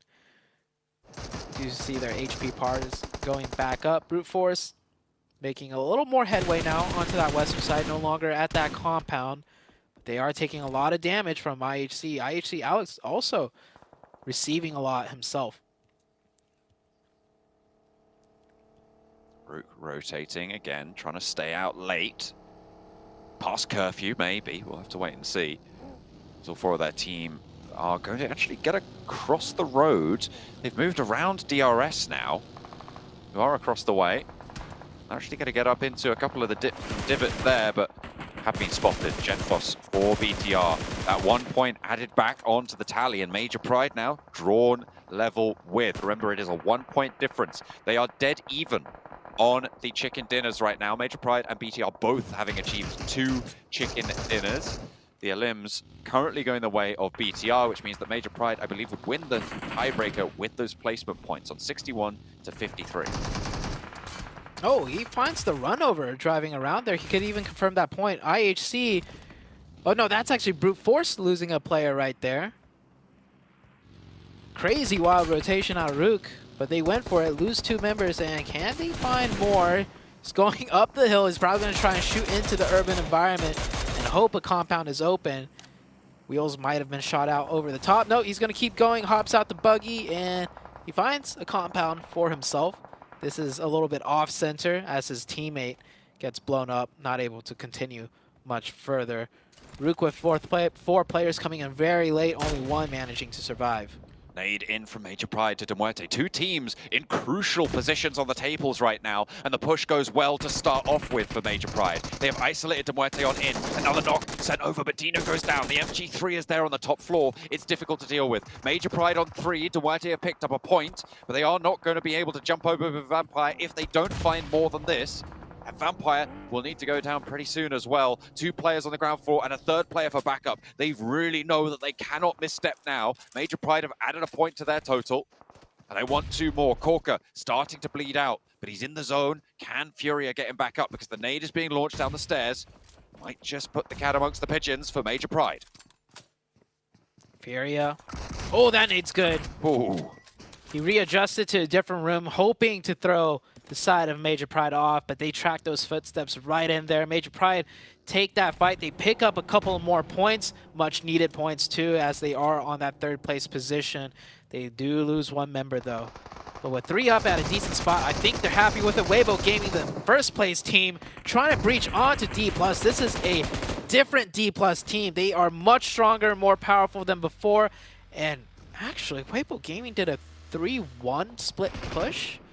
Not sure what the plan was there, but that's a big mistake. Stuka's not with them, and I don't think he can get back in. They had that church, they had that high ground, they left it. They had to move a little bit further west, or they thought so, certainly. And now, D+ have taken them all the way down. A Vampire here to peek over the ridgeline. Soup with the challenge over to Tony K, but he's able to make it work for them now.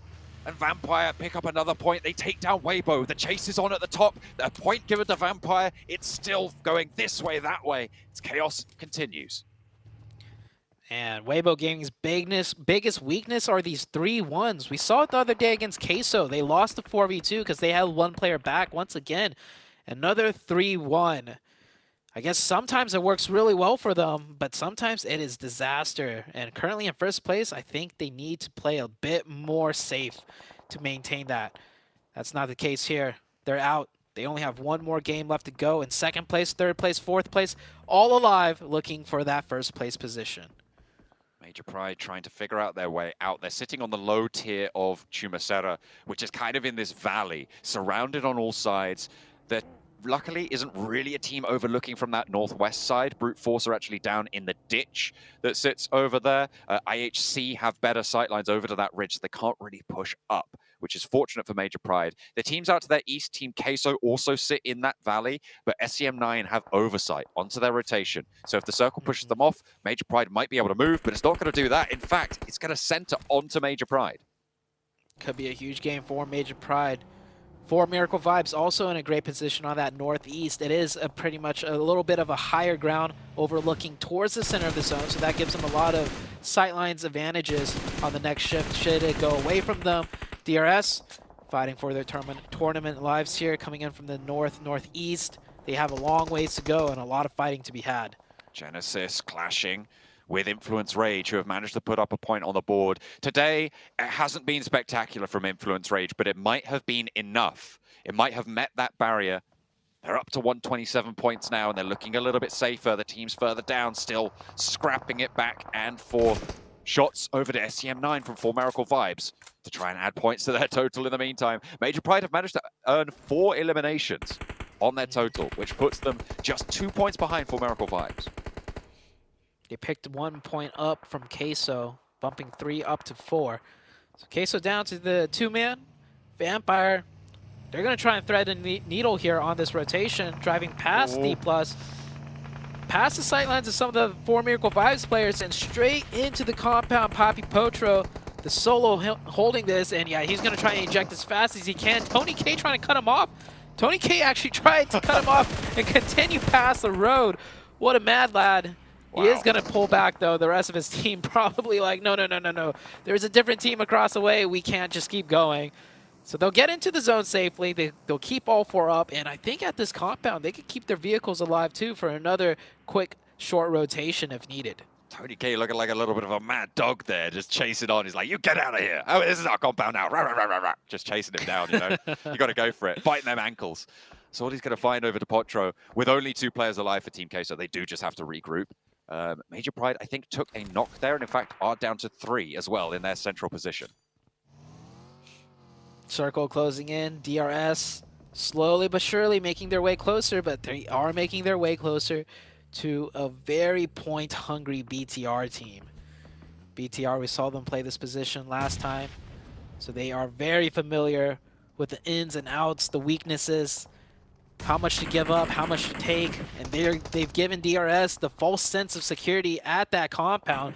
Now it's a nade heaven for the side of BTR. They should be able to get at least 1, if not 2 knocks just with nades alone there. Rules backs Genfos off the ridgeline. IHC have angles as well, so DRS very much in a difficult position here. Caught against a rock and a hard place for their tournament lives, really, at this stage. Gianti goes down on the off angle. BTR looking to farm up these points, get another knock over on to Rules in the vehicle. Can IHC steal these points away? Remember, IHC crucially need as many points as they can get as well. Delta on the inside looking to hold off now against this BTR push, but as the last player for DDRS will fall down and they go out. IHC pick up 1 of those points, but really, very much more importantly, BTR picking up the points as well. 4 eliminations now onto this north side tally. Both of these teams, like you mentioned, really need the points. One to ladder up into top 3, the other to try and ladder up into top 11. It is absolutely wild how many teams' lives are at stake here at different capacities. IHC throws a fadeaway nade. I don't think he's really expecting to do much with that one. Even if he gets a knock, that's a tough push to make across the open.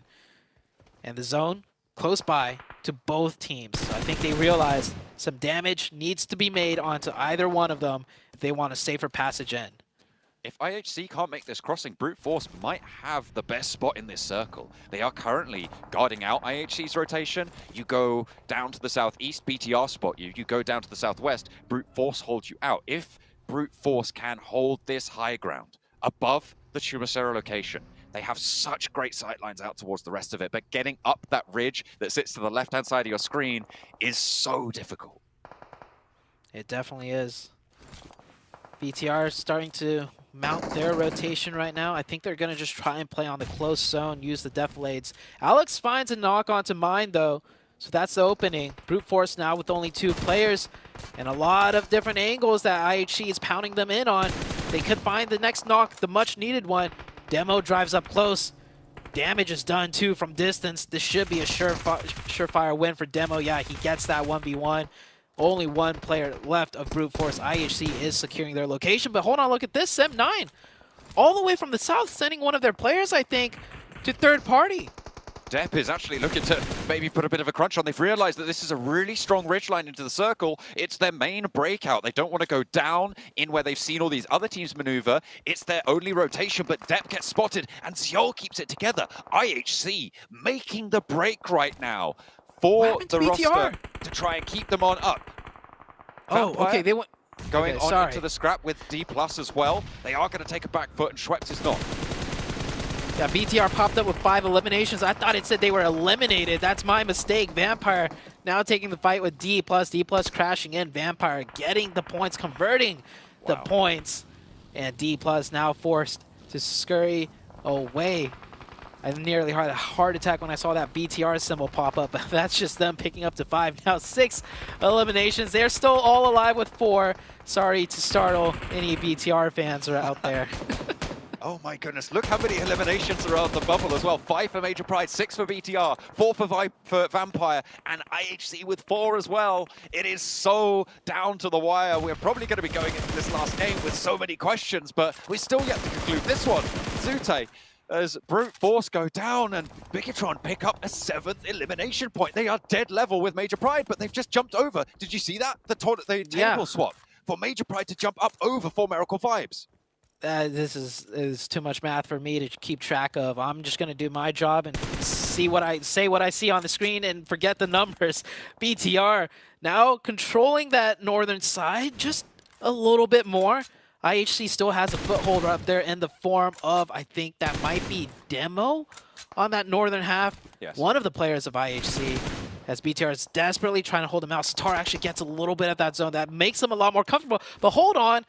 East from the backline sides, slowly scooching around, finds an angle onto Satar, and he had the zone for the BTR team. Angle for Xiol on this ridgeline as well. The blue zone going to move in about 25 seconds. Can BTR hold it down? They still have that knock for Satalis, and he is kind of isolated for the time being. Boysil yet to make that break, yet to make that cross. Sure, you have safety, but for how much longer? Demo does spot it, does get the flush.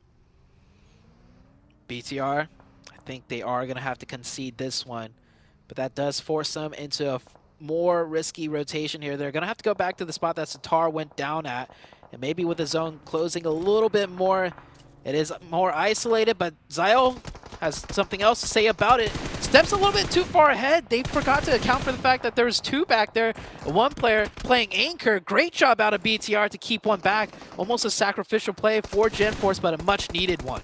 Trying to fight for this high ground position. IHC take the shots over towards Genfoss, and now it's just Lapar left standing for BTR in a bit of a turn of events here that I don't think you would have called. IHC playing with 2 though, as Xiol is down, a little bit exposed and can't really go for these bold peaks to get this flush. Demo is close. He's pushing up. He's right close to Lapar. Neither of them have really got the HP to be going for this, but Lapar might just flank around the side. The res is being enacted by IHC, and they're looking to close this gap between Vampire and look, they've already leapfrogged. Vampire are alive and in the zone, so maybe they can go a little bit further, but at the moment, IHC ahead. They have Lapar to go in against the DPS is there, and it takes 2 of them very, very low, but it will not be enough. BTR down, and they are below everybody else still. The top 3 stays the same. That is crazy. And where was this IHC all tournament long? That was BTR they just dismantled in a very convincing fashion. It was a tough fight too, a lot of angles to consider, and IHC played that masterfully. This IHC team really turning up to make it into that survival stage. Vampire, the only team with 4 players alive, I believe, at the moment, on the eastern side at a crucial juncture. Looks like 4 Miracle Vibes might have spotted Schweppes on the outside there. needs to be very, very careful. Might even invest some smoke to get back to the rest of the team. I don't think you can hold this off angle for too much longer. For Miracle Vibes going to be pushed up towards IHC though in the meantime, and Schweppes does regroup. Schweppes makes the regroup. How many of their 4 players can make it in? And don't forget, we still have Major Pride that's been in here this whole time. Racked up to 7 eliminations, a 3v2. They've been on fire. They could maybe take these 2 out. Vampire hop in, almost crossing, fully intact. Stone gets knocked, might get reset there. Major Pride pushes in, 3v2. This is good. They already got the opening. It is all down to Kenny. Spray down with the UMP hopping back and forth. The fire to close the doorway for now. It will burn through, but they'll put a nade in as well, and Kenny stays on the outside, just gets away from the building. Sem9 trying to survive. They are close enough to the bubble to be very, very worried when the time comes. In the meantime, though, Vampire on the outside getting lit up, getting torn to pieces as they try and cross. They are shredded. I don't know how many players they have remaining, but it can't be that many. I think it's just Ravenclaw. Just the one. Vampire down to the solo. Still 7 teams, 6 teams now as Ravenclaw gets blown up from a vehicle explosion. We're down to the last 6, and I think 4 Miracle Vibes are about to go out here on that northern side. IHC has a crunch in on that low ground, and you can see Demo pushing down in the background. IHC up to 10 eliminations. That is a massive game for IHC. This is, if they can, well, they already have had a good game here. This is the 3rd back-to-back solid performance from IHC to claim the 11th place spot. They might even be able to jump up over Sem9. If Sem9 go down right here, IHC have a chance to get even further. They have 3 players alive. Only Major Pride on the inside have that contest. This is the ridgeline that I was talking about that had so much strength before that IHC have now been able to claim. Yeah, and this is circle number 9. We're going down to the absolute nothing. IHC is most likely going to have to leave that ridge line first before the team's a little bit more central, but the team's more central is still focused on one another as Kenny's still alive. They're going to deal with him now. We're down to the top 4. Major Pride, I think, have the most central position, and coming down from that high ground is not going to be easy. If anything, it might just be sure death if they have no vehicles to drive in on. But even then, this is going to be a full send, falling in out of the sky, stopping short. Major Pride hopping in and out. Yeah, there was not much that they could do, but the fight rages on. Rook is still in with Pusher, and getting a knock means that it's only 2 players active for Major Pride. A spray for Pusher, finds a second, gets across. The blue zone won't crunch him, and Nomi wasn't quite there in time. Can he get this first aid off before the blue zone tags him? I don't think he can. He has to make the break now. Has to get the spray, has to land this, but against an MG3, what can you do? Potro puts him down and adds the point to the Team Queso tally. 10 eliminations and only 1 player on the inside. Team Queso looking to put a chicken dinner on the board here, but you've got that inside man, you've got that DBS, and Nomi knows how to play these final circles with the DBS. He's got 14 rounds, doesn't have anything to reload, drops the smoke on the outside. Team Queso have the inside track here. The blue zone pushes Nomi out. The smoke there to cover his approach down the corridor, but Potro sprays it down, and Team Queso get the chicken dinner. Great Molotovs out of Queso there to deny all the options of leaving. And Nomi, he did his best throwing down the smokes, but Queso playing it slow, playing it quiet. You saw them, you know, just kind of split up near the very center, and they picked the compounds correctly and just played it correctly to the very end for a big chicken. And will we see that T-pose once again? We've seen it twice. Not this time. No. They're gonna zen out. You can see one of the players like, hey man, that's not what we agreed on. We got a T-pose on them. I think Queso's really happy with that win too. They weren't absolutely safe, but now I think with that win, they're pretty safe. But what a wild game. So many maths to do, right? Like, Mate, yeah. There's so many moving parts here. I think Major Pride might have actually been able to claim top spot there. It's going to be close, certainly. Vampire getting a lot done, but will it be enough? Because IHC got even more out of that game, and they were so close right towards the end. A really big shakeup. I think BTR just still outside as they got cut out of that circle a little bit earlier. Weibo Gaming may be at risk now. There's so much that happened there. You're right. There is many math to do, Zute. Much maths to consider. Not my job, above my pay grade, but I did call it out while we were behind the scenes. I told you, if there was one team in the bottom 5 currently, and that was 2 matches ago, I was like, I asked you who would it be, and I said I'd like to see IHC make it to the survival because I think they have a lot more to prove. I think they're a much better team than how well they've done so far, and come out the last day, they are playing like a completely different team. They're playing like a team that knows how to play the game at a high level. It's not to say that they didn't before, right? Zute, right? But no, they were terrible. They weren't performing. They absolutely weren't. And the thing we've criticized them for was losing players early on. They were able to keep it together a little bit later into this match, get quite deep into it. What a shake-up for those final tables. Weibo going down early, Vampire getting a lot done, but IHC outperforming them. Big games from Major Pride as well. Goodness me, Ness, what do you make of it? See, this is what we love about competitive PUBG Mobile. So many teams in contention, so much mass to do. But it's obviously coming down to crunch time for all of these teams. Some of them looking safe to obviously make it into our survival stage. Some of them not too safe as Vampire fallen out of top 11. Whereas at the top of the leaderboard, as obviously John and Zute hinted at, Major Pride, I think, taking that first place back, and Weibo falling out of top 3 as they were leading in first place. It's getting tough here for all these teams, but you know what?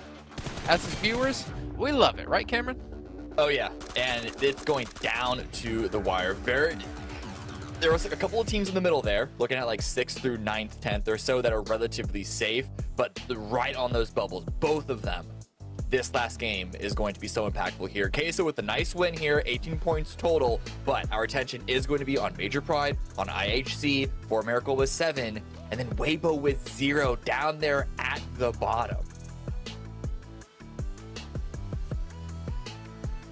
7. Are you alive? Jason. Are you here? Are you noticing what we're currently seeing? Yep. Vampire Esports, first of all, outside of top 11. And then on top of that, Weibo, they had a great first half performance today. And then the second half, they got a 13th place, only 2 elims. And then in this last one, not being able to get any points as well. It's going to be tough for them, man. I actually didn't think nobody was going to be able to pass Weibo in regards to the first place. And then on top of that, you have BTR at least being able to put up some good points there in that last Miramar. Anybody can get kicked out of top 3, honestly, going into this next match. Major Pride, though, with that performance, right, you can see right there, being able to have 179 points. I feel like they are a team that's going to be safer. But for 4MV, for Weibo, BTR, anything can happen between those teams. Yeah, those 3 teams, I mean, technically Major Pride if you really want to get into the maths, but I don't want to. I'd say, though, Team Queso, Brute Force, Dam1, or D+, I should say, Rook, Influence Rage, probably pretty safe. I think as we look down towards the bottom of the leaderboards, though, you got 7-9. Still possible for them to come out of this one. IHC, the results they had, the 10 eliminations, able to get themselves to 11th place and an 8-point buffer up against Vampire. But unfortunately, Demorte, they've had so many chances today to overtake Vampire, to get themselves into 11th place, but they have floundered, unfortunately. And right now, Vampire, the pressure is all on them. They need 8 points and IHC to get 0 to get back into this. Okay, Demorte, it's not done for them just yet. I actually personally would have included them in the gold lining here on this ranking because they're not that far behind. It is very possible for them to jump both Vampire and IHC, and then maybe even throw 7-9 in the mix if IHC continues to perform well as well, because it's not, they have a harder job than perhaps Vampire, IHC, or 7-9, but it's certainly possible for them. However, looking at this graphic, 7-9 up here on top Miramar performers does make it a bit trickier. Yeah, and I don't think the Morts is going to be able to actually pull an outlier performance. They've been able to get a chicken dinners. They've been able to get up to, like, I think it's 10 elims. That's the max they've been able to get. For them to try to do that here in the last match, I don't think it's going to happen, especially with some of the other teams that are fighting towards the top. I think the strong teams towards the top are going to be taking a huge pile of the points on this one, and it's going to make it even closer for that top 11. I don't think Vampire Esports is going to make it. Like I said at the start of the day, right, I didn't think Vampire would get top 3. Well, obviously before we came on air. But I didn't think they'd be outside top 11. But with the way they're going, it's rough, man. Like, it seems like PMWI, it seems like it has to be an invitational for them to dominate it. And Cameron, I guess you can kind of be happy about that, as you alluded to on day 1. Yeah, I can give the lore about the mythological creature that is their namesake on why that joke should have been delivered better. It's whatever, it's fine. We're moving on. Anyway, what I'm actually caring more about here as we're going to the last game. And again, one final game. It's 2 points difference between 3rd and 4th place. Only 4 points above that for 4MV in second, then Major Pride only 4 more points above that. We could see Major Pride falling out of the top 3. How close it all is, I think that's very unlikely considering they're the best Miramar performers of this entire top 4 bunch. But I'm just illustrating the fact that like we're seeing these top 4, like it's musical chairs here. Every single game, things are swapping around. It could be anyone's time to go, not home, but like to the survival stage there. And I think if we have to go based on those performances from Miramar, I think the one that's much danger is going to be 4MV. They need to be careful with how they start the game here. Well, we're going to drop in to our last match of Group Yellow. At the end of this game, we're finally going to see which 3 teams are going to be going through to the Grand Finals and which teams will have to play throughout the survival stage. Let's go for the last time back to our commentators of John Allen and Zute. So many teams stepping into these groups, but only 9 of them will be making their way directly to the Grand Finals in Türkiye. Of course, we've already decided 6 of those teams. Loops, Alpha 7, Stalwart, Nongshim Red Force, STE 628, and Morph X have all made their way already from groups green and red. But we need 3 more.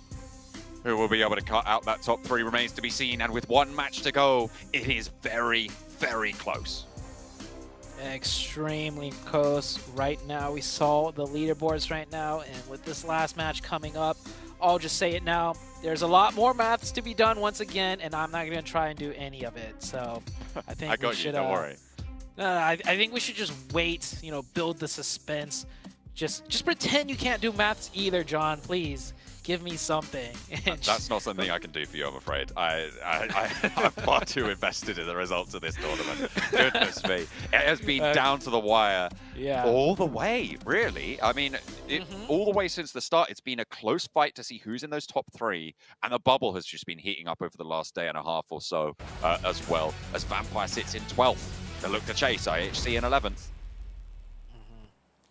The bubble has been heating up, and the bubble is about to pop on the last and very final game of the week of this group, Group Yellow. Definitely by far, I have to say, the most fun, entertaining, and competitive group. The group of death for a reason. We finally get a good playing path, it seems like, for the last match. These teams will have some sense of normalcy at the start of the game. The first circle, we might even see a fairly normal circle too, along with it. Straight down the middle. Give everyone a fair chance at their last crack of this tournament, potentially. Certainly for 5 of these teams. We won't be seeing them again at PMGC. Maybe not until next year, if they can make it until then. Weibo dropping out over the middle, over Picardo. They jump out of the plane. Potential scraps. I'm keeping my eye out for early teams dropping together. BTR a little bit split right now, leaving Boysil further southeast of the rest of the team, but should be fairly chill. No one else really that nearby at this stage. Major Pride down southeast. The circle goes up northwest. I don't think we've seen many circles up here this tournament. No. It's been south every single time actually on Miramar. I'm running back all the images of what we cast. It's been south every time in some shape or form. So this is finally a more northern circle. Good for BTR as they are close by, and they do that split drop, so it's a quick loot cycle for them. They should be able to rotate wherever they want to in that first zone very quickly. This is finally a different zone for many of these teams to play with. A Major Pride all the way down in the southeast. They're going to have a much tougher time navigating this one, trying to retain their top 1 position currently. We're looking at 4 teams for the top bubble. And down towards the end, Zute, I mean, we're kind of even looking up towards 10th place, down towards 13th there, right? So we're looking at 4 teams to potentially change it up, to go for a little bit of a shuffle. Demuerte a little bit more of an outside chance, it's fair to say, but they can have a strong performance. They can have a good game. They've already got a chicken dinner this tournament, so we'll see if they can repeat that to try and make their bid for that top 11 spot, which means that we're looking at 9 teams out of this lobby. That's over half that could really change things up, that could change absolutely everything about the way we look at this table, the way we're looking at these scores. John, the match hasn't even started yet, and you're bombarding me with maths. please. It's I already true. told you earlier. Save the maths, man. My brain cannot compute. Right? I'm just here for the ride. Right now, I'm here right along with the viewers. Just like, man, this is fun. This is exciting. No maths for me. I just want to see the craziness ensue. But, I mean, you're right. This does set the stage for a lot of possibilities, a lot at stake for so many teams. And we finally get a circle, too, that none of these teams have really played in against each other. So that's another X factor to consider now. De Muerte taking up La Cobreria. Normally, they play against the Gladiators back in Europe, who take up this position. The Crater Field outpost for Milky Way, a direct mirror of what Tixi does on that roster, and in general, what a lot of teams will do when playing this area. So they'll look to regroup down to the south and potentially control the fields out that direction, unless they want to stop teams from rotating in behind them. Potential for DRS to rotate up to that north side and try and get in amongst De Muerte. But there is a big potential here for De Muerte to get a good shift on Zone 2. That is very true. De Muerte will have that northern side pretty much all for themselves. I don't imagine any other teams is going to, not too many anyways, is going to look to wrap north for an entryway in, because with this type of zone, east to west rotations are very easy. A lot of roadways to go through. There's some more dangerous pathings to be had along the roadways simply because of some strong positions. But I've seen it done before. It is not too difficult. So if you want a fast shot in, you don't need to wrap for safety. You can kind of straight shot it in, at least for this first zone, before it gets too crowded. One of the teams looking to do that is Genesis. BTR already set up dead center right at the roadside compound south of El Pozo. They aren't going to go for that high mountaintop, as Brute Force has already secured a player up there. Nobody stepping too close to one another right now. You can almost smell the tension across this Miramar. Every single team just wanted to keep it together. Teams in the middle, probably the most relaxed about this. The three-way tie, by the way, from 5th down to 7th on 139 points. Team Queso, Brute Force, and D+. They're looking to tiebreak. That is a tiebreaker worth about $2,000, I believe. Each position will ladder you up an extra K. Rook looking to try and jump up a little bit. It's very, very close. So I'm looking at 5th down to 9th. Very volatile, but very safe in terms of getting to those survival stages to have another shot into that last chance. Yeah, it's crazy that everyone's chewing their nails besides 5th to 9th. They're the most relaxed. They're the ones that's going to just chill and have fun this match. Pretty much everyone else just like, oh man, the nerves are running high. See Weibo Gaming rotating there. Weibo Gaming looting from Picado, actually not able to make use of that position for a fast rotation. That's typically what Picado allows you to do on this map, but with the way the zone shifted, the way the plane path started from north down south, just works out in a way where they have to be a little bit more careful. Here comes Queso coming in from the south here, rotating up. Might actually cut ahead of Weibo Gaming right there, as they're very close to nearing each other. And on the north side, we do have a few teams wrapping in from the north. I mean, this is De Muerte. They started off here, but Influence Rage wrapping north, DRS a little bit more on that northern side, and Rook, of course, coming in late on the north. They aren't going to take control of that high ground. Influence Rage and DRS taking that away from them. Weibo on the southeast side, very much in danger. It's been up and down all the way, a yo-yo for the top 4 spots. And Weibo, they made a massive climb to get back into the midst of it all. It looked like we had our 3 decided at the start of today, but Weibo changed that song. They rewrote it, and now they're in that 3rd place, but only 2 points ahead of BTR. If they go down early, BTR has a window. Yeah, it might get rewritten again back to the save state of the start, where BTR is in the top 3 and Weibo Gaming is not. And what's even crazier, and this math I can compute, is that if BTR last game did 3 more points better, we would see Weibo Gaming go from 1st to 4th in a single match on the very last day. Usually, you know, day 1, that's normal. Points are way more volatile. But coming into the last game of the very last day, that could have been the case where they drop from 1st to 4th. That's just beyond me. Yeah, it is absolutely crazy, and there's still potential for that to happen this match, right? Major Pride could very well drop out if BTR put up numbers, if the rest of those top 3 go in. Oh, the fact you just said that. Oh, God. I know. Look, and Major Pride are coming in from the far southeast, way out. Okay, and what if, you said what it, if John. everybody in the lobby puts up numbers? You said it. What if everybody in the lobby puts up numbers? There we go. It's everybody's on an even footing. Okay, right, we're back to normalcy. Goodness me. No, you said it. You said it, John. I did it. I did say it. You're right. I did. Hey, I'm just happy EU's here to play, right? Major Pride right now at the top. Probably not going to be able to hold on to it, but I'm hoping that they can hold on to that top 3 spot. As Southeast shifts away from the teams near El Pozzo, back over towards San Martin and Picardo, and the hill that Vampire sit on. Yeah, a good circle for Major Pride, by the way, because they were coming in from the hard south, so that southeastern shift, definitely a sigh of relief out of them. Because John did put that bad juju energy out there that, hey, you guys could maybe even get knocked out of top 3, even though you're in first place right now. D+ loses a player. IHC, okay.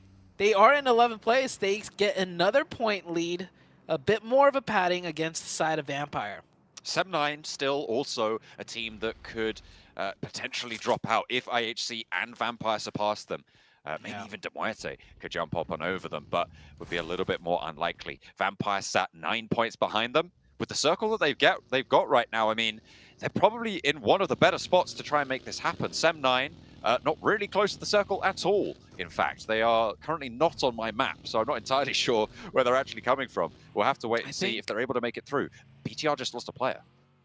I think they're in the southeast, actually, even way deeper in the blue behind Major Pride. I caught a glimpse of it in the previous zone. So they'll be wrapping in from that southeast right behind Major Pride, most likely.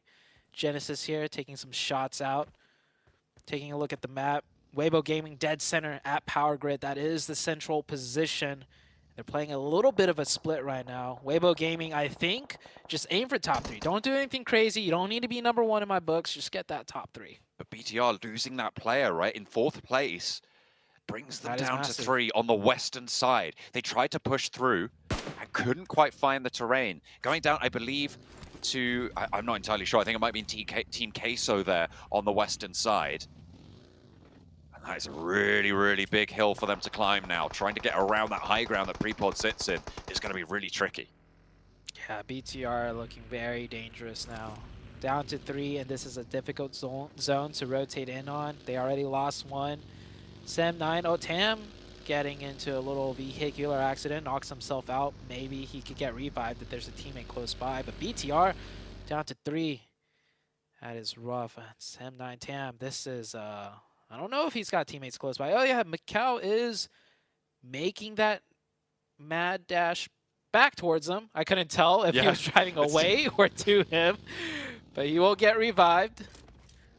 Okay, they're getting some healing on board. 7-9 still out on the southeast side. They're making their break for that push. But in the meantime, Rook are in a fight with Influence Rage. These are 2 teams kind of sat in the middle of the tables, which means these points kind of wipe each other out. They kind of don't have an impact on the overall dynamic of the tournament. Sure, their placings can change up, but these points not going to go to the crucial teams. Yeah. Fight is going in the favor of Influence Rage right now, it seems. The only team that really could do something about it that needs to on the north side is DRS. But they're in a nice position, which I don't think they want to go for any type of third party. But based on the points, I think DRS should be looking for every third party they can. 92 is a tad bit low to catch up. They need a massive game with the chicken dinner. And DRS, they're not proactive enough. I think it looks like they're just ready to pack their bags and go home almost. Maybe. They've already booked their tickets home from Kuala Lumpur at this stage, but there is a knock, there is a shot going on through, out to the eastern side. Influence Rage playing with just the 1 now. Loran trying to keep his team together here, but Rook might have other ideas. Rami is close enough for a nade to maybe put a spoiler on things if he gets close by, but Rami making that dash now, making that push close. Still only Florin is there. There's a nade in hand for him. DBS popping the shot, hits the dirt once, twice, tags Rami the 3rd and the 4th time as well to keep Influence Rage in. Federal crawls close, needs to get rezzed, but there's still 4 players on Influence Rage's roster. DRS, what are you guys doing? You need a third party that. Nothing to lose, right? And he even got a knock. And they hear all these shots. I mean, sure, in the elimination feed, it's kind of hidden, and maybe they might think it's like elsewhere on the map, but you get a knock, you heard all that shooting, and you don't go for the third party when you have nothing else to lose. This is the invite team, too, out of Nepal. A little bit disappointed right there that they didn't try to do something there. They could have got a little bit more done, maybe. You're right.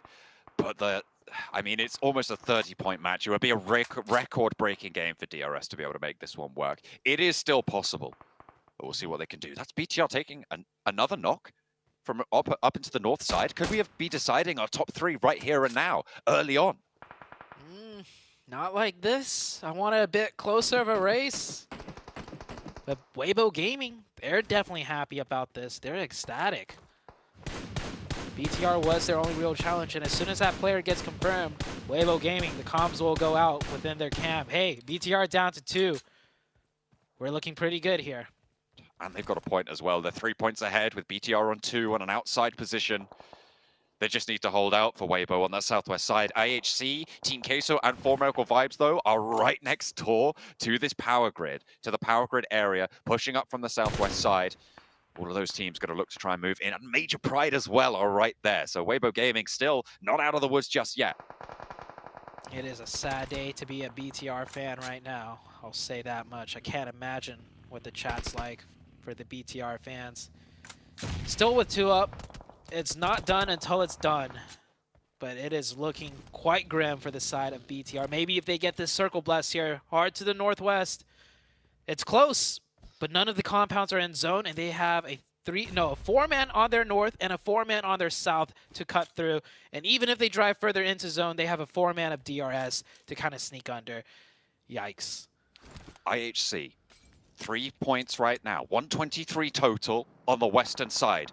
Cut out by so many teams on their flanks, they have a tough time ahead of them, but they could rack up a lot of eliminations. BTR trying to make this push forwards. This could be the last we see of BTR trying to make their bid for the top 3 because the vehicle's starting to smoke and Genesis have the sightlines. They need to get this res. Do they have cover? There's a tiny little dip here and they might just have to hop out and hope. Will they find any sort of sanctuary? Because one of their players very, very low, not knocked just yet, but Slim looking for the angle, can't quite find it. There's still 2, but they've gotten a little bit more central. I just wonder how much further they can go. The vehicle's all burnt out.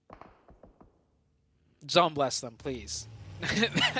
That drive there was the most Valorant effort I've ever seen out of a team trying to survive, break into the top 3, and they got pretty deep in, honestly. If they get zone blessed there, it's not that crazy because they are central, like you mentioned, just a little bit more north.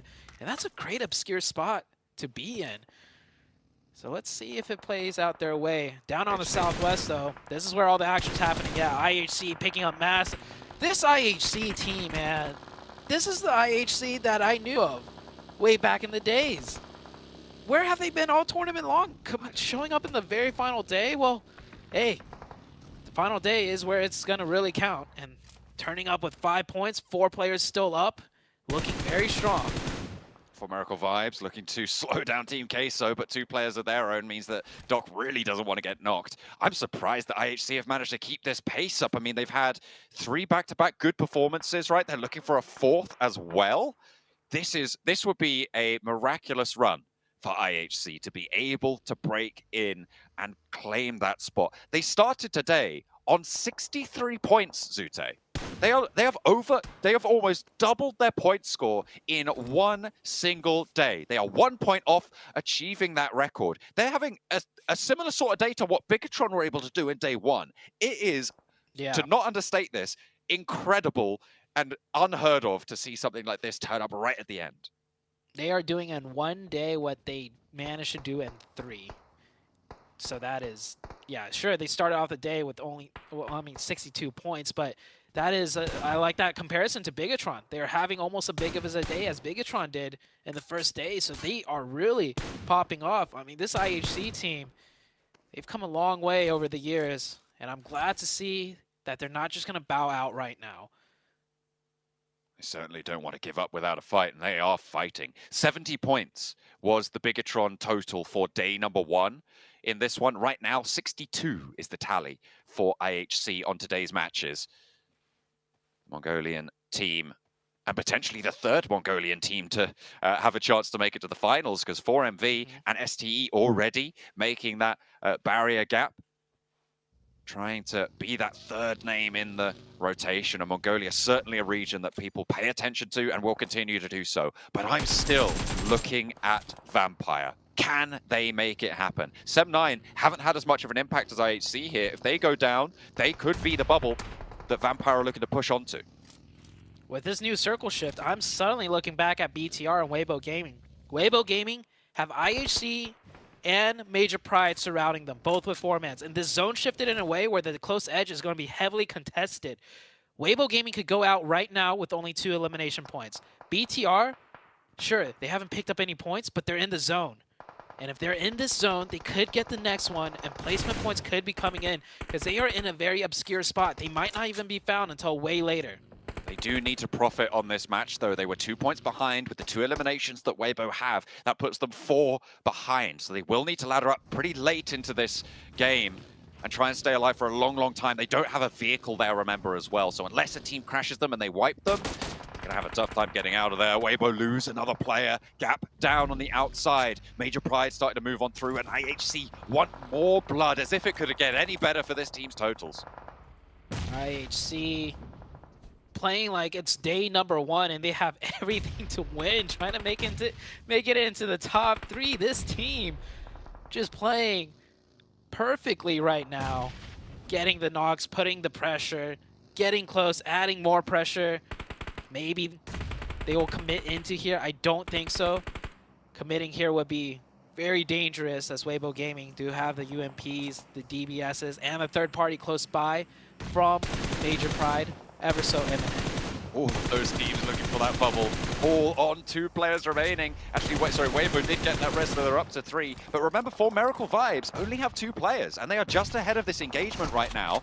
As a shot from Demo puts another player from Weibo down in the dirt for now. Another knock over to the back line as well. The spray's coming through. IHC just farming up those points wherever they can. 7 eliminations. They are looking to challenge and keep their pace. Keep up the momentum into this final match. They're up to 64 points on the day. Weibo Gaming go down. They are on that bubble mark, 174. Can BTR make it happen? So I asked for it earlier, but maybe I'm regretting it. I'll be honest, more of a Weibo Gaming fan than BTR, but still, with BTR's day 1 performance, I'll be just as happy with BTR making it on up there, because that means we still get to see Weibo Gaming. It's not the end for them, even if they don't secure that top 3. But man, this is a nail-biter of a game. Vampire in 12 with a great position. They're going to be looking to pass up Sem9, most likely, not IHC. And Vampire with 4 in a great position. Sem9 a little bit further to the northeast with 4, but they're in the urban environment, so if they lose that zone, Sem9 could go out way earlier than the side of Vampire. We'll have to wait and see. IHC just stretching out their legs right now. Major Pride take a lick from the north side, making it a little bit more difficult to move on forwards. We've already decided 2 of the teams making it forwards, remember. It's not fully locked in just yet, but it will be Major Pride. And of course, for Miracle Vibes, both of them on the south side right now, making that top 3 spot. It's just a question of Bigatron or Weibo. Weibo right now win the tiebreaker. So Bigatron need that 174 to be able to get in to that 3rd place spot. IHC finally being cut down out in the open, but they've already put up a lot of numbers this match. SEM9 might struggle now as they're right on the edge of this compound. IHC down to just the 1. Genesis rolling in here. Major Pride will also look to do the same. 4 Miracle Vibes right in front with 2. Very close by to Ziol from IHC. How long can these duos and solos last here? There's also the big push out of Sem9 that have to be made on the northeast. And Bigatron, they're not in that new zone that popped up. They're forced out into the open. A lot of shots to be had here. No knocks, no points. And Influence Rage, they know there's players down there now. They should do. Boy still might have the off angle. Lepar gets run down, unfortunately. Lil Boy across the way, and now it's up to Boysil. How much further can he go here? Because he is on his own. There is no way. Actually, with Influence Rage, leaving a player out the back there, that bleed out could go to BTR and add a point to their total, which could be really, really important. They need 5 points And so that could bring it down to 4. I could bring it down to 4. He needed that one, though. He almost got that player in the buggy. But he's going to be able to get into zone and stay alive, I think. No one really has sight. No, actually, DRS. Actually, no, the hill. The hill is good. The hill blocks the view. He's going to live to fight on. And they let Boy Soul survive. And he gets that 1 point. That's massive for BTR. Unless someone steals it away from the BTR tallies, we're still waiting on that bleed out to come through. Wasn't able to get that res. That's Major Pride out, and they are now with 4 eliminations, maybe being chased by 4 Miracle Vibes, but I feel like with only the 1 player to go in, we might have decided our top spot. And hey, Zute, I don't think I would have expected it, but EU able to take a top spot in the group of death. Yeah, it's, I mean, the way the Major Pride team has been playing, the decision-making. Uh-oh, hold that thought. He is spotted. But Genesis is playing a split. The other 3 members contesting the south side, and they need all 3 players there, maybe even 4 there to contest. Yeah, just as I say that, the Genesis player gives that up, doesn't want to worry about it. More of the major fighting's on the south side, so BTR, they catch a break. He gets spotted, but the only player to know of his existence is focused elsewhere. And because he was outside of the zone on that high ground, he had to reposition, right? Yeah. He had to make a choice, and Ichi doesn't want to risk it. Doesn't want to go for that one. Bigatron on a mission right now to take out Weibo. Team from China. Moving forwards, SCM9 now with a chance. They've got 1 point found, but they get cut across on that crossing. Trying to fight off against DRS on the inside. This is good news for Vampire, but the more points that SCM9 are able to get, the harder it becomes for Vampire to survive. They haven't got any eliminations themselves just yet. The circle shifts away, and SCM9 are going to have to leave now. It's over to D+ as well.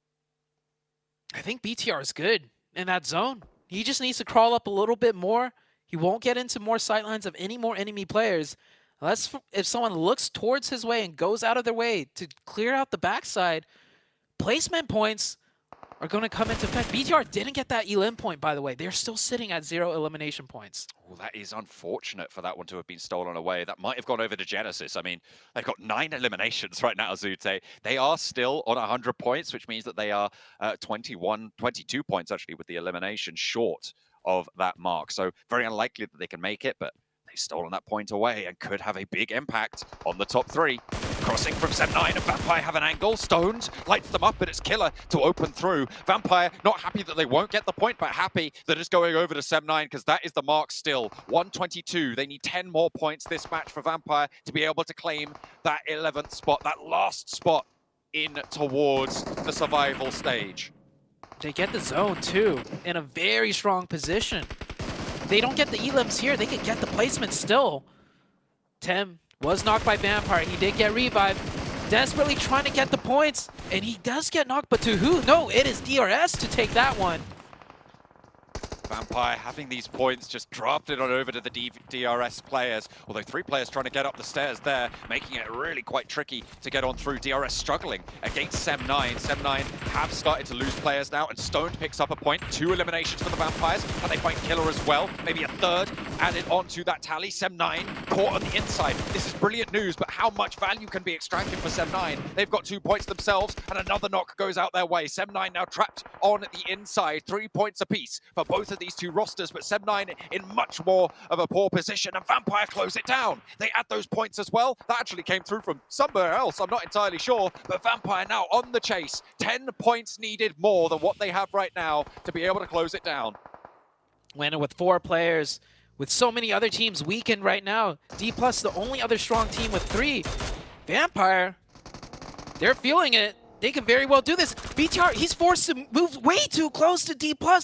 With that new zone shift, he didn't get a knock. He gives away his position. D+, they're going to leave him be. Remember, Weibo win the tiebreaker against BTR at the moment. 3 chicken dinners to 2, which means that it needs to be a clean victory coming through for BTR.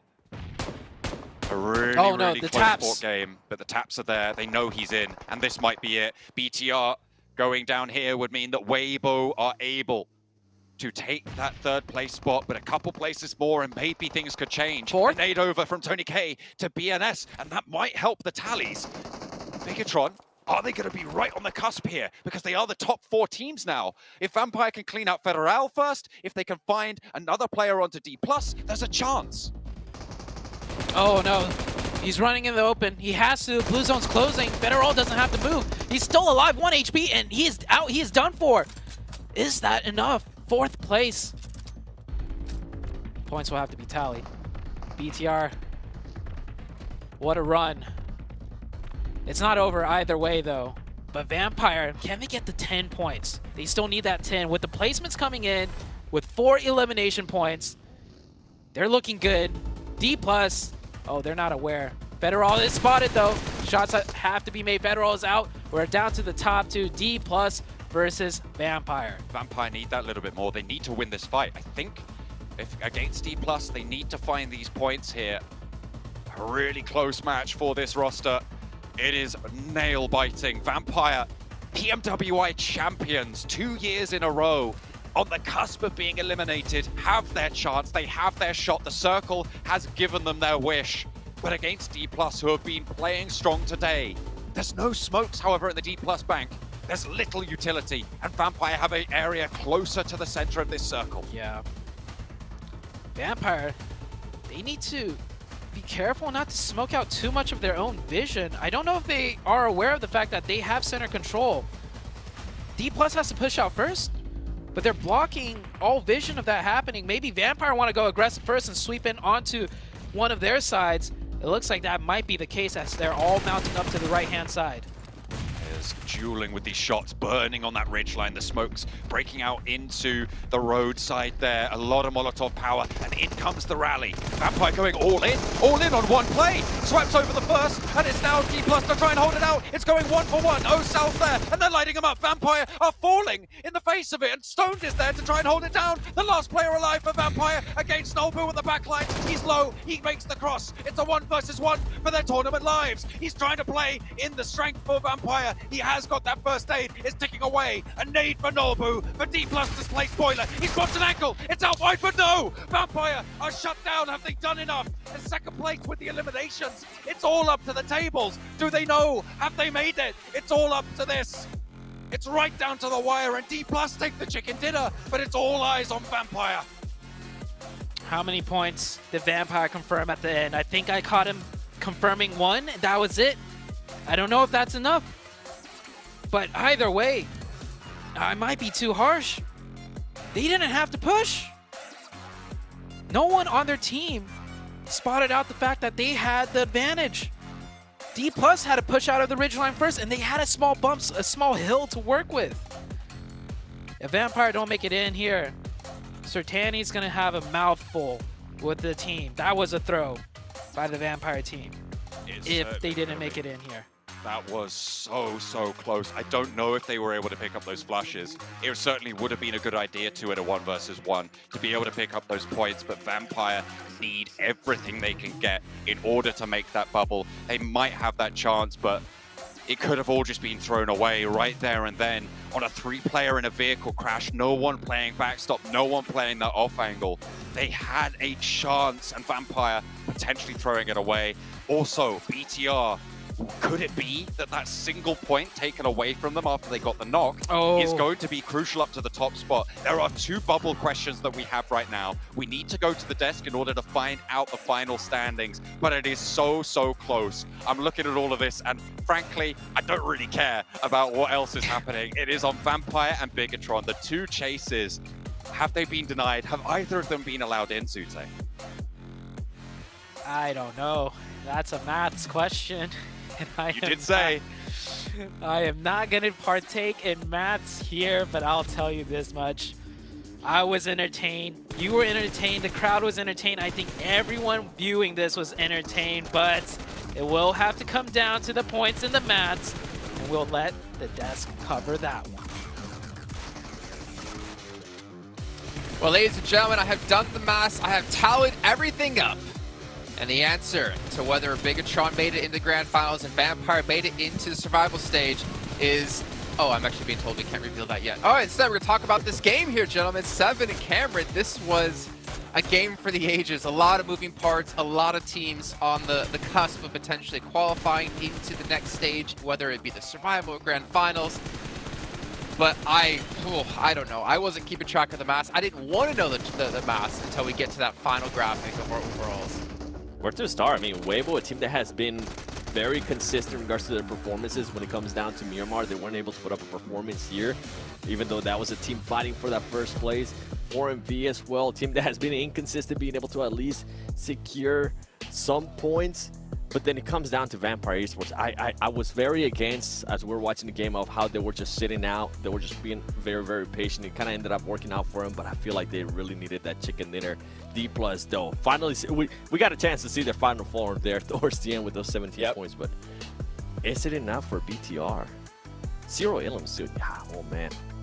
Imagine Boys still coming in, Cameron, for U-High, and it all comes down to him to get them into the Grand Finals. Right? That's a lot of pressure. Yeah, I can only imagine. Like, 0 eliminations, trying to salvage that one out, snake that one out. How many teams were left when it was just down to Boys still? It was like 12 teams, and he was able to crawl it out to 4th place. That is more than you could expect, and still, I don't know if it was enough. But that just shows how, like, this whole group was a scrappy group. This final game, it stayed scrappy all the way to the very end. Yeah, and I have to give some props there for IHC because they were sending it to a lot of teams that were winning those gunfights and those 8 points, especially with the lead that they had to start off. Oh, I thought we were going to see the overall right there. Yeah, to start off like, on Vampire. This whole time you guys are talking, I'm like, I don't know what graphics come up next. I don't know if it's going to be overalls. I don't know what we're going to. But yeah, for IHC, they kind of took their future into their hands by being able to just look for those points themselves, making sure they secure the gap to Vampire Esports, and ultimately, I think IHC is definitely going to be safe. Yeah. Well, it was IHC and it was Major Pride who really punished Weibo there in that compound, right? Because you got a knock from Major Pride as IHC went for the push, and that potentially could be what keeps Weibo out of the Grand Finals right now, Cameron. Yeah. Honestly, Weibo just falling apart, just collapsing there, getting surrounded on too many angles, too many sides. But here it is, overall rankings. Weibo just barely holding on to 3rd place. BTR tie-break loss there in 4th, and Vampire Esports, because they were not able to get the win. They did not have the eliminations from that compound, from the low ground compound to the center of the zone. They needed that win against D+, and that 4-man send just did not work out, and they're going home.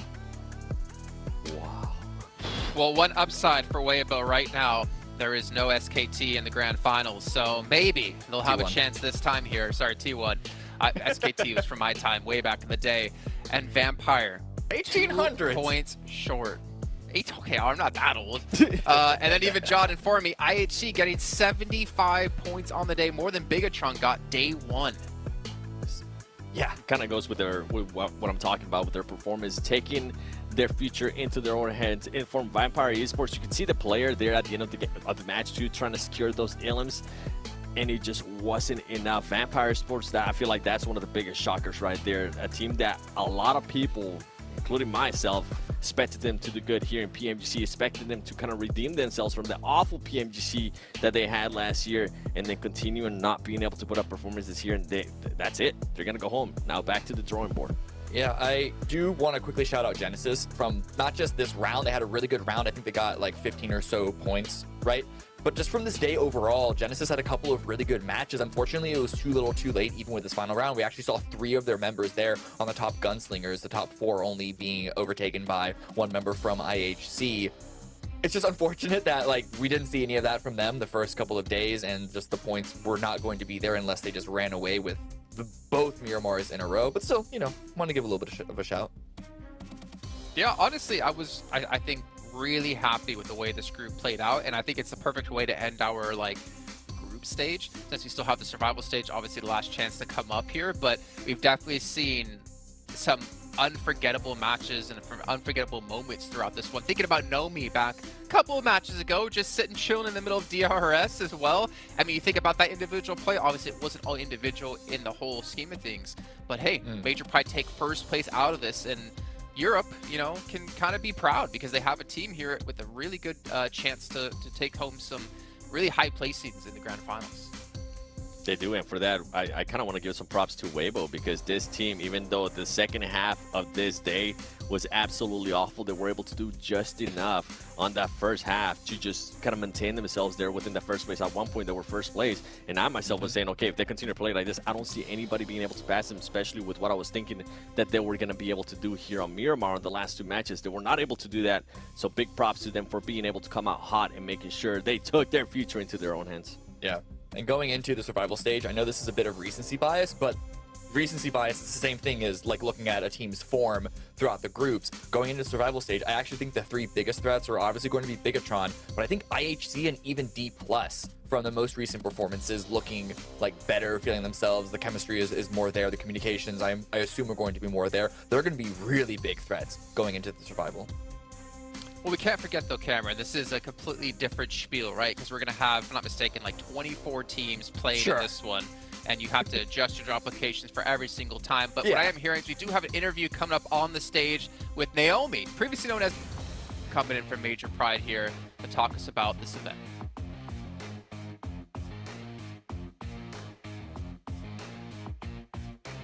The team that's shown us the most consistency, the team that shows us despite other teams holding on to the first and second place, they can manage to come up on top. Here with me, I have Major Pride, Naomi, how to pronounce it? Naomi. Naomi, nice to meet you, Naomi. And with me, our winner for Group Yellow for this week. And honestly, I'm not surprised that you made it here. How are you feeling right now, making it at the top here of the Group of Death? Наоми, прежде всего, поздравляю тебя. Мы очень рады тебя здесь видеть. Мы рады видеть тебя на первом месте. Как ты чувствуешь себя? Как ты чувствуешь себя на вершине со своей командой? Чувствуем себя прекрасно и просто отлично. Очень рады находиться здесь. Очень рады то, что вы получилось выиграть группу. Дальше больше. So, first of all, we feel great. We feel wonderful and amazing and happy. And we are so pleased to be here. Yeah. And we're pleased to be on the top of this group. Yeah. And we're going forward to the Turkey. Going forward to Turkey, and honestly, if only you guys could hear the cheers that came through from his teammates just now, that was just so incredible here, how much spirit and pride they have for their team. So let's talk a little bit about the toughest thing that you endured this week. Obviously, we know that BTR was on the top 1 spot for most of the week. Now, what was the hardest thing that Major Pride faced? Что было самым сложным для Major Pride? С чем вы столкнулись самым сложным в течение этой недели? Мы знали, что BTR были на вершине, но вы смогли пройти сквозь них, так что расскажите нам. Ну, в принципе, вся неделя была сложная, ожидали от игр то, что не получится такие легкие проходные, как это было на других стадиях, которые были отборочные в PMGC.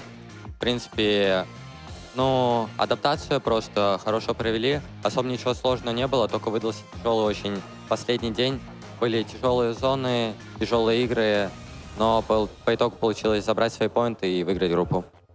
So the last day was really complicated for us. We got through challenges, but you know, it wasn't as easy as previous qualification, but we did good. We could adapt to this game. We could adapt to our opponent's game style, and we did well.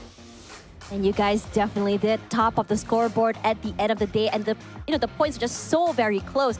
Now, final question. Out of all the teams that have qualified into survival stage, can you name me 3 teams you hope to see make it through and why? Из всех команд, которые прошли в Survival Stage, ты можешь назвать 3 команды, которых ты бы хотел увидеть дальше, и почему? Ну, я назову 4 команды. Это Брутфорсы, Рухи, МД и ГГшки. Просто побольше команд из СНГ увидеть. Было бы прикольно с ними еще раз встретиться и увидеться в Турции. I will name 4 teams. Okay, it's Mad Bulls, it's GG's, it's Rooks, and it's Brute Force, because they're our brothers. They're from Commonwealth countries, and it would be fun to participate with them. And there we have it. We can see that they are very, very excited to be together and compete together. Thank you so much, Naomi, for coming up here, and congratulations on making it up at the top spot once again. And now we have our top teams that's going straight to Turkey. And now leaves our final few to find next week. The survival stage, the actual do or die moment. We say goodbye to a few teams this week, but for the rest of the teams who will be competing, it is a very, very nail-biting moment. Some of the teams are favorites and also some of our superstars teams on top. And for the underdog story, Well, I'm curious to see whether or not it will continue all the way in Turkey. Anyways, this is the final day and also the closing for Group Yellow this week. Thank you guys so much for hanging out and listening to the interview. Gonna toss it back to our panelists to end the night. Good night, everyone. I'll see you next week. All I can think about when Tash says good night is Seven and Cameron over there saying good morning, considering the time they have to wake up to do the show. But our MVP here, gonna be No. I mean, honestly, I wouldn't have it any other way. This guy has played so phenomenally within his team, but I think the most impressive part is the off angles we've been talking about every single time that we've seen him play.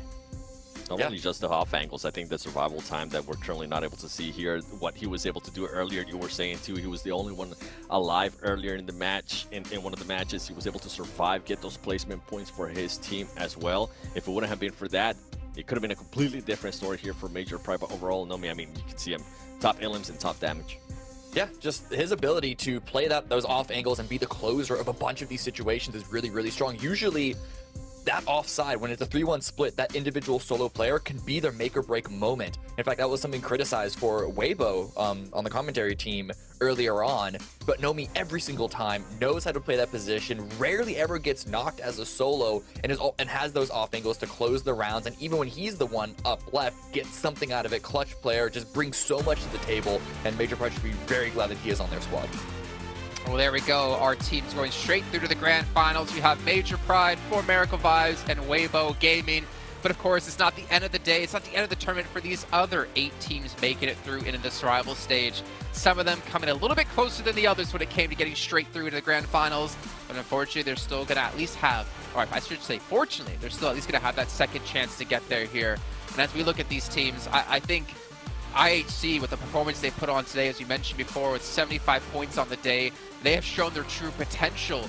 But it just gets so much more difficult going forward. You're going against, obviously, still really strong teams with the bottom 5 from each group taken out now, so the lobby technically gets only stronger.